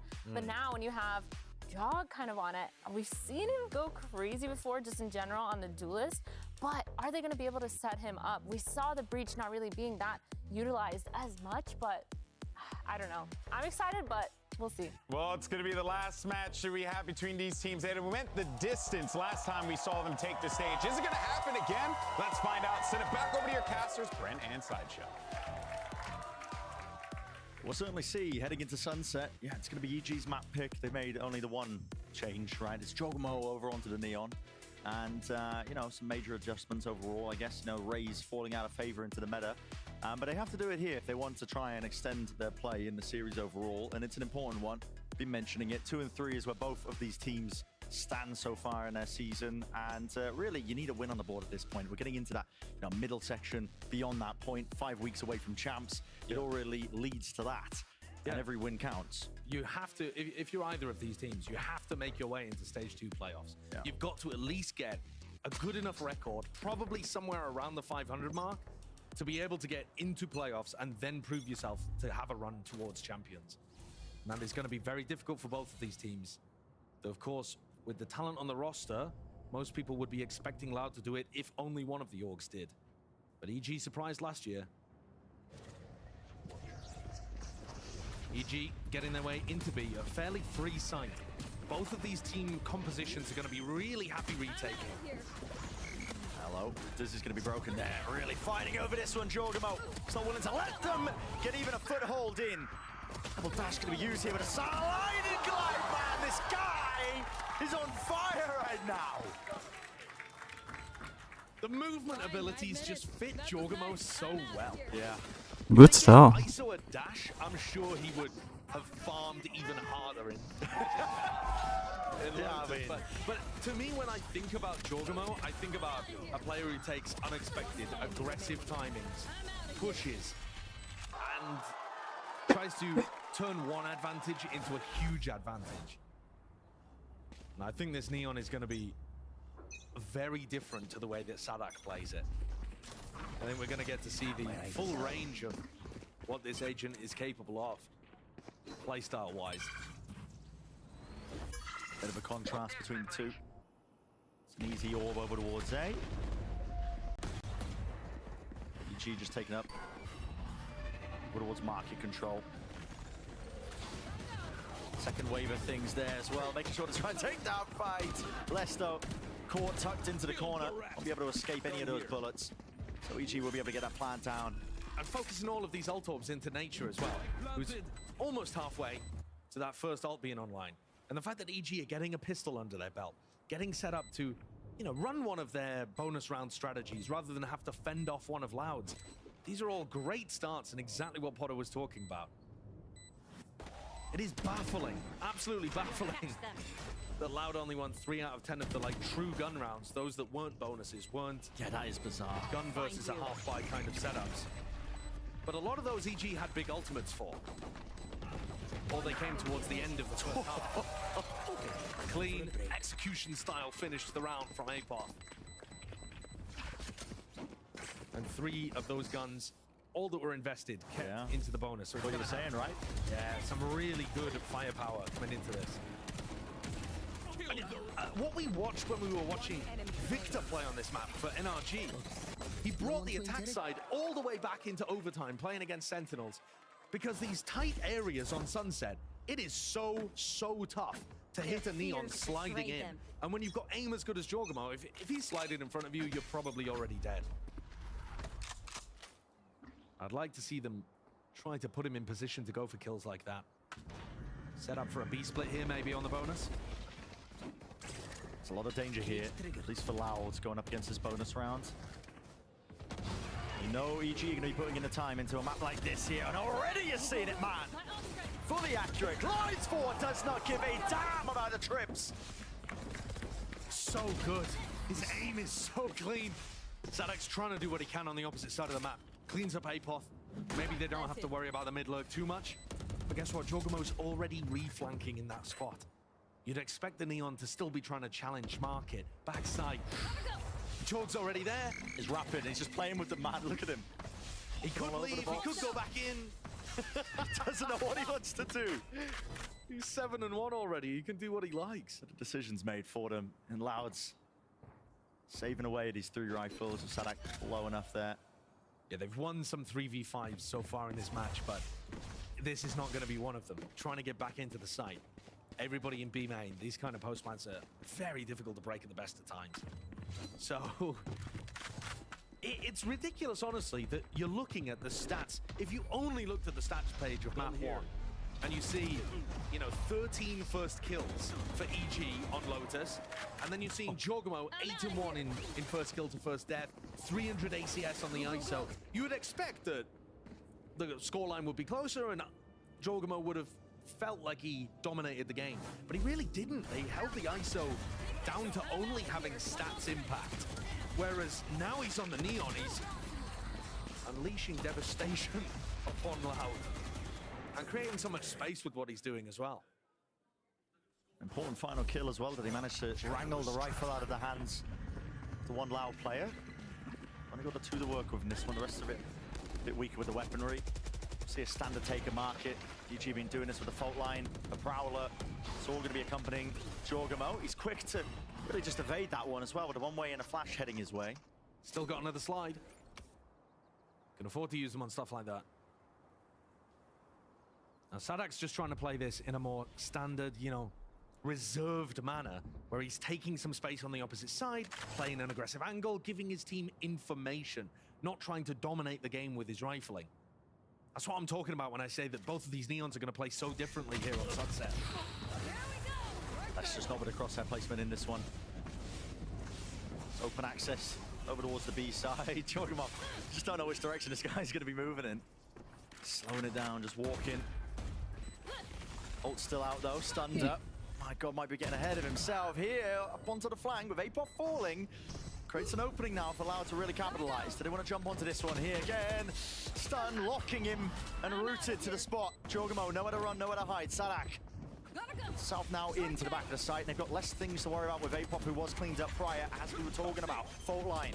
It's going to be used, the first wave of defense here, to try and push them back and away from this one with a couple of bullets and a raw spam. Might be enough to take away a kill or 2, but it goes in either direction. And who can win out this fight? It's a very difficult retake to even make happen. Cowards in sticking! Pancada! He covers it all though. Beautifully done there from Loud. Very difficult to crack these B main post plants, but the coordination between Sadak and Pancada was fantastic. Another situation where Sadak does not dominate with the rifling, but sets up another player on his team to have that impact. And yet another round, by the way, where EG get the first kill and end up losing. Felt like they should have been able to get extra kills through the smoke, but that is just the nature of post plants like that. Sometimes things are not going to quite go your way when you're relying on pinging.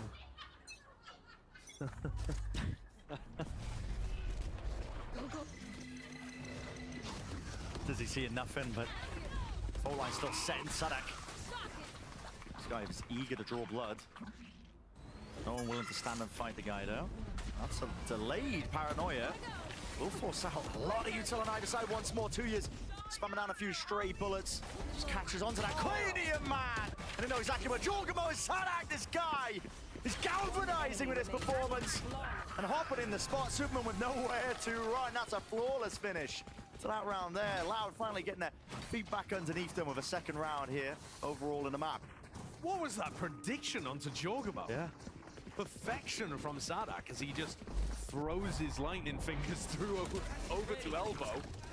Couldn't see him, but just thought that that would be the kind of spot that Jorg would try to fight in, helping the rest of his team. And playing off the thrash there, coordination beautiful from Sadak and 2Es. On the other side of the map, by the way, complete opposite side, no action happening, but less throwing an aggressive cam, looking for information. And this time they've got a cam that spots a main. And again on the other side, playing for info, so really heavy info setup in the outskirts of the map. What? What? Okay. Wow. They're going to catch that one. They do. The stun is true. Right onto 2 years. I don't even know where EG are ending. I mean, I don't know either. It's all over the place right now with the players just holding down the positioning. At least for Loud, making sure that all the stragglers get caught there. That was all over the place from EG. It's a bit bizarre. I think they were trying to hope that Loud would rotate to try to help 2Es in that spot, but You've got to give them time to rotate. yeah, and Jorgamo and Apop were just ended up away from the fight. Jorg's got caught. Seemingly just walking straight into the trip. Less play for his life. Now that is a lovely wall. Nature with the plan. Nothing to push him back and away from this one, so into the post we go. Fault line's good to slow. There. Same with the aftershock, but they know these players' positions now. At least they got it. Stun's good. I know exactly. Paranoia even better. Apop has to defend him now. Has to be the bodyguard. Get down, Mr. President, but Nature. Now might be your time to show up and turn up into the fight. Pushing past it. One player left alone. It's him. Isolated. Attack from Pancada. He needs to fight though. Nature, will it be granted it? Will it be given? Not quite anything. Plucked out of the scene there. So Loud making it nice. And even 3-3 for the scoreline. It's another round though where EG have a set play, use a breach ult to be able to get a pick. Start things off with a player advantage, and yet, I don't want to say half-baked, I think it was overcooked. They were only committing to a B split with 3 of their players, because Jorgamo was waiting for people on A and Apop was lurking A. Shameful performance. A strange one. I think if you're going to commit your breach ult like that, you might as well be going for an A split through mid. But I'm not sure whether that was a bad idea, a failed execution of the idea. Difficult to know when that's the first time we've seen EG run that strat. There. Bring them down. And the money's not looking too good for EG.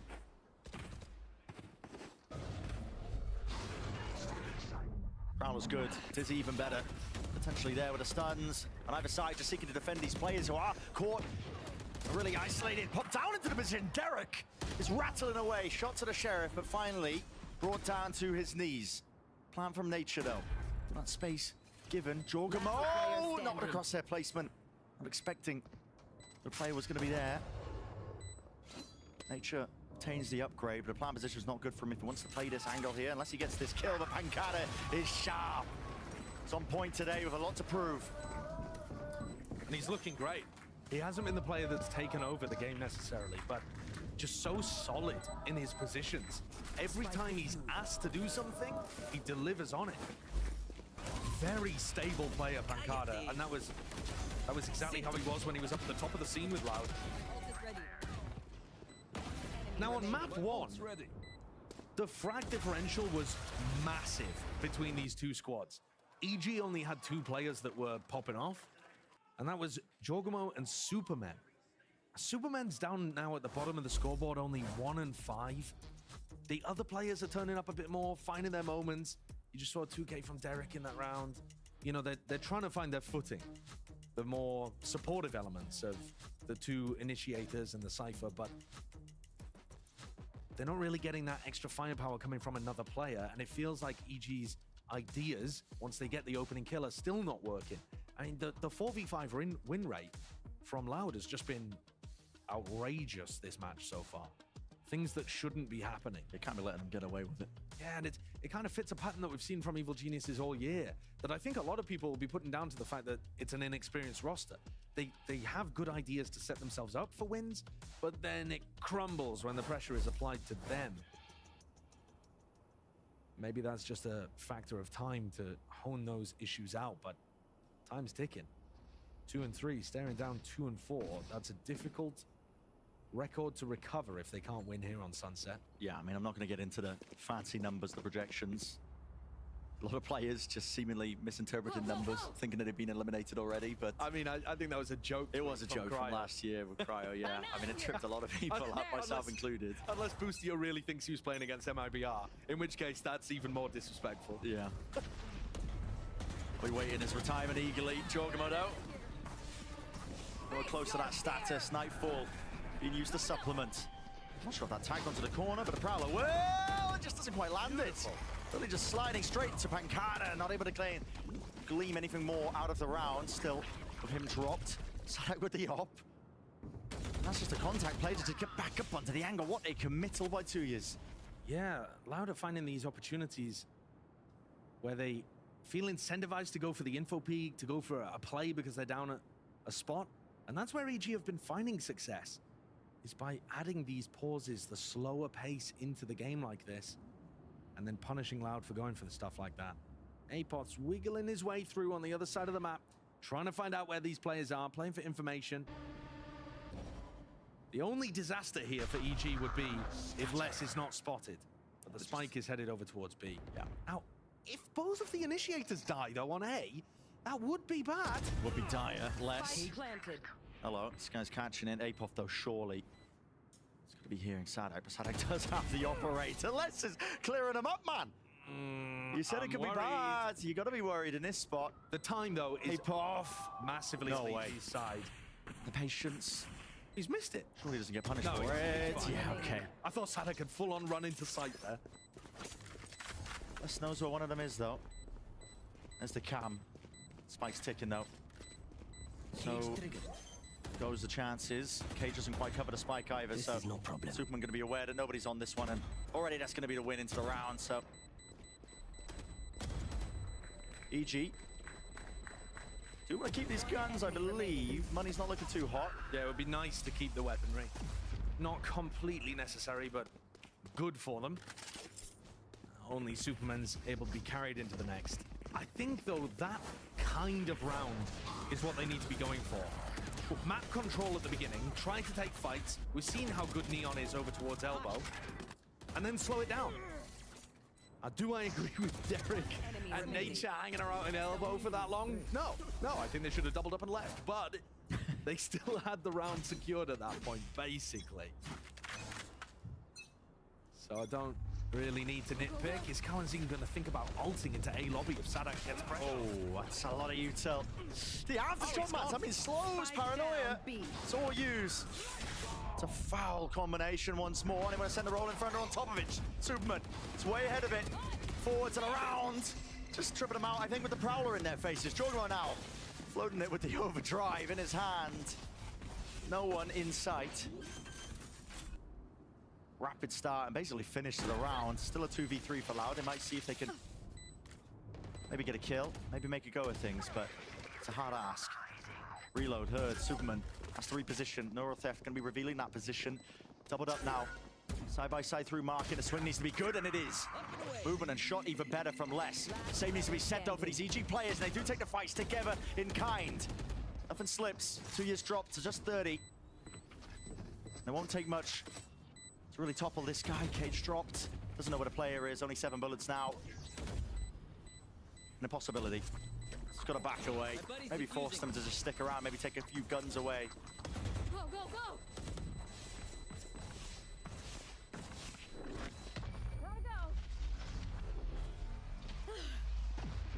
EG up to 5.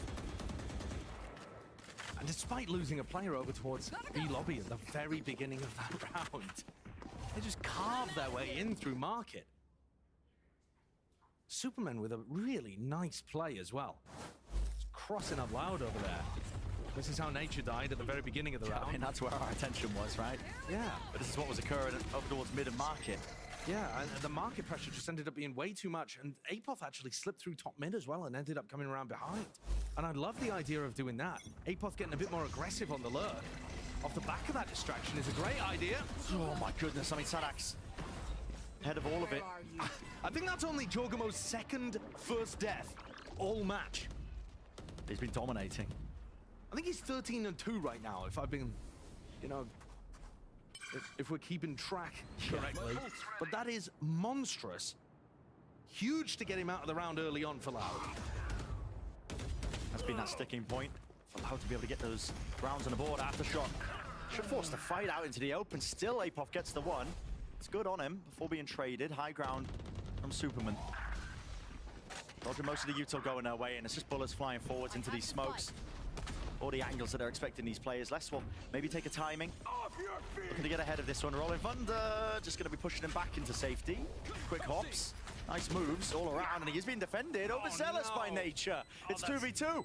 That's a rough mistake there. Asking for way too much. You're in a 3v2 scenario. Play crosses. Make it tough for Loud. They only had a Paranoia to work with. EG cannot let this one fumble.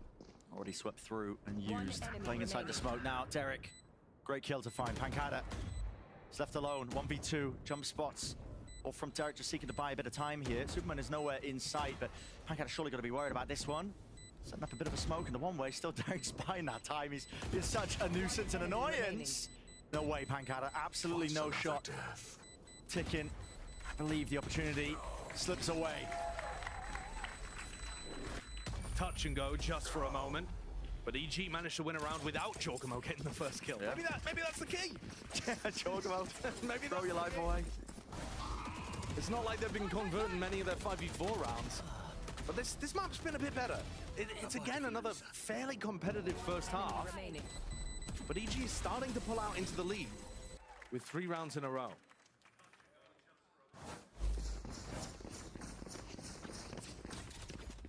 Last time Sadak had his ult online, he was destroying people over towards A lobby. They're going to make it feel like the same thing again, but this time he's coming tiled. Insert and pressure. It's been applied all over the place here. Still in his hands. How has he landed that? Plenty of targets to work with. Just jumps right into the open arms of the EG player, so he's traded him. He went back in for more. He did. What is he thinking? That is just manic, man. Jorgamo waiting to strike. Lights forward, still at the full accuracy, but Prowler just did not assist him in the slightest. Plenty of players now watching for this one, and it's over just like that. Okay. These rounds have been so back and forth. Yeah. They genuinely have no relevance to who gets the first kill. No, there is no correlation here. It might be a negative correlation. But, you know, Sadak is coming down mid. He does get the opener, gets traded instantly. But then as EG try to use, I don't know, a bit of the information to push forwards, they must know that they're going into a stack there as well. That was where the initiator utility came from to open up Sadak's play. I don't know, man. It feels like both teams are just getting pulled into the maw, finding it difficult to slow down the pace with the neon on both sides. Something to the fights here. It's a week goodbye for the final round of this first half. Nightfall is going to be committed. Thrash used in kind. 2 years. See if we can push this one back, but a stun slows it down. Not going to be able to find anything. Might be able to reclaim the orb, at least for round 2 of things, but potential for a refight. Sadak might even be eager for it. Ults cancel. It's going to be shot in place. Thrash is ready. Player disadvantage for EG. That's why they're slowing this one down here. One and done position. What's going to be called? Sadak playing together with him, and the fight to one out. Loud just dominating across the board here. It's a clean, almost sweep from them. Kawazine was left alive, but 6-6 will be where they finish here for the first half of Sunset. Dead similar to what we saw on Lotus. Lotus, it was 4 rounds in a row from EG, I think it was, towards the end to bring them back into the game.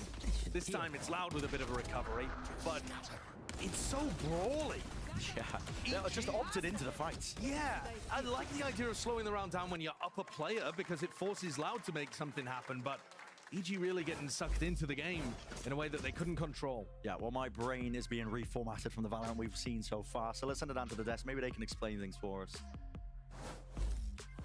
Well, good news is I won't be, because Lord knows no one wants that. Thankfully, I have three brilliant minds here to explain what we're seeing here. And I think, though, the talk of the town... Where?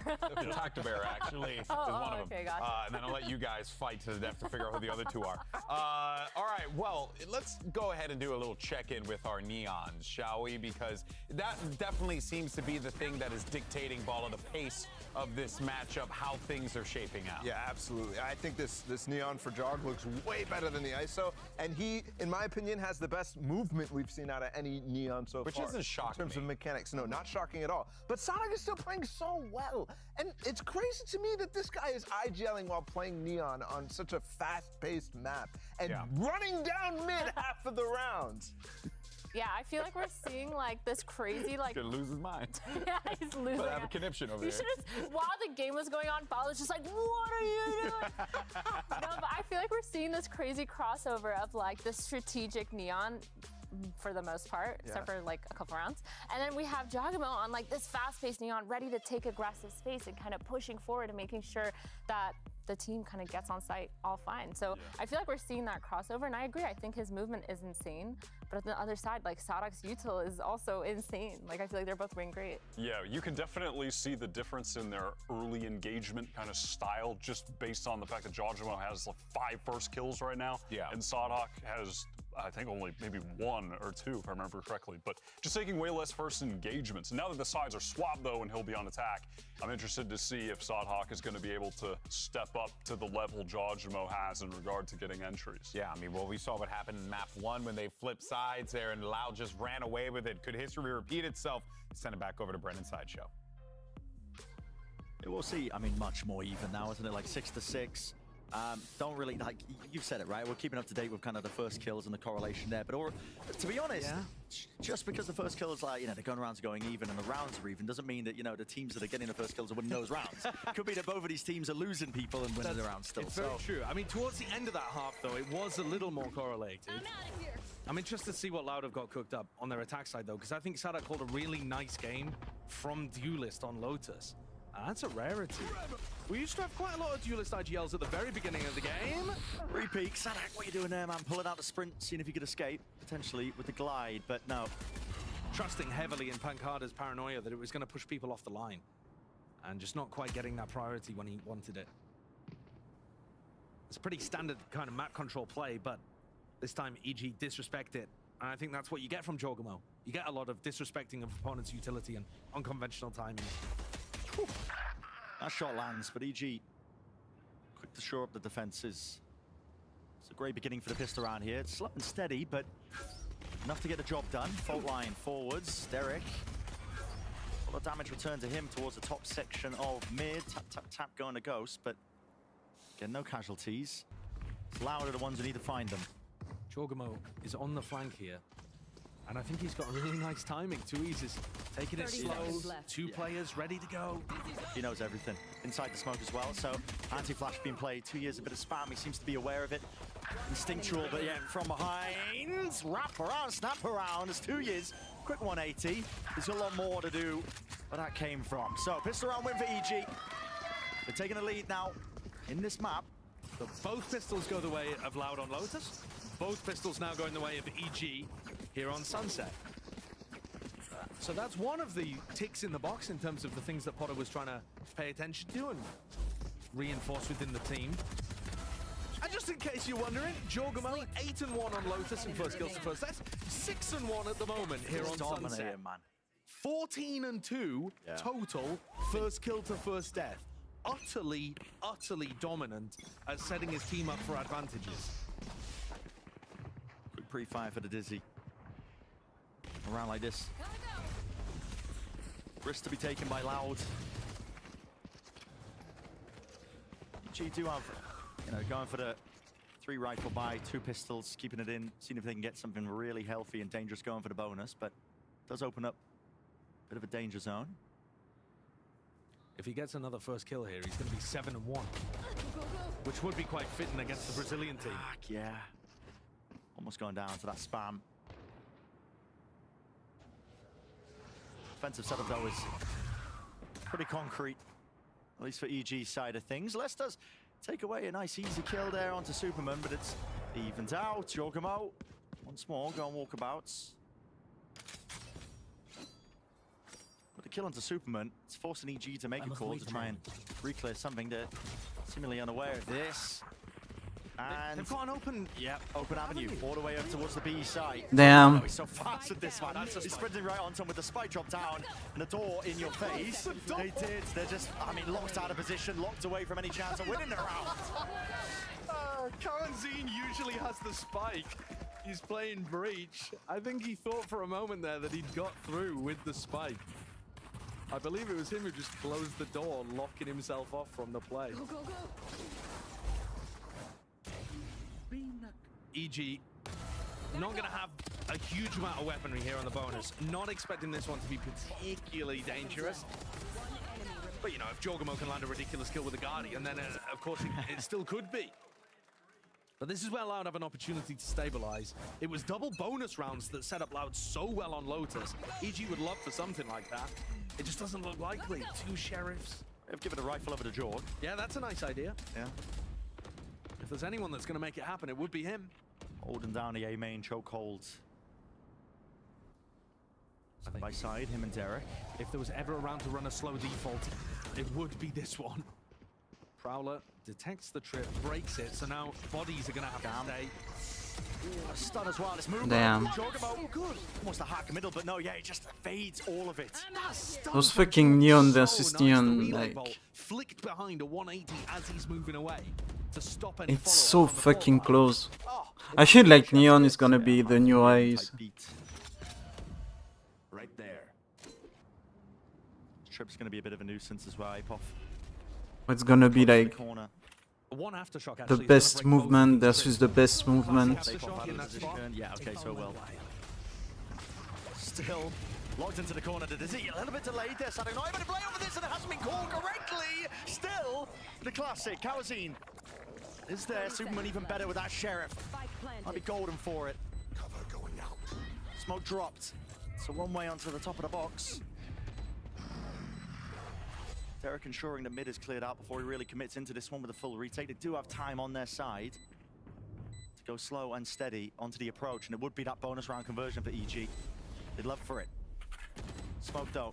It's Pancadas. Will force some forwards here with the aftershock as well. Out of the way. Superman sticking. Bit of miscommunication in terms of where this has been planted. It's actually in front of the pillar. They're spamming it to the left into the wrong spot. So EG just get a free defusal all the way. Less.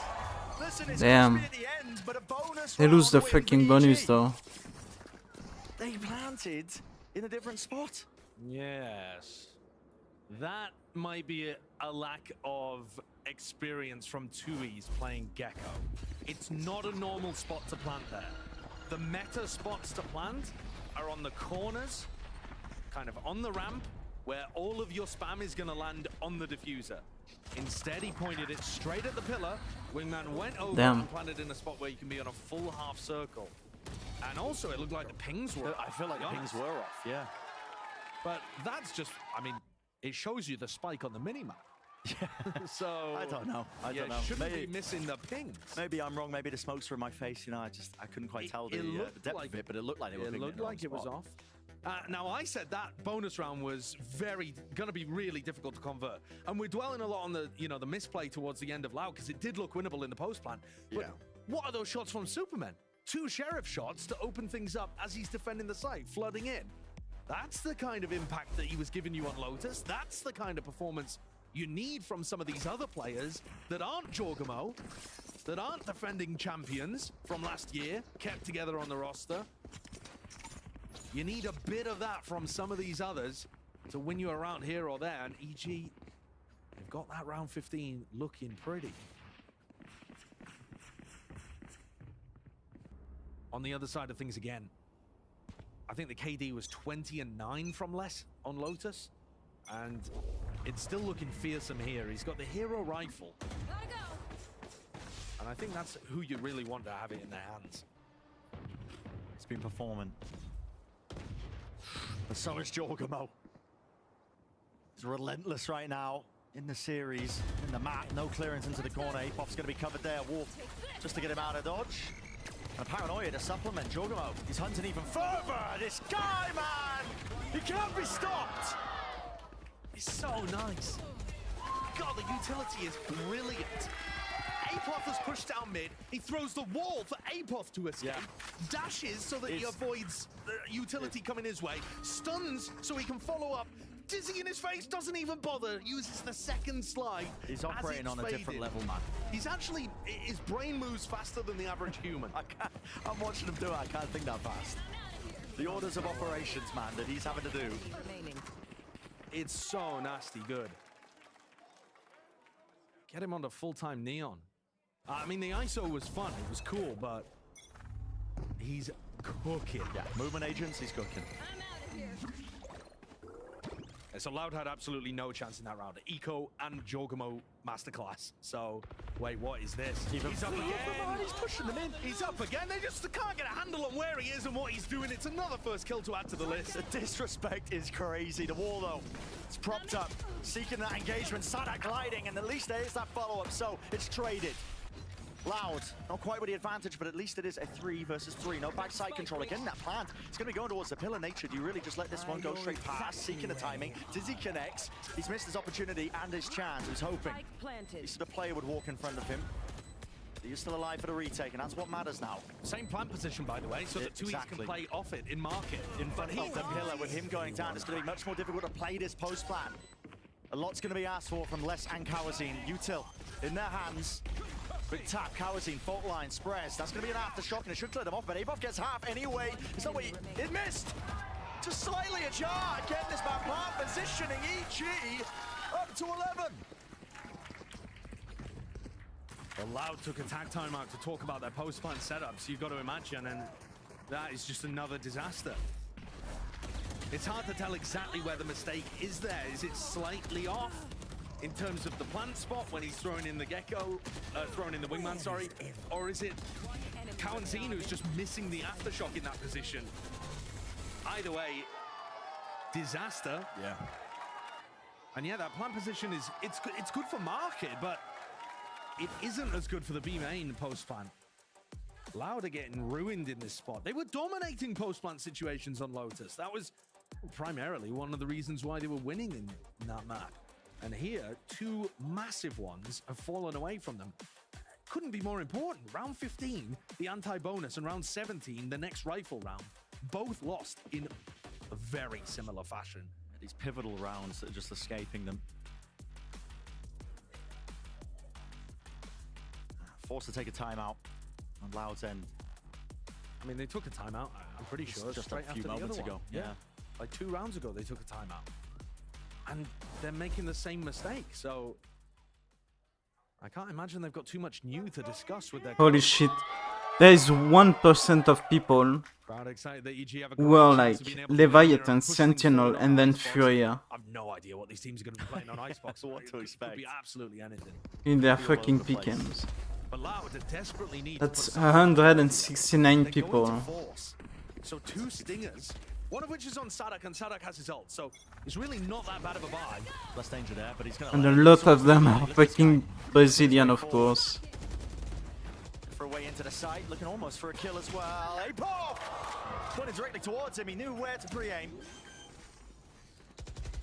Still, they did get that side access. Trips dealt with. The player disadvantage, Mosh Pit. Straight to the corner, no players there. Jogamo's very, very late to this. To the back of the site, flash, what a connection! Multitude of targets, Paranoia delayed and even misses. No way to follow up onto this one. Loud in shambles in terms of how they want to play this one, and they can't get a hand to Jogamo! It is pure filth, man! Josh is levereal and he's almost pulled the headset off his head. What am I watching? Dude, I mean, I don't know. What am I watching? I don't know. Forget the tactical shooter label. They released Valorant 2! Dude, it's an arena shooter now. Jogamo's playing Valorant 2! You TF2 fans, we are so back. What is this? He's crazy. That is crazy. So bad, That is actually crazy. He broke the ankle so hard. That is actually filthy. I can't believe it. The way that he's weaving his movement and then throwing out stuns mid-movement. You remember the previous round where he was getting away from the fault line punish? 180 flicks and throws out the relay ball as he's sliding away. He's on a different level right now. There's never been a firmer knee on him. Oh my god. Aftershock. It's in his face once more. With Oh my god, the fucking headshot. Shut down onto Sadak. I mean, nice from Sadak, but it's only a 140. Yeah. Brutal. Taken out. And on top of that, Tui's falls. Drops the spike. I mean, this has been a joy to watch. And a pure reflection of what we saw on Lotus. And he wants more. Look at this guy. The whole team capitalizing. Doesn't matter if he goes down. One left standing. It's Pancada. 12 to 6. It's all on his shoulders to get the map continuing, but in all reality, we are almost certainly heading to Icebox. Pancada, I just think, has no hope of converting this, and EG know it. Superman closes things out. And what a performance from 1-1. and Jorgamo in particular. The first Man, would be sad to lose my two fucking PKMs on fucking FURIA and that is and Loud EG. Abilities and movement setups together is like nothing I've seen. I mean, this is Like, immaculate stuff. I think the most gambly, like the closest game for this week is like tomorrow's game, G2 Cloud9. Lotus in terms of first skills to first deaths. I think FURIA and that is like an insane upset. And if we have EG beating Loud, it's also an upset in my opinion. With how bad EG was, or has been, in like Stage 1 and before Master Madrid and stuff. Stage 0. We're all going to get us nice and ready for it.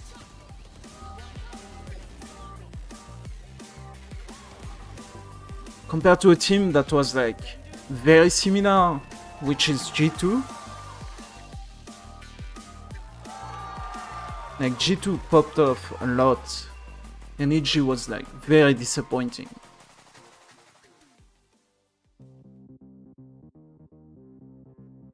I don't even know if they can go to fucking champions.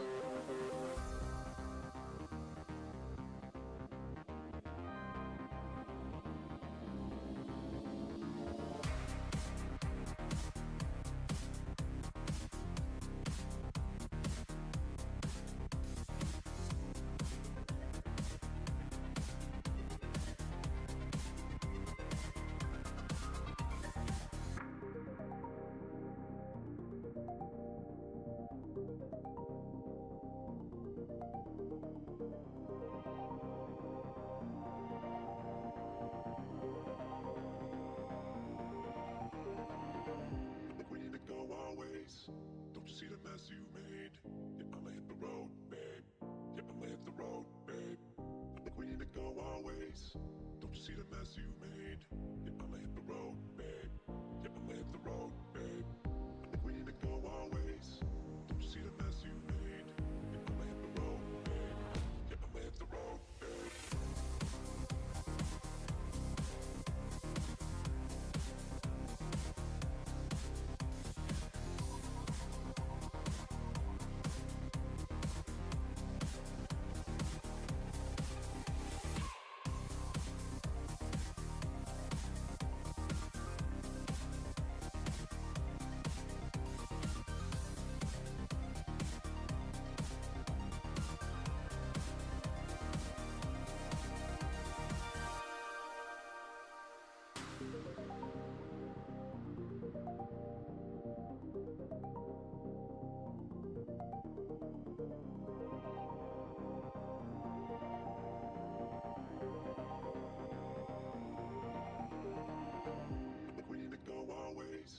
Don't you see the mess you made?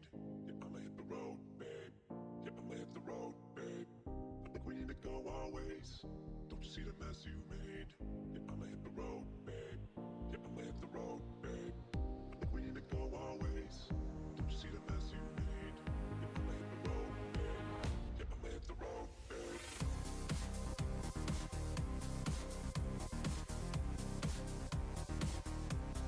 Wait, EDG is already qualified for champions? China Championship points. EDG.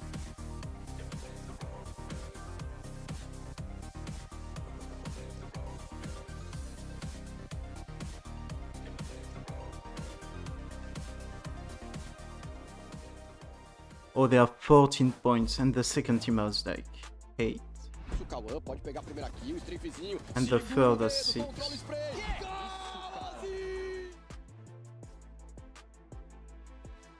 Making sure that nobody can really take it. Adjustment.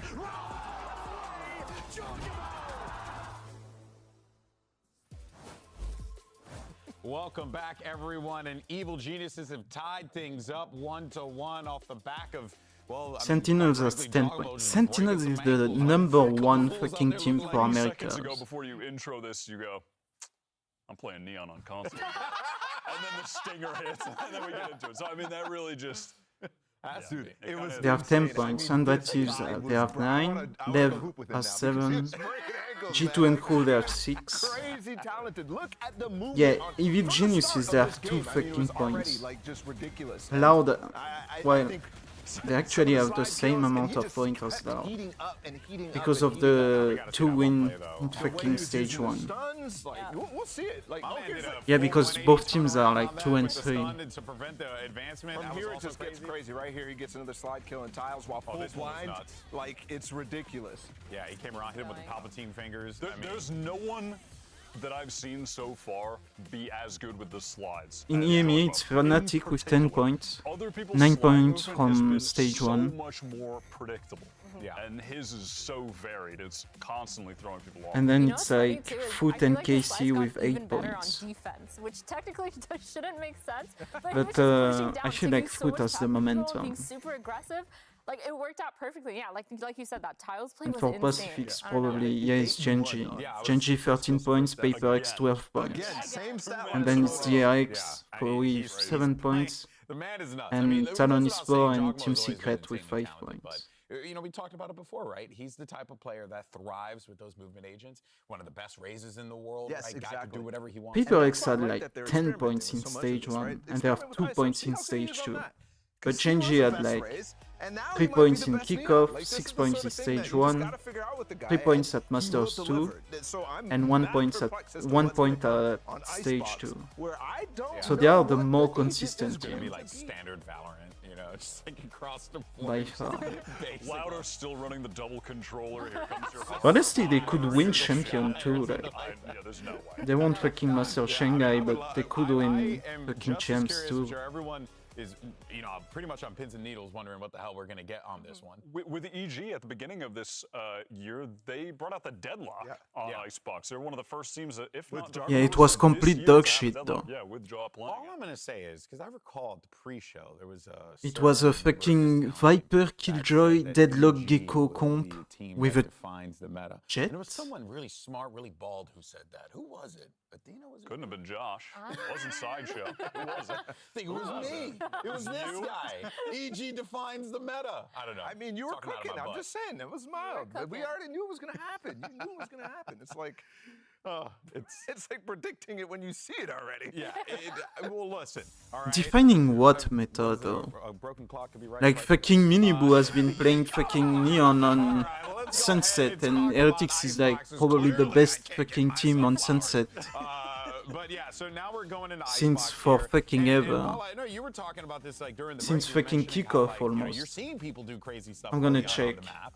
This is a map that Neon can work, and we haven't seen it at the pro level because I'm gonna check because I think they played it in kickoff. It's insane to try to go for because you don't have those long corridors, you don't have places, but when you watch people who really know Neon, and I'm sorry, but none of these pro players, even Jogamo, come even close to the type of movement that you see from the pro content creator type people on Neon. People are doing like funny movements. Yes, exactly. For clips, they're playing in unrated, whatever, but like the movement you can do on this map on Kickoff top 410 EMEA. with the ropes, with all these sort of things, Oh, is it's fucking insane. game With the changer. jumping through nests, like there are some things that can be done that you will be mind blown by. So if he does it, I'll be mind blown. Something tells me Jogmo might have watched a few TikToks or something. They played Sunset against Navi, and Miniboo played Neon in fucking kickoff. And on February fucking the 29th, like 4 months ago, like. I think we're getting a deadlock. I feel it. Which EG has done in the past. Yeah. So And he it's played not it gonna be again the 1st March Yeah. against Casey in the final. And they won fucking Sunset 13-9 against Casey. They lost 3-1, that's the only map they won. I mean, listen, we saw FPX with the Clove on this map at Shanghai, and it was some demonic activity from life. And we were talking about how we wanted to see ISO with other agents and more synergy to be able to follow through with all those shields. And I feel like with Harbor and Clove, that's going to be awesome to watch. Ask and you shall receive. All right, guys, both teams need a win to keep their playoff hopes alive. So let's go ahead and send it back over to your casters, Brandon Sideshow, for the call. So both of these teams 2 and 3 overall. I don't like the ISO. Season this year, a win here. I think Arbor Close for Double Smoker is okay. The goal of meeting champs. I think Sova Killjoy is classic, but if you're gonna go with a comp like that, you want flashes and you want someone to spot for your Sova, and so you want a Yoro. I think you don't want the ISO, you want the Yoro.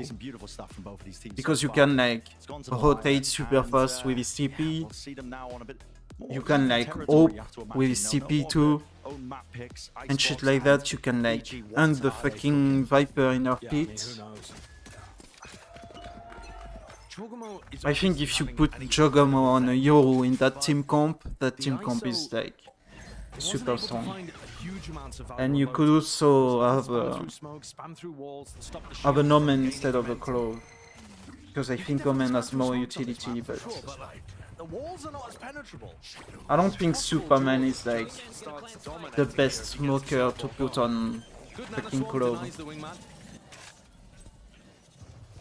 To the jeers of the crowd. Another tap from Sadak. Yeah, but they're gonna have to wait for the next wall cycle. And this is now difficult for Loud. They haven't got the plan down. Everybody on EG knows. Loud, they changed their comp actually. They put Tui's on an Omen and not on the Arbor. Does he over the supplement? Jogamo. Has he got that one from Shield now? It's activated. Bit more breathing room as well for him to try and take some of these fights. Good wall from Apoth. They have Sadak on the Gecko and less is not on the Viper. He's on the Killjoy and Penkara is on the Viper. Yeah, they changed their comp a lot. Not necessarily like with picks, but with how who plays what and how they play it. Shut it down here and wrap it up nice and pretty here for the first pistol round of Icebox. I think that's a sick idea though from EG. Throw out the ISO wall. I think Tui's on Arbor works in their comp because you have the cove for they just had the thinnest angle. There it is. For if you look at the timer, it was milliseconds away from to raise your fucking KO and shit, and you have the code for the wingman plant and shit. I like it even better. You know, there's ways of refining that, but clearly either Arbor instead of like Viper or instead of the Omen. Loud playing the no duelist composition on the other side of things. We know roughly how they're going to want to play this.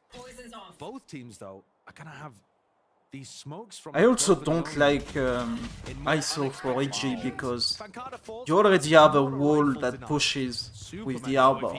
Like you have a wall to push behind, you know? So you're paying like double. You're paying the utility twice. You can't reconnect with less. Less is getting space. And you have a fucking Clove that doesn't have a lot of strong utility. Like can't afford to lose any more of these guns. Especially on a very open map like Icebox. One pair of footsteps. I think an Omen, even Brimstone. I think we saw a team in America play Brimstone earlier this year.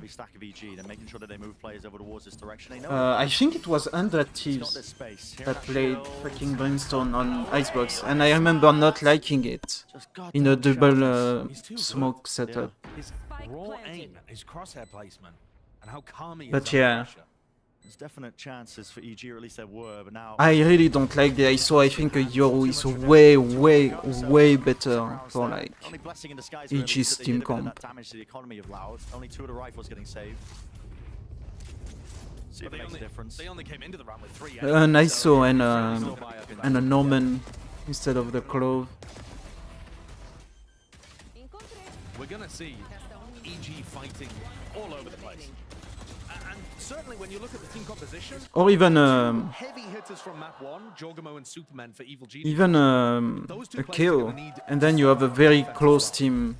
That's your ISO and Clove. You have like very similar team between the very similar team comps between the two teams, between Loud and EG. But yeah. Dodging and weaving the initial util.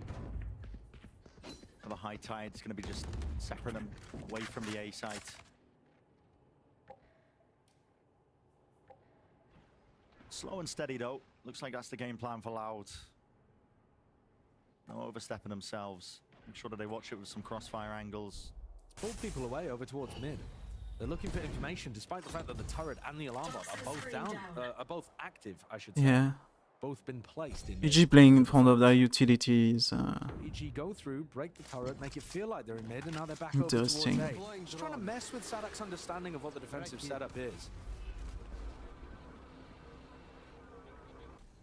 Drone not seeing anything here. Left alone over towards the A side. Everybody heading over towards B. Yeah, Sadak can pick up Alt Orb and then get thrashed with plant. It's faking. Doesn't even want to pick up the orb. 30 seconds go left. For the orb. Ryan back with 30 seconds left now. Hasn't I don't given know, up the space. man. Still has the front section of A, so they don't have to hard reclear this. They can save what they util now for the back of the side, but just slightly ajar there. Less not expecting that somebody, at least that he's going to be visible on that angle. Nade at the floor. Time running short, running away from them almost entirely, but the high ground angles enough to just. It's over. Spike is down. From the plant, Sadak has to stick. They have to cover him. Has to be guarded, and he will do just that. So the plant down now. His team helping him out over the shoulder with the shots. Still gets Thrash online. He's gonna bring it back. That line of scrimmage. Oh, that's very smart. Great movement. Pay to bring him back, so you can like holding it down. The pre-fire super. Go again. Maybe he shouldn't be getting away with this one. He's left into the 1v1. Damn. My bad, man. I said Superman is not like a smoker you should put on clothes, but Perfect moment, bailing Loud. Never mind, man. Around that would have seen Loud get up to an enormous advantage. That's a crazy one to win. It's a ridiculous 1v3. Small unforced error there from Les. But that's beautiful shooting. Yeah. That's the kind of stuff that Superman was putting together map 1, and he cooled down a little bit on Sunset, but it didn't matter because everybody. I mean, he had good shots on his sheriff on Sunset. Now he's back. Clovalt online, Superman can take really aggressive fights. Just that like they are too busy fucking blazing Jogamo and the Neon. Looking for this guy to get active.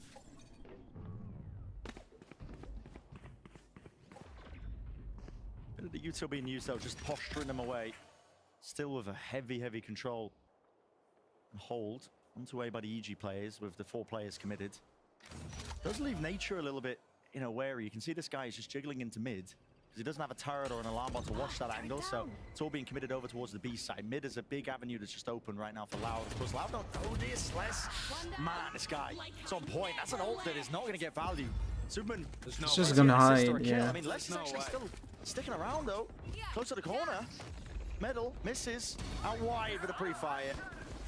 Expected. Superman who had to make the play there in that moment. Still, action over towards the B side now. Mid, watch for Les. That adjustment is Man, I fucking love Loud and nice bugs. Between like fucking Too Easy's Arbor and fucking Les holding the back. I mean, he's playing Omen now, but when they were playing the fucking Viper Arbor meta, they're fucking Viper Arbor comp. Both of these teams are going to be playing aggressive post-plant positions a decent percentage of the time. Not every single time, but because they're both playing Clove, Omen, you can put smokes on the bridge that connects top nest to kitchen, and you can try to fight on site. You can smoke off orange, you can take more space. Top nest and in to this kitchen. Spot, they took space on site and then even threw paranoia into Snowman. it actually gives you so many different ways of playing those post plants rather than just the standard, we are going to plant and then fall back to yellow. It actually makes the map much more interesting. Akada's job just to contain. He saw the ball. Teammates at his back as well. But a risky, you know, eco play by EG. 4 players up the gut, seeing if they get a cheeky kill. Doesn't work out. Les is playing fairly aggressively as the Sentinel player over towards A. You know, he's not scared of anything. And I think one of the reasons for that is that EG are not running a jet, so he's not really worried about like an early push across the ropes, updraft, into your face, that kind of play. He's just taking space and getting good info for the team. Now everybody comes back into Superman. He's missed it. Oh, brutal. Yeah, there was a chance there. Yeah, but not too much more in the round. Though, of course, Superman can still apply smokes, but that'll only really matter if EG can get a kill or something to make this a bit more even. Derek not expecting the wall to just drop down in his face. That's cool. That is cool. Rebound on a flash. Full blinded up onto Jogamoy. Was not expecting that. Yeah, a little bank shot. And Nature left to just try to deny his own ult orb, basically. Yeah, not gonna happen. But Cowanzine, he has that KO ult already. I'm gonna go A with a KO Yeah, I ult. think the fact that EG are gonna try to look to take fights with the ISO. It's a gun round too, so is a little strange in some kind if of you sense, invest because they ult don't here actually and have like flashes to you set break those your enemy's aggressive fights. economy, And so they have to just try to contest areas, dodging utility, and then primarily the double smokes comp is going to want to play for retake. you can So start like you know, it's got, heavily you can snowballing. do multiple things. This but is not an as important well as round. some of the Yeah, compositions that's why you see a at fucking doing just one timeout. spot. It's a bit more of a compromise comp. EG forced to take this time out now. I was wondering if we were going to see it into this round or maybe the next, because this is the important one. It's already Lauda getting that momentum behind them. 4-1 currently.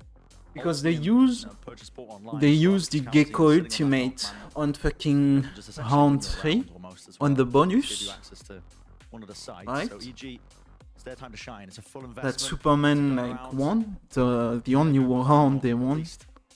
Something to work around. It was the bonus, so like I said, it's they're running like away with it.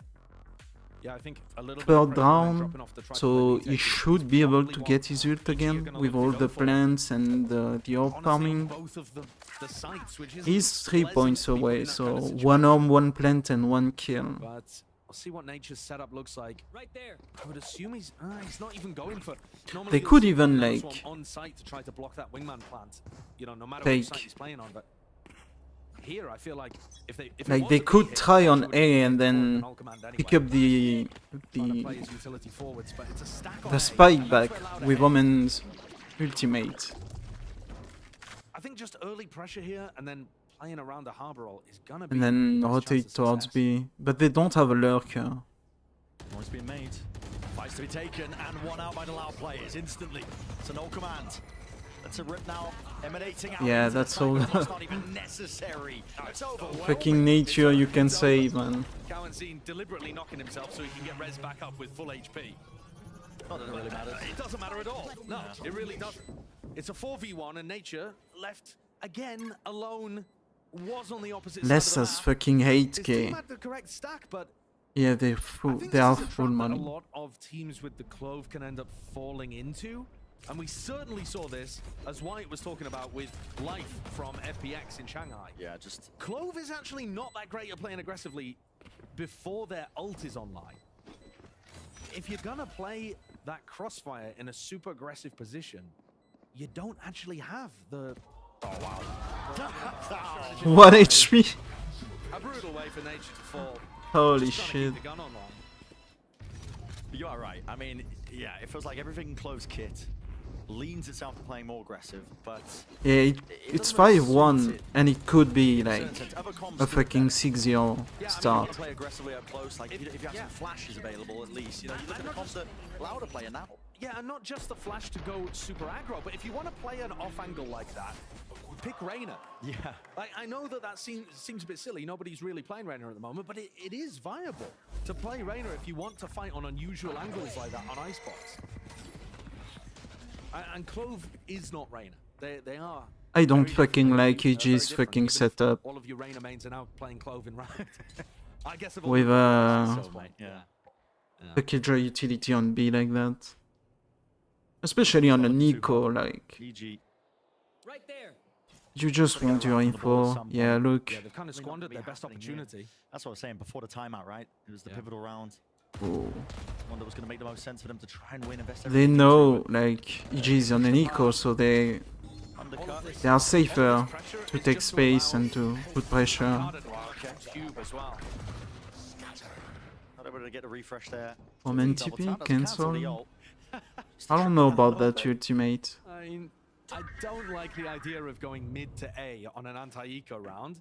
I thought they were running it as a bit of a distraction so that Pancada could slip through, but he's not gone for the more aggressive option. I like Pancada's positioning though once they commit to A. It's not like they have a ton of utility. Nice shot. I'm not gonna lie. Yeah, losing these players. Jogamo has ult and a rifle too.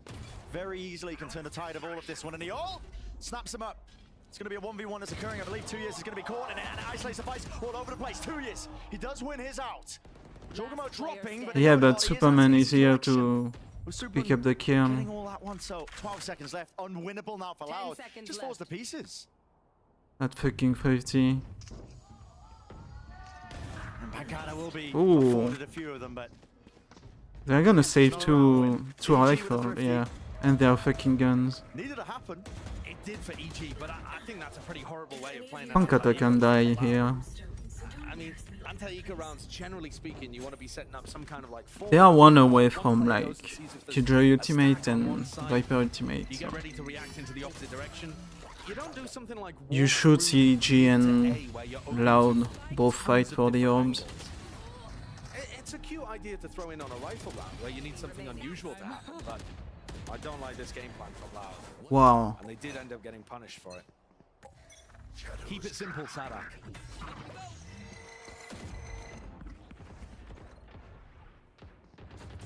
Dart's going to be dealt with there towards the back wall. Slow and steady. Just for Loud. You want to keep it simple as well. Not getting ahead of themselves. EG being granted that lifeline though. And this is keeping it simple. Use the Thrash to clear this area out. Allow Les to come over and pick up the ult orb potentially. Make sure you're holding to punish anyone who's looking to play this aggressively. Superman has the ult. Oh my god. Not even necessary. Wins out the fight single-handedly. Movement's nice from Pancada, but you're going to see it instantly coming back into the action. Not dead yet. Needs to find a kill though, and everybody's going to be holding their ground just for now. Sliders the mob angles, but Superman feeling empowered. Just running it down forward. Shield gone out. Less cannot avoid capture. Damn. Honestly, I take back everything I said about Superman. He can indeed play close. To get EG started, it was the only round they got out of the first 6. It's just very gambly. Also had another blinder there. That's also one thing I don't like about EG's comp, is like, with ISO close, like, you become very, very gambling. Like, But just decided to style on him. So nice stuff from EG. The 2 away from making you're it saying my duelist is fucking better than everybody in your team, and my smoker is the same. Yeah, just, I mean, exactly predicting that Superman will be playing on the same angle That again. counter dart from Derek, from the Sova, from EG's Sova, is really cool, because that's a very common fucking Gecko flash. This is where the mind Because you can just throw it and pick it up like safely, and it just gives you free info. Banana swarms. TP across from 2 years. Les is not playing with the squad. They are not prioritizing this lockdown at all. Way out of there, Dizzy. It's a blind fire from one of them, a pre-fire as well onto the back corner. Nature just about avoiding and dodging all the way from the power. Holy shit. That kill. It was Jogamo who saves him from that embarrassment. But now the pit dropped down. This will cover most of it. One-way smoke in their face. Don't think that's going to be doing too much good. No nano swarms on Spike. Lockdown only just now arriving. Jogamo forward with it though. Now with the wall, Apoth diffusing. Might be able to get half. It's been covered. A dominating position. It's Derek. It's gained all that ground. Still to the edges of all of this one. He needs to spot this lockdown. It's tucked right around the corner. It's forced to use form in Nature. He's pushed back Just save your to the outer weapon. rings of it. The turret to catch him. 1 HP and a dream defusing. No way! Oh my fucking god, Loud. Who on earth is Pancata shooting at? I don't know. Does he think he's fighting Goliath? Going up to the skybox. I mean, where were the shots going? Where were the bullets going? Is he trying to give the guy a haircut? What is going on there? What is that spam? It must be to do with the elevation because Pancata's just so much higher up when he's on top of green. That round never ever should be going the way Yeah. nature. You have a fucking Viper pit, you have a fucking Killjoy ultimate, you have a fucking... Well and good, I'm not gonna lie. Listen, sigh of relief from the EG players. They can barely believe it themselves. Yeah, they've just been gifted it. Christmas coming. Like everything. It's Jorgamo's birthday tomorrow. That was a little gift from Loud. Yeah. You open the fucking round with a 3 kill for a smoke, like... Now, throughout that as well, you're seeing that part of the retake ideas from EG is that they're running a composition that has Cove to potentially get half. You have the ISO wall that can potentially get half as well. There's a lot of ways that they can cheese that first half onto the spike. And then from there, I guess you sometimes get... win a moment. Yeah, you sometimes get gifted something like that, but big mistake coming out from Loud. This is 3 in a row from EG. Huge error. That was less committing. And Loud's economy is not looking good. The odds for Loud taking a step back. The money's still strong. It is, which is surprising. Strong? Making full advantage of it, I suppose, the prior... I don't know about strong, like, if they lose that round, they have a buy after it, but... To see if Derek can just get a cheeky kill on someone going up the belt. That's interesting. Yeah. But then it's a struggle for the last round. Combos that we saw pioneered many, many years ago. I just don't like how EG... This is the thing. Yeah, it doesn't have his ult. You're not playing Reyna. How EG is... And they know exactly how to pre-fire it. Good shit. Hunter's Fury. It's going to be used. See if you get that connection, but Derek has missed all the marks. The target's waiting for him. There's a high tide. It rips its way across over towards the A site. They're spitting so much utility, though. I mean, at least there was the extra layer of the Hunter's Fury being thrown in there. Yeah. But it didn't save them. And smokes, again, still Use the available if Viper it does smoke. end on A. And Loud do keep committing into the spot where they killed Superman early on. Nature's ultimate is excellent for retake, but he's super committed over on B right now. He's not playing passively, so he's got a slow rotate over to A. 30 seconds left. The smokes are going to bloom and blossom on the Loud side of things. The wingman. Killed the fucking wingman. Clue where these players are, yet still they'll be handed to him onto the high ground. 2 years. It's traded. Derek's still holding it towards the back of the line here with only a few seconds. 13 seconds, it's over. Loud are throwing. Holy fucking shit, man. Shield broken, yeah, it doesn't really matter though, does it, man? That's going to be 5-5. EG, they do even it up. Yeah, you're seeing... They're gonna win that half. Loud or the value rather that the shield has in some of these spots is simply that Loud have to jiggle peek spam to try to remove it before they can take that fight. Sadak really wanted to try to get that spike back, and he had to try to deal with the shield before he could ever commit to taking a fight. Slowed him down. 5-5 now. EG running away with things here towards the end. But Loud ults online. A 4-player stack from EG though. It's a big committal again. Jorgamo! My god, man. Just takes the fight to him. He was traded in the end, but already these Loud players have topped. They have a lockdown to play retake. Movement, I think, going a bit ajar. Shadows traveling. Tio's quickly going to be vacuuming up most of it though. Able to get that plan down. What do you do against a lockdown in this kind of spot? You just give up? Gotta fight aggressively. It's the only real shot. Drone tags it though. Lockdown comes through. What do they have? Go, Wingman, go! Paranoia. Any sort of play, just seeking to delay. Yeah, they have to give up the position. Sadak, it's aggressive, it's risky. The cancel. With the Oh, he's gonna cancel to avoid the lockdown, but yeah. They were waiting for it. I think they were ahead of that one. Lovely play from EG. Nature getting involved with his rifle as well. Picks up Pancada. And they have Jogamo's ultimate. They're gonna play for that ultimate. Of Evil Genius is there as they find the brawls that they're looking for. So let's see what, like, how loud is gonna play to bait the ISO ultimate. Derek's finding his opportunities to trade out Jogamo and hold nice supportive angles for him. They're actually finding these situations to take team fights and win them. Spots where the inexperience previously has been a big problem. Now they've got their feet under them. It's Loud under pressure. Yeah. Round 12 now of Icebox. Every first half has been 6-6. It's gone down to the final few moments here. Now money is flourishing for EG.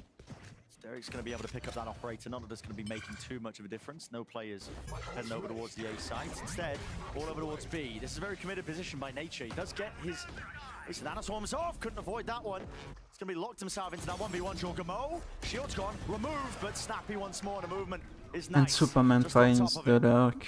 Another mid lurker dead, and Nature, oh, he takes contact, but ends up going down.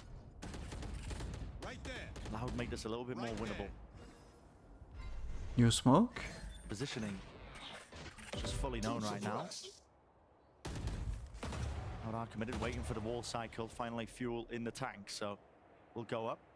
Trying to get a move on, but it seems to be that hesitancy in their play. They don't really know what moves to make. Wall goes down, facing, tripled up onto the angle. Apop doesn't give anything away. Plays for his life. Great information. Nice shot. Straight away now. Good train. At least with the one. Above? You saw him. Kawazine almost given a haircut. Bullets whistling right over. Jogamo was just holding Util in his hands to throw. Timing. Just seeking to take it all down to it. 2 years. Time. What the hell is happening here? They just missed each other's ships in the bloody night. All around. I told you, EG was gonna win 7-5. Ending the round with a flourish. 7-5. For the first half of Icebox. You can just see how loud is fucking humbling. Crazy series of rounds. 6 in a row. He just plays with fucking Killjoy alone on B and 4 people on fucking A. And sometimes there are fucking 2 people mid and shit. Like, their setup is just so fucking weird. And this time EG finally behind on first kills, but ahead at the half. It doesn't follow any trends. And they don't fucking like. Fucking Loud is not like We'll send it over to the Desto to break it all down so far. working them up like they used to. All right. And it's probably because they changed their lurk. They change who is on the Viper and shit. Many levels here, and there have been a lot of players that have popped off individually. One guy in particular, Kawazine, you got to give him his flowers here. What an incredible performance we've been seeing from him, and even though it kind of slipped toward the tail end of that first half, you could definitely feel his impact at the beginning of this one. 100%. I think Kawazine is one of the most underrated players really in the game, period. I'm gonna be honest, all of last year flew really under the radar. I think has for this year as well. He hasn't been at the level he was last year, but when you're seeing him play like this, you know, you're reminded of the Kawazine that was at those international lands on deep runs with Loud, putting in serious work. Yeah, I mean, look at his ACS, 300. Not only was he using his util for his team to be able to fight, he was also using it for himself to push up, be aggressive, and take as much space as he could. And we saw him getting multi-kill after multi-kill. I think it was like 3 rounds in a row. He got a 3K each time. Granted, one of them was an eco, but still, it counts. Like, it counts. He went crazy. Like, he managed to push past, and he also, like, his KO ults, he's able to call them and actually use them towards executes in such a good way. He still kind of creeps up, gets a first pick, and then on contact uses ult. Yeah, so. Denying some important util is a super big factor. For me, that half came down to that one clutch from Superman, that 1v3 lighting the fire for EG there. Yeah, because it was looking bad. Yeah, it was looking really bad. Again, Jogamo wasn't finding super early impact, none of that stuff with the ISO, and all of a sudden we've kind of flipped it, and it's now 7-5. The fucking round they won with Superman is their bonus. They then went on to lose fucking 2 more rounds. It's the round after that. The round when fucking Loud is like full stack money and they lose a fucking Thrifty. because like Penkara is fucking pushing in kitchen, and then they get picked up one by one by the fucking sheriff, and they die mid, they die in fucking A and shit, and the spike is down, and fucking Penkara has to save and shit. And he even dies at the end through the smoke by someone who doesn't fucking see him. That's the round that broke fucking Loud. Not the third round. They need the pistol though. In those spots. Right here. The Smokes duo of Tuiz and Pancada. Didn't think we'd be seeing them playing together, but here they are battling over B main. Sadak. Oh, what a pre-fire. Just expecting that position, top 410, right? Yeah, that's a nice one. Nature not really had too many moments with his gun in this round, but in this map so far, but that's a big one to put things on the board for EG. 2 years have been eating a ton of damage. Trying to hold on to the back of Yellow over towards B.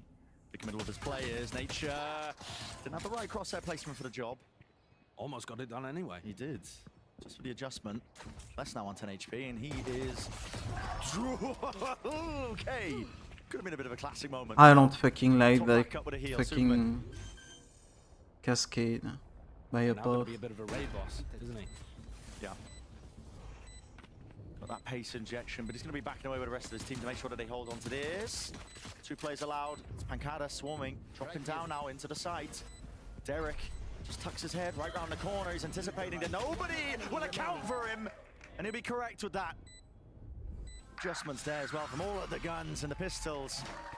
Doing work there for EG. Up to 8. Setting themselves up now for a really strong beginning. All of those issues that were plaguing them on map 1. Couldn't win a pistol, getting bonused. That's all, it's gone out the window. Yeah. These areas where Loud are able to find success and push that momentum into massive advantages is not the area that they're finding any success anymore. They were able to split pistols at least here on Icebox, but Loud are going to need something massive to get back into this game, I think. That's not going to see too much there. 2 years. Up and over. Hello? Yeah, not too sure what a sound cue is. I mean, there's a blizzard going on. I know it's Icebox, but the weather doesn't seem that bad. Pretty sure it'll disappear if Jorgamon goes down. I'm not kidding. We just need. Okay, oh, there it we did go. It did go. Cancelled it with the Altor pickup, I think. Sadak again? Yeah. Fuck me, man. Yeah, it's over for Loud. They're tilted as fuck. The point that I was making earlier with the Harbor and Clove, they can take a lot of map control on B. I don't really like that. They may not like the look of this even, EG. Perhaps that fucking tide. Where Nature's playing, but once they get onto site, like you leave, really you leave way too much space here. That you're never gonna take even if you're pushing. From Les as he was just trying to get that I don't know. Position. A good pickup. They do have peace of mind now. Sticking this plan, EG. No real chance for Loud to win out into this one.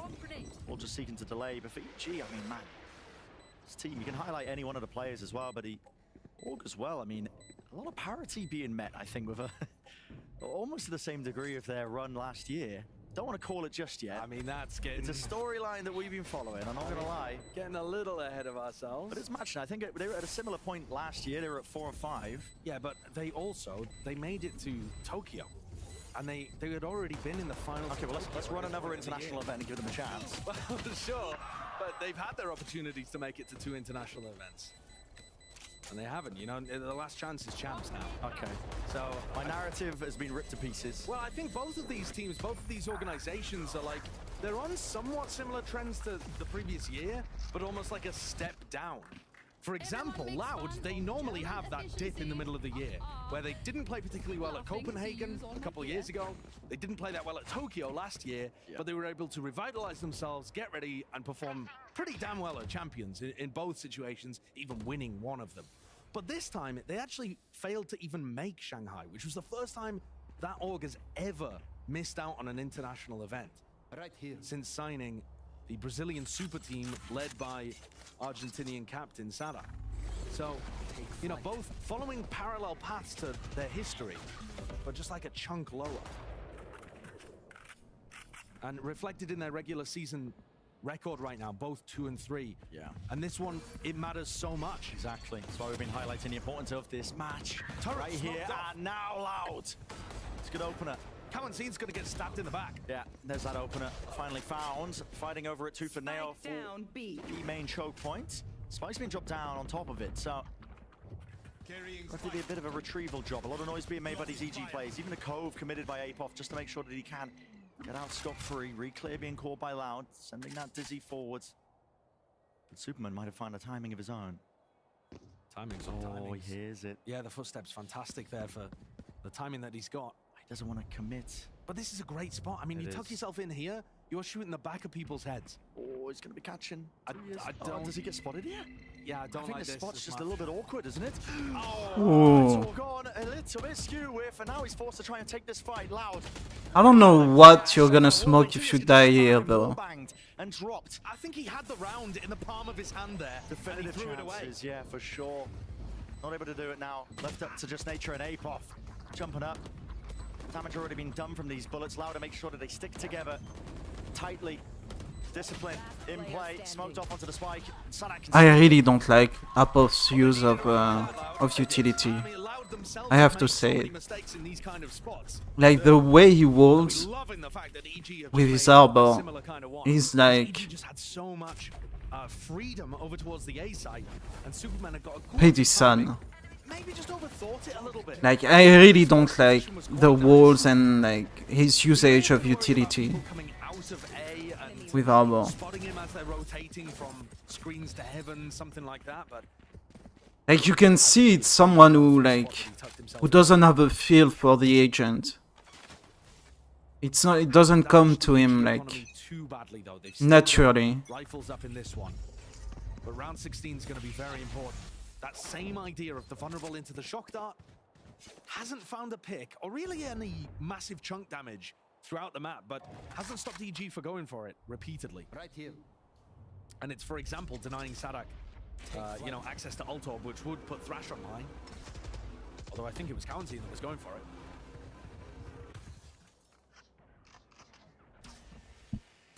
Awesome to respect the space. Jorgamo. Oh, wow, what is that? Expecting a jiggle. Paranoia. Flying, the shield's going to be taken off here and a reposition, at least with the TP. But a great first kill. This Jorgamo just leading the charge. Nature feeling the heat. It's really going to be tested now up onto this extremity. Nature survives on just 5 health. Should be dealt with, and yes, this with the mosh pit rebounding. Meanwhile, up onto the other side now. It is a 3v3 still. Sadak is going to have to get a bit of a move on, but he does have that ult earned. Superman detected by the alarm bot in mid. Les looking to re-clear. Spots it. And now they're just going to try to commit to the retake instead. What is that? I mean, adjustment by 2 years. That's sublime. Even if the crosshair placement wasn't quite there, and they double up for the cleanup over onto Derek. Sticking from 2 years, you have to get a real move on if you're Superman for any chance, but he's just walking all the way. He's being covered. Almost with the denial, but not quite. So Loud. I don't know. At least back beneath them. You... Money's being built back up. And they're also punishing the economy on I guess you just concede down and like try to go for damage if you're Superman here. Like trying to kill the fucking planter. The diffuser is like... Which you might be thinking, well, why isn't he using one of the best abilities that Meh. ISO has? But that makes a global sound. And so other people are going to be ready for swing timings, that kind of stuff. He's trying to be unpredictable, and so he gets the swing before, puts himself at an advantage, and then pops shield to try to carry things forwards. You don't need to copy that kind of stuff in your ranked games, though, because the people you play against are a little stupider. I can guarantee it. Yeah, they're not thinking about the same stuff. They're really not. They're just saying, guys, just swing. Pancada, straggler court of Superman, who's just seeking to just hold that one. You're running straight over the Nana swarms Kawanzin. Forward approach, perched up. Dealing with any adversaries that might try and make their mark onto that A side. That is lovely finish now, and Loud is just edging, creeping closer to an even scoreline. Guns back online for Evil Geniuses. Getting close to ultimates on both sides. Could come online in the middle of the round. What a flip! Yeah, I mean, okay. That's nasty. I think if you lose that round, as EG, you have to We time certainly out. could see an attempt to open up this round with Derek. You know, normally, Sovas are going to try to start rounds where they have the Hunter's Fury online by throwing out a drone, seeing if they can get a tag. Maybe a kill here onto Kawansino less. Instead, Derek. Oh, yeah, he is. He's going for the drone. Doesn't quite spot anything through the smoke. Oh, he's got the tag. This feels out of range to me. I feel like he's way out of dodge. That's just backed away, even with it. Good movement. And Jorgamo pops shield. Active for 20 seconds. Yeah. It's a long time to try to wait it out. That's the ult too. I'm going to be going for it though. Just priming for the vulnerability. Sends it along with the wall. Now, here we go. Good capture. Straight on to Les. And with that shield barely there, I mean, he wins it out almost easy as. Nice little pre-fire off to the side. Detainment onto two players though. Needs to be that cover. Needs to be firing. And Superman is there. Jorgamo right behind him. Trades available. And Nature survives another day. Leaving it to just Pancada to 1v2. Out in the open. Out in the open. Just covered by the pillar. And I think, yeah, Molly landing too short. Potentially Nature not ticking away. Not even vulnerable, but he does need help. Jorgamo. What's the positioning? Shows back up and he swings from it. Perfect timing. I was scared there for a moment. I thought Nature was planting on the other side of the pillar. But yeah, choosing that safe position to tuck themselves in. Jorgamo running rampant there, finding another big round to run that ISO success. What a clean shot. Two of the best aimers, not just in this server, but that we have in all of America's going toe-to-toe. That all got ended in less than a second. A blink of an eye. Still massive ultimates available for EG.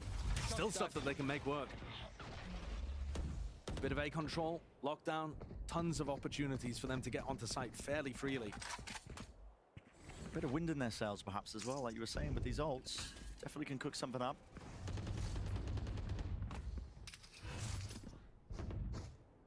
No, I'm not seeing too much, but EG. At least know that nobody's pushed up over towards A now with full control of it. The one way is going to be slowing them down. Yeah, I don't know whether Nature's really going to want to invest lockdown here because Kawanzin's going to have a lineup for it. Wants to play here from Superman. We can see it. Just through the X-ray. There's lots of players now going to be swarming. His position is no way. He stays alive here. Just didn't adjust. Not with the aim. Oh my fucking god! So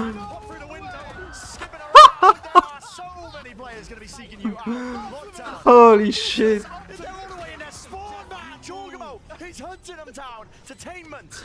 At least onto the one. And EG needed to make a play in that moment. 3 versus 3. Holy fucking shit! Down to a crawl. Now it's up to Loud. Got to get a move on. Rapid pace needs to be taken. Dart. It's going to be pre-fired off towards the back wall. You can already hear it ticking. Underhanded flash is good and aware of it. Loud with all the kills in the world. Good round. Very important round for Loud. A 9-1 for them. And I'm not letting EG get away with it. In rounds like this, in tense situations like that retake, Loud have had the advantage by just being able to bulldoze their way through and win straight up duels. But this sent me. What on earth is Superman up to? But it did kind of play Jorgamo in. Hard committal. Yeah, Jorgamo getting 2 off the back of all of that chaos, almost making things worthwhile. What is going on out here? Bonkers Valorant. And Loud getting a great retake off.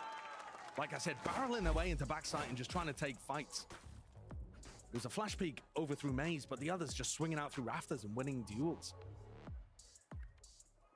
CG now forced to at least feel like they have to take that timeout.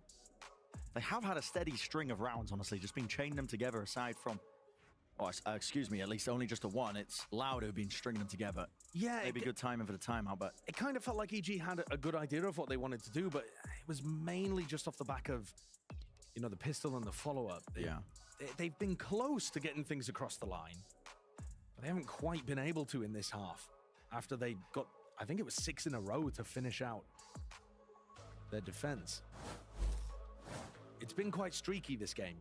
You know, one team gets into the groove of things, and then it takes a while for the other to figure out what's up. And EG's economy is not in a good spot, so Jorg is going to have to try to make magic happen with the Vandal.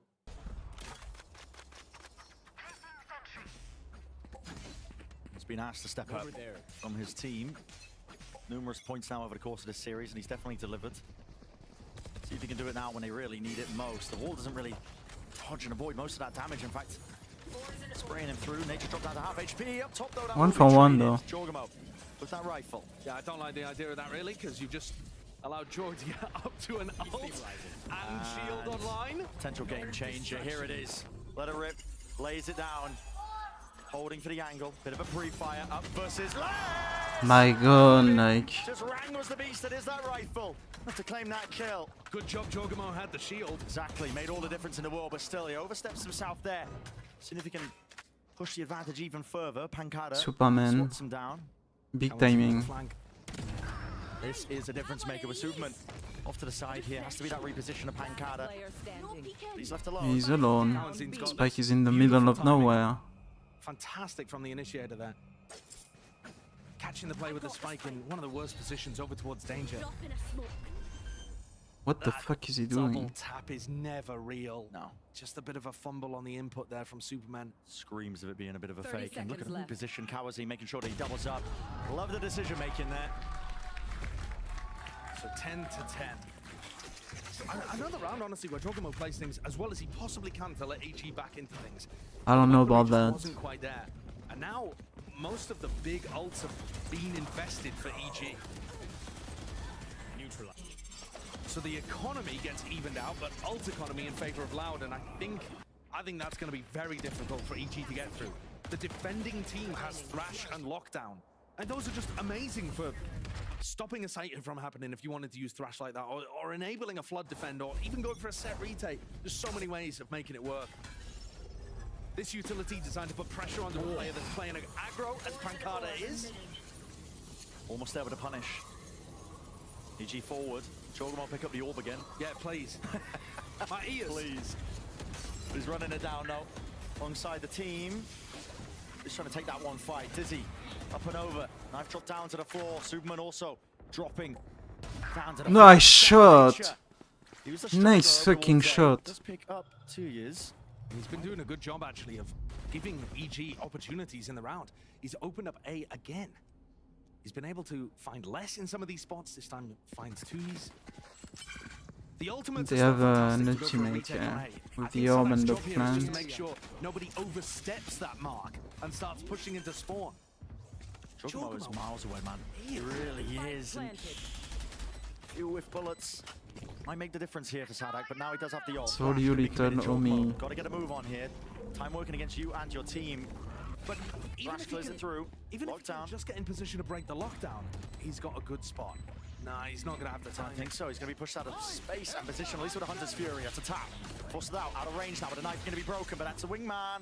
It's going to be broken there. One last pulse there from the Hunter's Fury. Sticking now, that's Sadak committing all the way onto half. There needs to be a kill coming through at any point. And time now, and it is finally there. Half on the board. Maybe a chance for Kawazin, but he's got too much to account. We saw him. Too much to deal with. As EG up to 11. It's been back and forth, back and forth. Elements of streakiness on Icebox itself, don't get me wrong, but finally EG at least getting the rounds that matter. How did the wingman end up going down there in that spot? I think it must have been some additional spam or something, because it was like one burst of the Hunter's Fury, right? And then... Yeah, it feels like in that kind of spot. Drop down. When the Hunter's Fury isn't used to break the lockdown, you kind of want to bait that out. And then the idea is that you commit wingman as like the second wave so that it's on the spike as you can press forward. But, you know, small details being missed. It's neither here nor there. EG up to 11 and Loud have just got to focus on the next round. Try to put something together. That was their opportunity to set the advantage with the ultimates. Squandered. Fight happening over towards B, but it's Nature versus 2Es again on the A side that could open things up. That's how the previous round went so well for Evil Geniuses. Vulnerable in the shock tart. No damage done. All the emphasis placed. Oh, they all just spotting it. Which gives away the position. Not that's going to be mattering too much with EG still. Over there. Semi-committed over towards B. I feel like we've seen very few flash dizzy combo reclears into areas from Loud. Their composition does allow it, despite the fact they don't have a duelist. Yeah. If Sadok wanted to get aggressive off the back of the dizzy in a flash, you know, he could. Pancada picks the time in 30 seconds. Yeah, this to is try beautiful. to commit into this. It's gonna be difficult. Good luck. The decay damage is going to be ripping him to shreds surely, but he can't quite get these Oh, my flames out of fucking position. gun. In through mid, underhanded with the flash, but still no kill. And it's all falling to pieces. EG!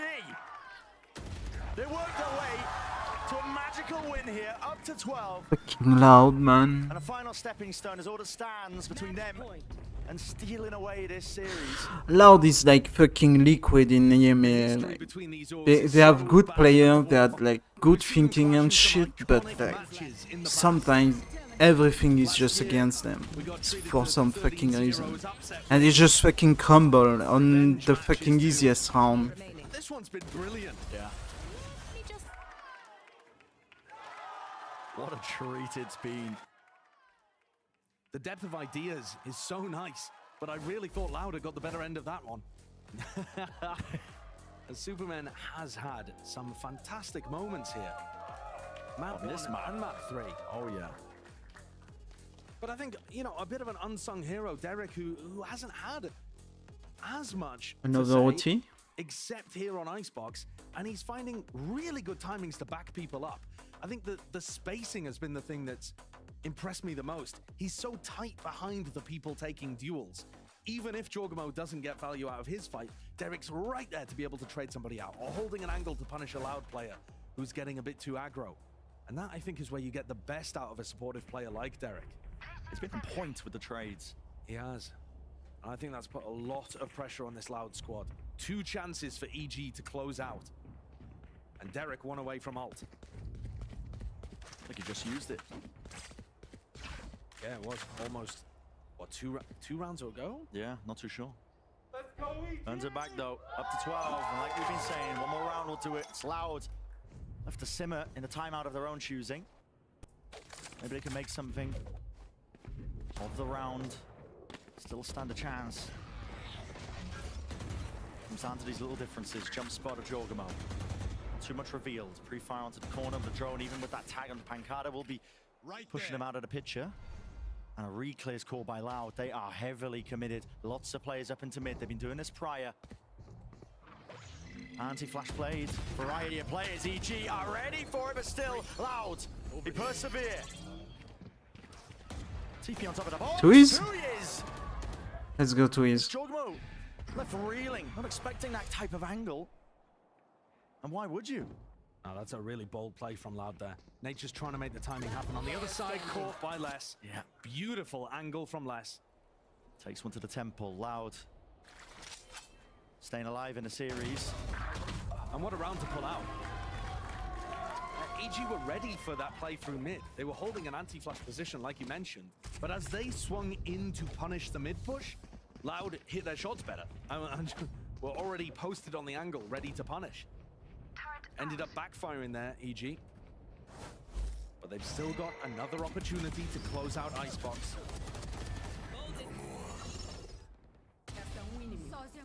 That angle that Les is holding is so good. We've seen plenty of other Killjoys running that spot. Good for punishing aggressive lurks onto the site. And Nature has been trying to open the spot up for his team. Sadak. Whoa! Twiz dropped. Thrash online, but it cost Twiz his life. And this is it, isn't it? Right here. The round that matters the most. Drone forwards, 2 players caught in an unfortunate position as a molly, and the nade committed along with the Hunter's Fury. And the Loud players, Kawazin, you cannot withstand it. The heat is being turned up, maximum temperatures. And it's EG, you can taste victory. They're barely there on the precipice of all of it. Such an important series. Both of these teams, 2 and 3, as we've been mentioning, and with every Yeah, it's over. It's more and more likely. Evil geniuses. A match win, hard earned all the way. Unless faced with an impossible position, cannot do it. EG winning this fated matchup once more versus this Loud Orb. Damn. I'm so fucking disappointed in Loud. Fantastic ideas. Amazing. individual performances. And dispelling the inexperience that has previously stopped them from closing out matches that cost all of that effort. They're good ideas. It's like the fucking Liquid versus Vitality and then fucking Gentleman's versus Giants. And capitalized beautifully. It's like both teams can win and should win. Like they are better. Like Loud is a better team than EG. Fucking Android Thieves is a better team than fucking Furia. But somehow they managed to both lose. And who knows where this roster could potentially ascend to. Oh yeah.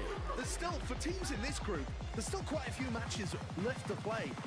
The record, it's not excellent at 3-3, but it's certainly better than Loud's at 2-4, and still, exactly, you know, plenty of other opportunities as they look to play against MIBR, Furia, Lev, 100 Thieves, other teams in this group.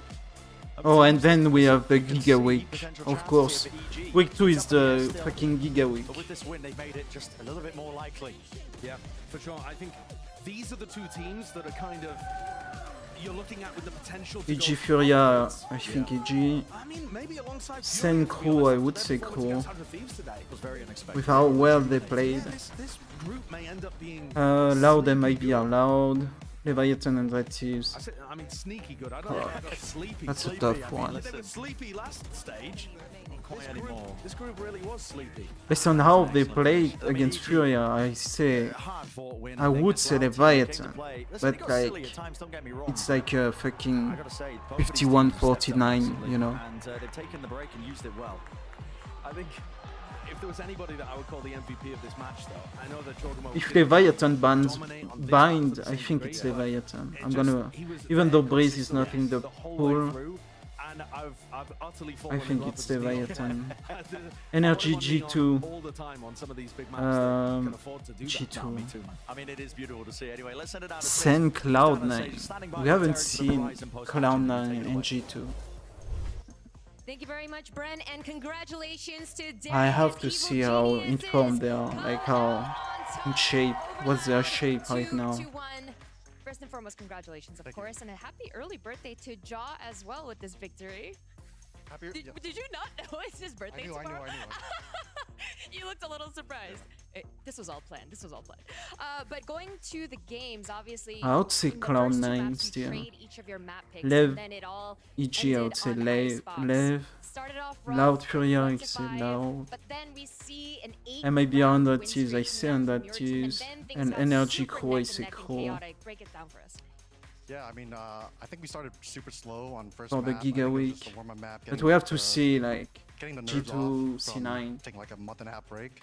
If C9's if it goes like 2-1 for G2 and Cloud9's like a lot of good stuff, I think Cloud9 beats Sentinels. Made it close. But if Cloud, it's a fucking 2-0 for G2.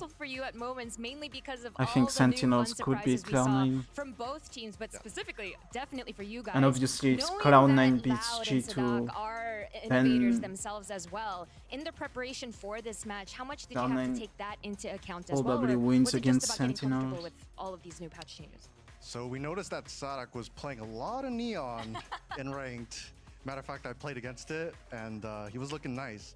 I think going into it, we're like, yeah, he's probably going to play some Neon. But yeah, I mean, we treated like any other team, just prepped as much as we could without a lot of footage, but yeah. Well, it definitely looked great with this win here. And now, last question, you're going to be facing Furia next. Furia, I think, surprised everyone when they not only beat 100 Thieves, but did so 2-0. Yeah. What are your thoughts? Yeah, I mean, I was in the back watching that. Boosty, it's not looking good, man. It's not looking good, Boosty. But he's retiring. Well, I'll get the revenge. Sounds good. For now, congratulations once again, Derek. And we are gonna head to the desk as we have Jaw ready and standing by.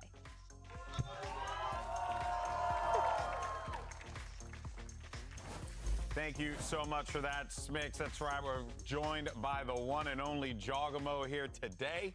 Thank you, brother. Thank you guys for having me. Thank you that was some wild stuff. You that one, the sunset, you running back and forth like Sonic the Hedgehog, zooming everywhere. I was tripping. But in any case, though, What was going on with EG during the break? You know, you guys were on the precipice of being able to make it to Shanghai. You didn't, you know, like, well, actually it was playoffs, I believe, right? Yeah, playoffs. Yeah, so thank you, Bala. Always there for backing me up.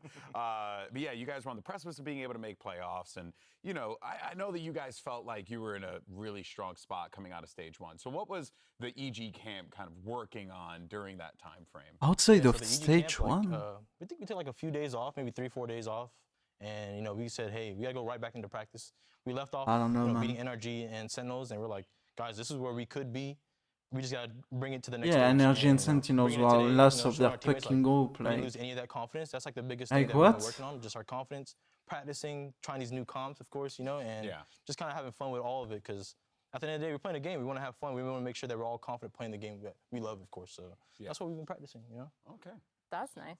Yeah. Speaking of new comps, actually, was ISO a big choice specifically against Loud, or just in general? Have you been feeling the ISO gameplay? I mean, I enjoyed ISO before the buff, but people stepped on it. So I see how it is. Hipster over here. So, like, coach was like, if we made playoffs, we would have played ISO, like the old patch of it. But okay. since we didn't make it, you know, that make do. You know, the new patches makes Yeah. him crazy as well. Sure, man. Now he's getting nerfed, so might not see him. Might see him again. Like, depends on me, right? I don't know. Yeah, but I mean, you were going to play him pre I think you're always way better in their comp. Don't play ISO. Just give me that neon. What do you every day, bro? That was so What do you good. mean that last map? What do you mean? Okay. Hands down, I mean, you were 21-3 overall. But I'm sorry, that's sunset, man. Like, I'm just seeing people, you break people's ankles, like, God. Yeah, I remember just breaking Les's ankles. I was flanking, I was like, guys, I think I know where he's at. I started jumping around, doing circles, and he's like, oh, he's right there. Boom, Do you feel like that movement gives you just so much more freedom now? Like, I'm a movement player. I'm not a full aim god or anything like that. I can shoot, sure, yeah, but my movement, I think people underestimate it a lot. So I feel like there's so much more room to grow. Like you're by far the best we've seen so far in terms of neon movement. I appreciate I think hands down. But I feel like you're gonna get better. I saw you like jumping on some boxes and stuff, trying to go for the slides. Oh yeah, I was trying to hit the fun trick shots. You know, like, I'm trying to have fun. You know, I don't know. Is the peak much higher? I think now, since there's double slide, people don't understand how neon actually fully works. Back then it was one slide, pop the ult, get the second slide. Now I can get 4 or 5 slides around. You know, if you're on fire, you getting 4 or 5 slides. And I'm like, what are you doing, bro? I didn't even know that was possible. You know what I'm saying? Like, what are you doing against that? You were like freaking sliding backwards. You're like seeing the animation just like trip out. It was absolutely nuts. But let's talk about this matchup though against Loud, because y'all had no idea coming into it like what you were going to be getting out of the Loud camp. Yeah.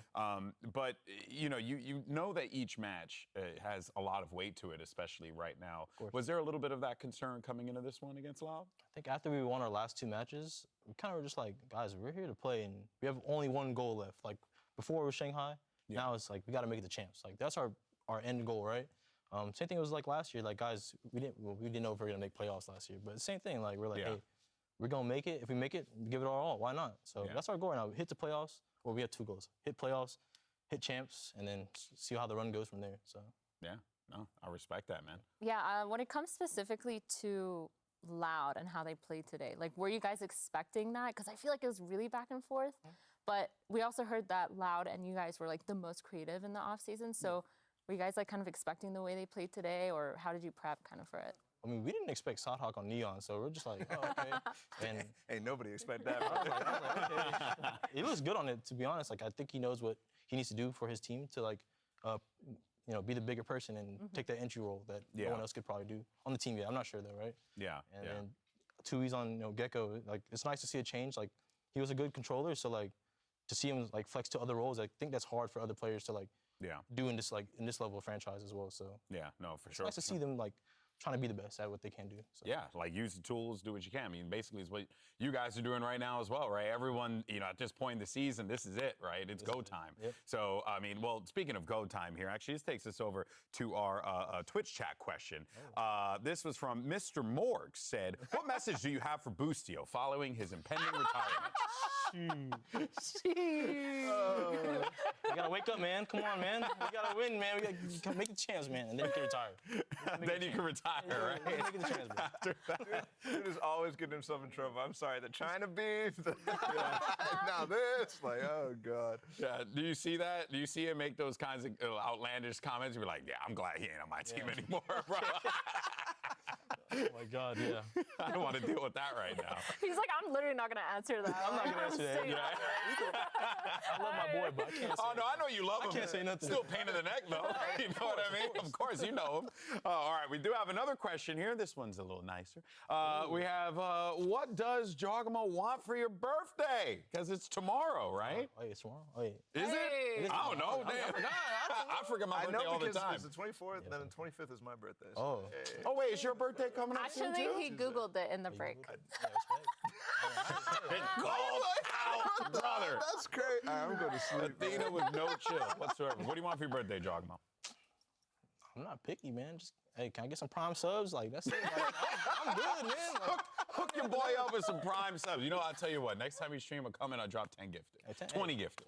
20 gifted. Just a Prime, man. I got just a Prime, or just a Prime. You fine with just a Prime? Oh, man. All right, guys. Well, thank you so much for that question, Ghost Dog. Appreciate you. But let's go ahead and take a look at our standings, where we are right now in the competition. Just some minor updates as players move up and down. EG is going to be sitting at 7th with their victory with a 3-3 scoreline there, but they net themselves another championship point. They're right behind 100 Thieves, because, you know, that happened today. And FURIA managed to pick up that massive win. Did you get a chance to watch any of that FURIA 100 Thieves game? What'd you make of it? Look intense on the yeah. I think it was on Icebox. Yeah. Very intense. And then Haven, I thought like 100 Thieves were going to come back a little bit, but I don't know why they were thrown, I guess. Like, they just started throwing. I thought they would, like, close it out. Like, they're a good team to close it out, so it's kind of, like, different to see from Shanghai to now. Yeah, no, for sure. I mean, the pressure's definitely on, right? All these teams wanting to make it to playoffs, make it to champs, of course. You see the matchup there. You got Cloud9 versus G2 Esports on Jogamo's birthday, of all things. Oh, my goodness gracious. A prediction for that one, Jog. Who do you think's going to walk out with the dub? G2. Okay, they left Shanghai pretty well, I think, for where they placed, but I don't know. I scrim Oxy almost every other day, so like. Yeah, oh, so you got intel. He's a beast, so like I don't know. You guys a beast. That's what I'm saying, man. That's what I'm saying. I know. I saw your prediction. I saw your prediction, so like I'm gonna rock with him. Like, I think he looks crazy, so I think 2-1 C9. They might throw one map. They might just throw one map. So. Okay, all right. Well, we'll see what happens. It's going to be exciting one way or another. You got one match tomorrow, but that's going to do it for us here today. So thank you so much, Dog, for your time. Always appreciate you, brother. And that will do it. So we'll catch you tomorrow, same time, same place, C9 versus G2 for the last match of Week 1. We'll see you then. Getting spicy. Getting spicy. Spicy. Thank you. 100 Thieves are looking to continue the momentum after Stage 1 and a top 4 finish out of Master Shanghai. But their first stop is a team that has nothing to lose and everything to gain. It's going to be FURIA versus 100 Thieves to start things off here at Day 2. 4-on-4 now as Snakebite is about to ring down. Nosworth gets the pick on 2 Boostio as well, and the hold is so far so good. Leaving Austin alone, you see him picking up the arc, but the protocols are really good for FURIA. Even if Asna falls, but Asna will get 2 before Big Daddy does 3 and score on the board. At least thankfully for FURIA, they have the heal to come up for one of the players. Khalil have to fight towards the B site once again. Khalil lands 2 shots. Oh my God! Just before he got dizzied. Khalil inside the orb. That's 2 kills, chasing for the 3rd, and he is not missing with this rifle today. And as I say that, he at least looked at it with the classic. And FURIA, against all odds, will take the map of Icebox. Shanji stuck in the corner. That's 2 in his name. And now it's defused at halfway, and as he swings outside of this, Shanji, once again, waiting for him. You're trying to dance across, but you're denied right away. But there's a push up from Sewers, and the kills are coming out from Khalil somehow, from Sewers as well. A ping out from the Hunter's Fury. Atop is Khalil with the kill, and a second one onto Boostio. 3 in the round. Spike is out of reach. Khalil is there. Oh my gosh. Swinging out for the 4K. FURIA comes out with magic somehow and get the upset against 100 Thieves. It's a matchup where both teams are in a very interesting position because neither can afford to lose and both need to get these dubs. Yeah, I'm definitely happy to see Pancada back playing once more. Shots getting fired and rattled. flying forward, just trying to set this one up, and Loud! That is pure domination. Just has to sneak around this one. Avoid all of it, but he all catches it. And I think I'm gonna call it. Today tomorrow we only have one best of 3. We have G2 Cloud9. Oh no, that's fancy. 13-7 will be that scoreline. I think I'll walk away with Lotus. update my PKM This is going to be broken there. Really fighting over this one, Jorgamo. It's not willing to let them after get even a foothold in. I've posted a temporary PKM. This guy is on fire right now. Spamming down a few stray bullets. Just catches onto that But yeah, man. And I know exactly what same Jorgamo for is. you. This guy I'll is go back and I'll galvanizing in his like performance. look back at everything before He's hunting even further. This before we start on the can't be 25th. stopped. And what a performance from EG and Jorgamo in particular. Holding it down, the pre-fire Superman. Maybe he shouldn't be getting away with this one. He's left it to the 1v1. Superman. EG can get a kill or But something yeah, to make this it's gonna be it for today. The walls just drop down in his face. That's cool. Barely there, and he wins it out almost easy as. Nice little pre-fire off to the side. Detainment onto 2 players though. Needs to be that cover. Needs to be firing. And Superman is there. Jorgamo right behind him. Trades. Maybe a chance for Kawazin, but he's got too much to account for. Too much to deal with. And it's EG winning this fated matchup once more versus this Loud Org.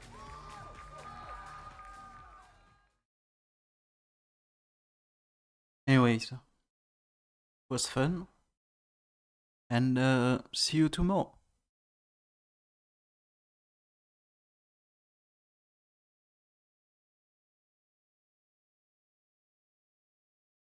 For Cloud9 G2.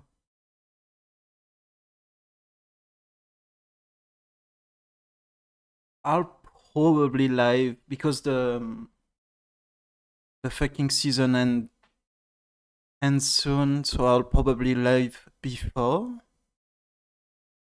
Right? What time is it? Yeah, I'll probably live before and then end the stream with the best of 3.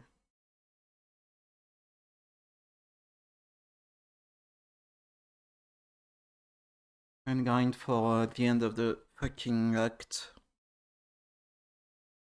Anyways, see you tomorrow. Bye bye.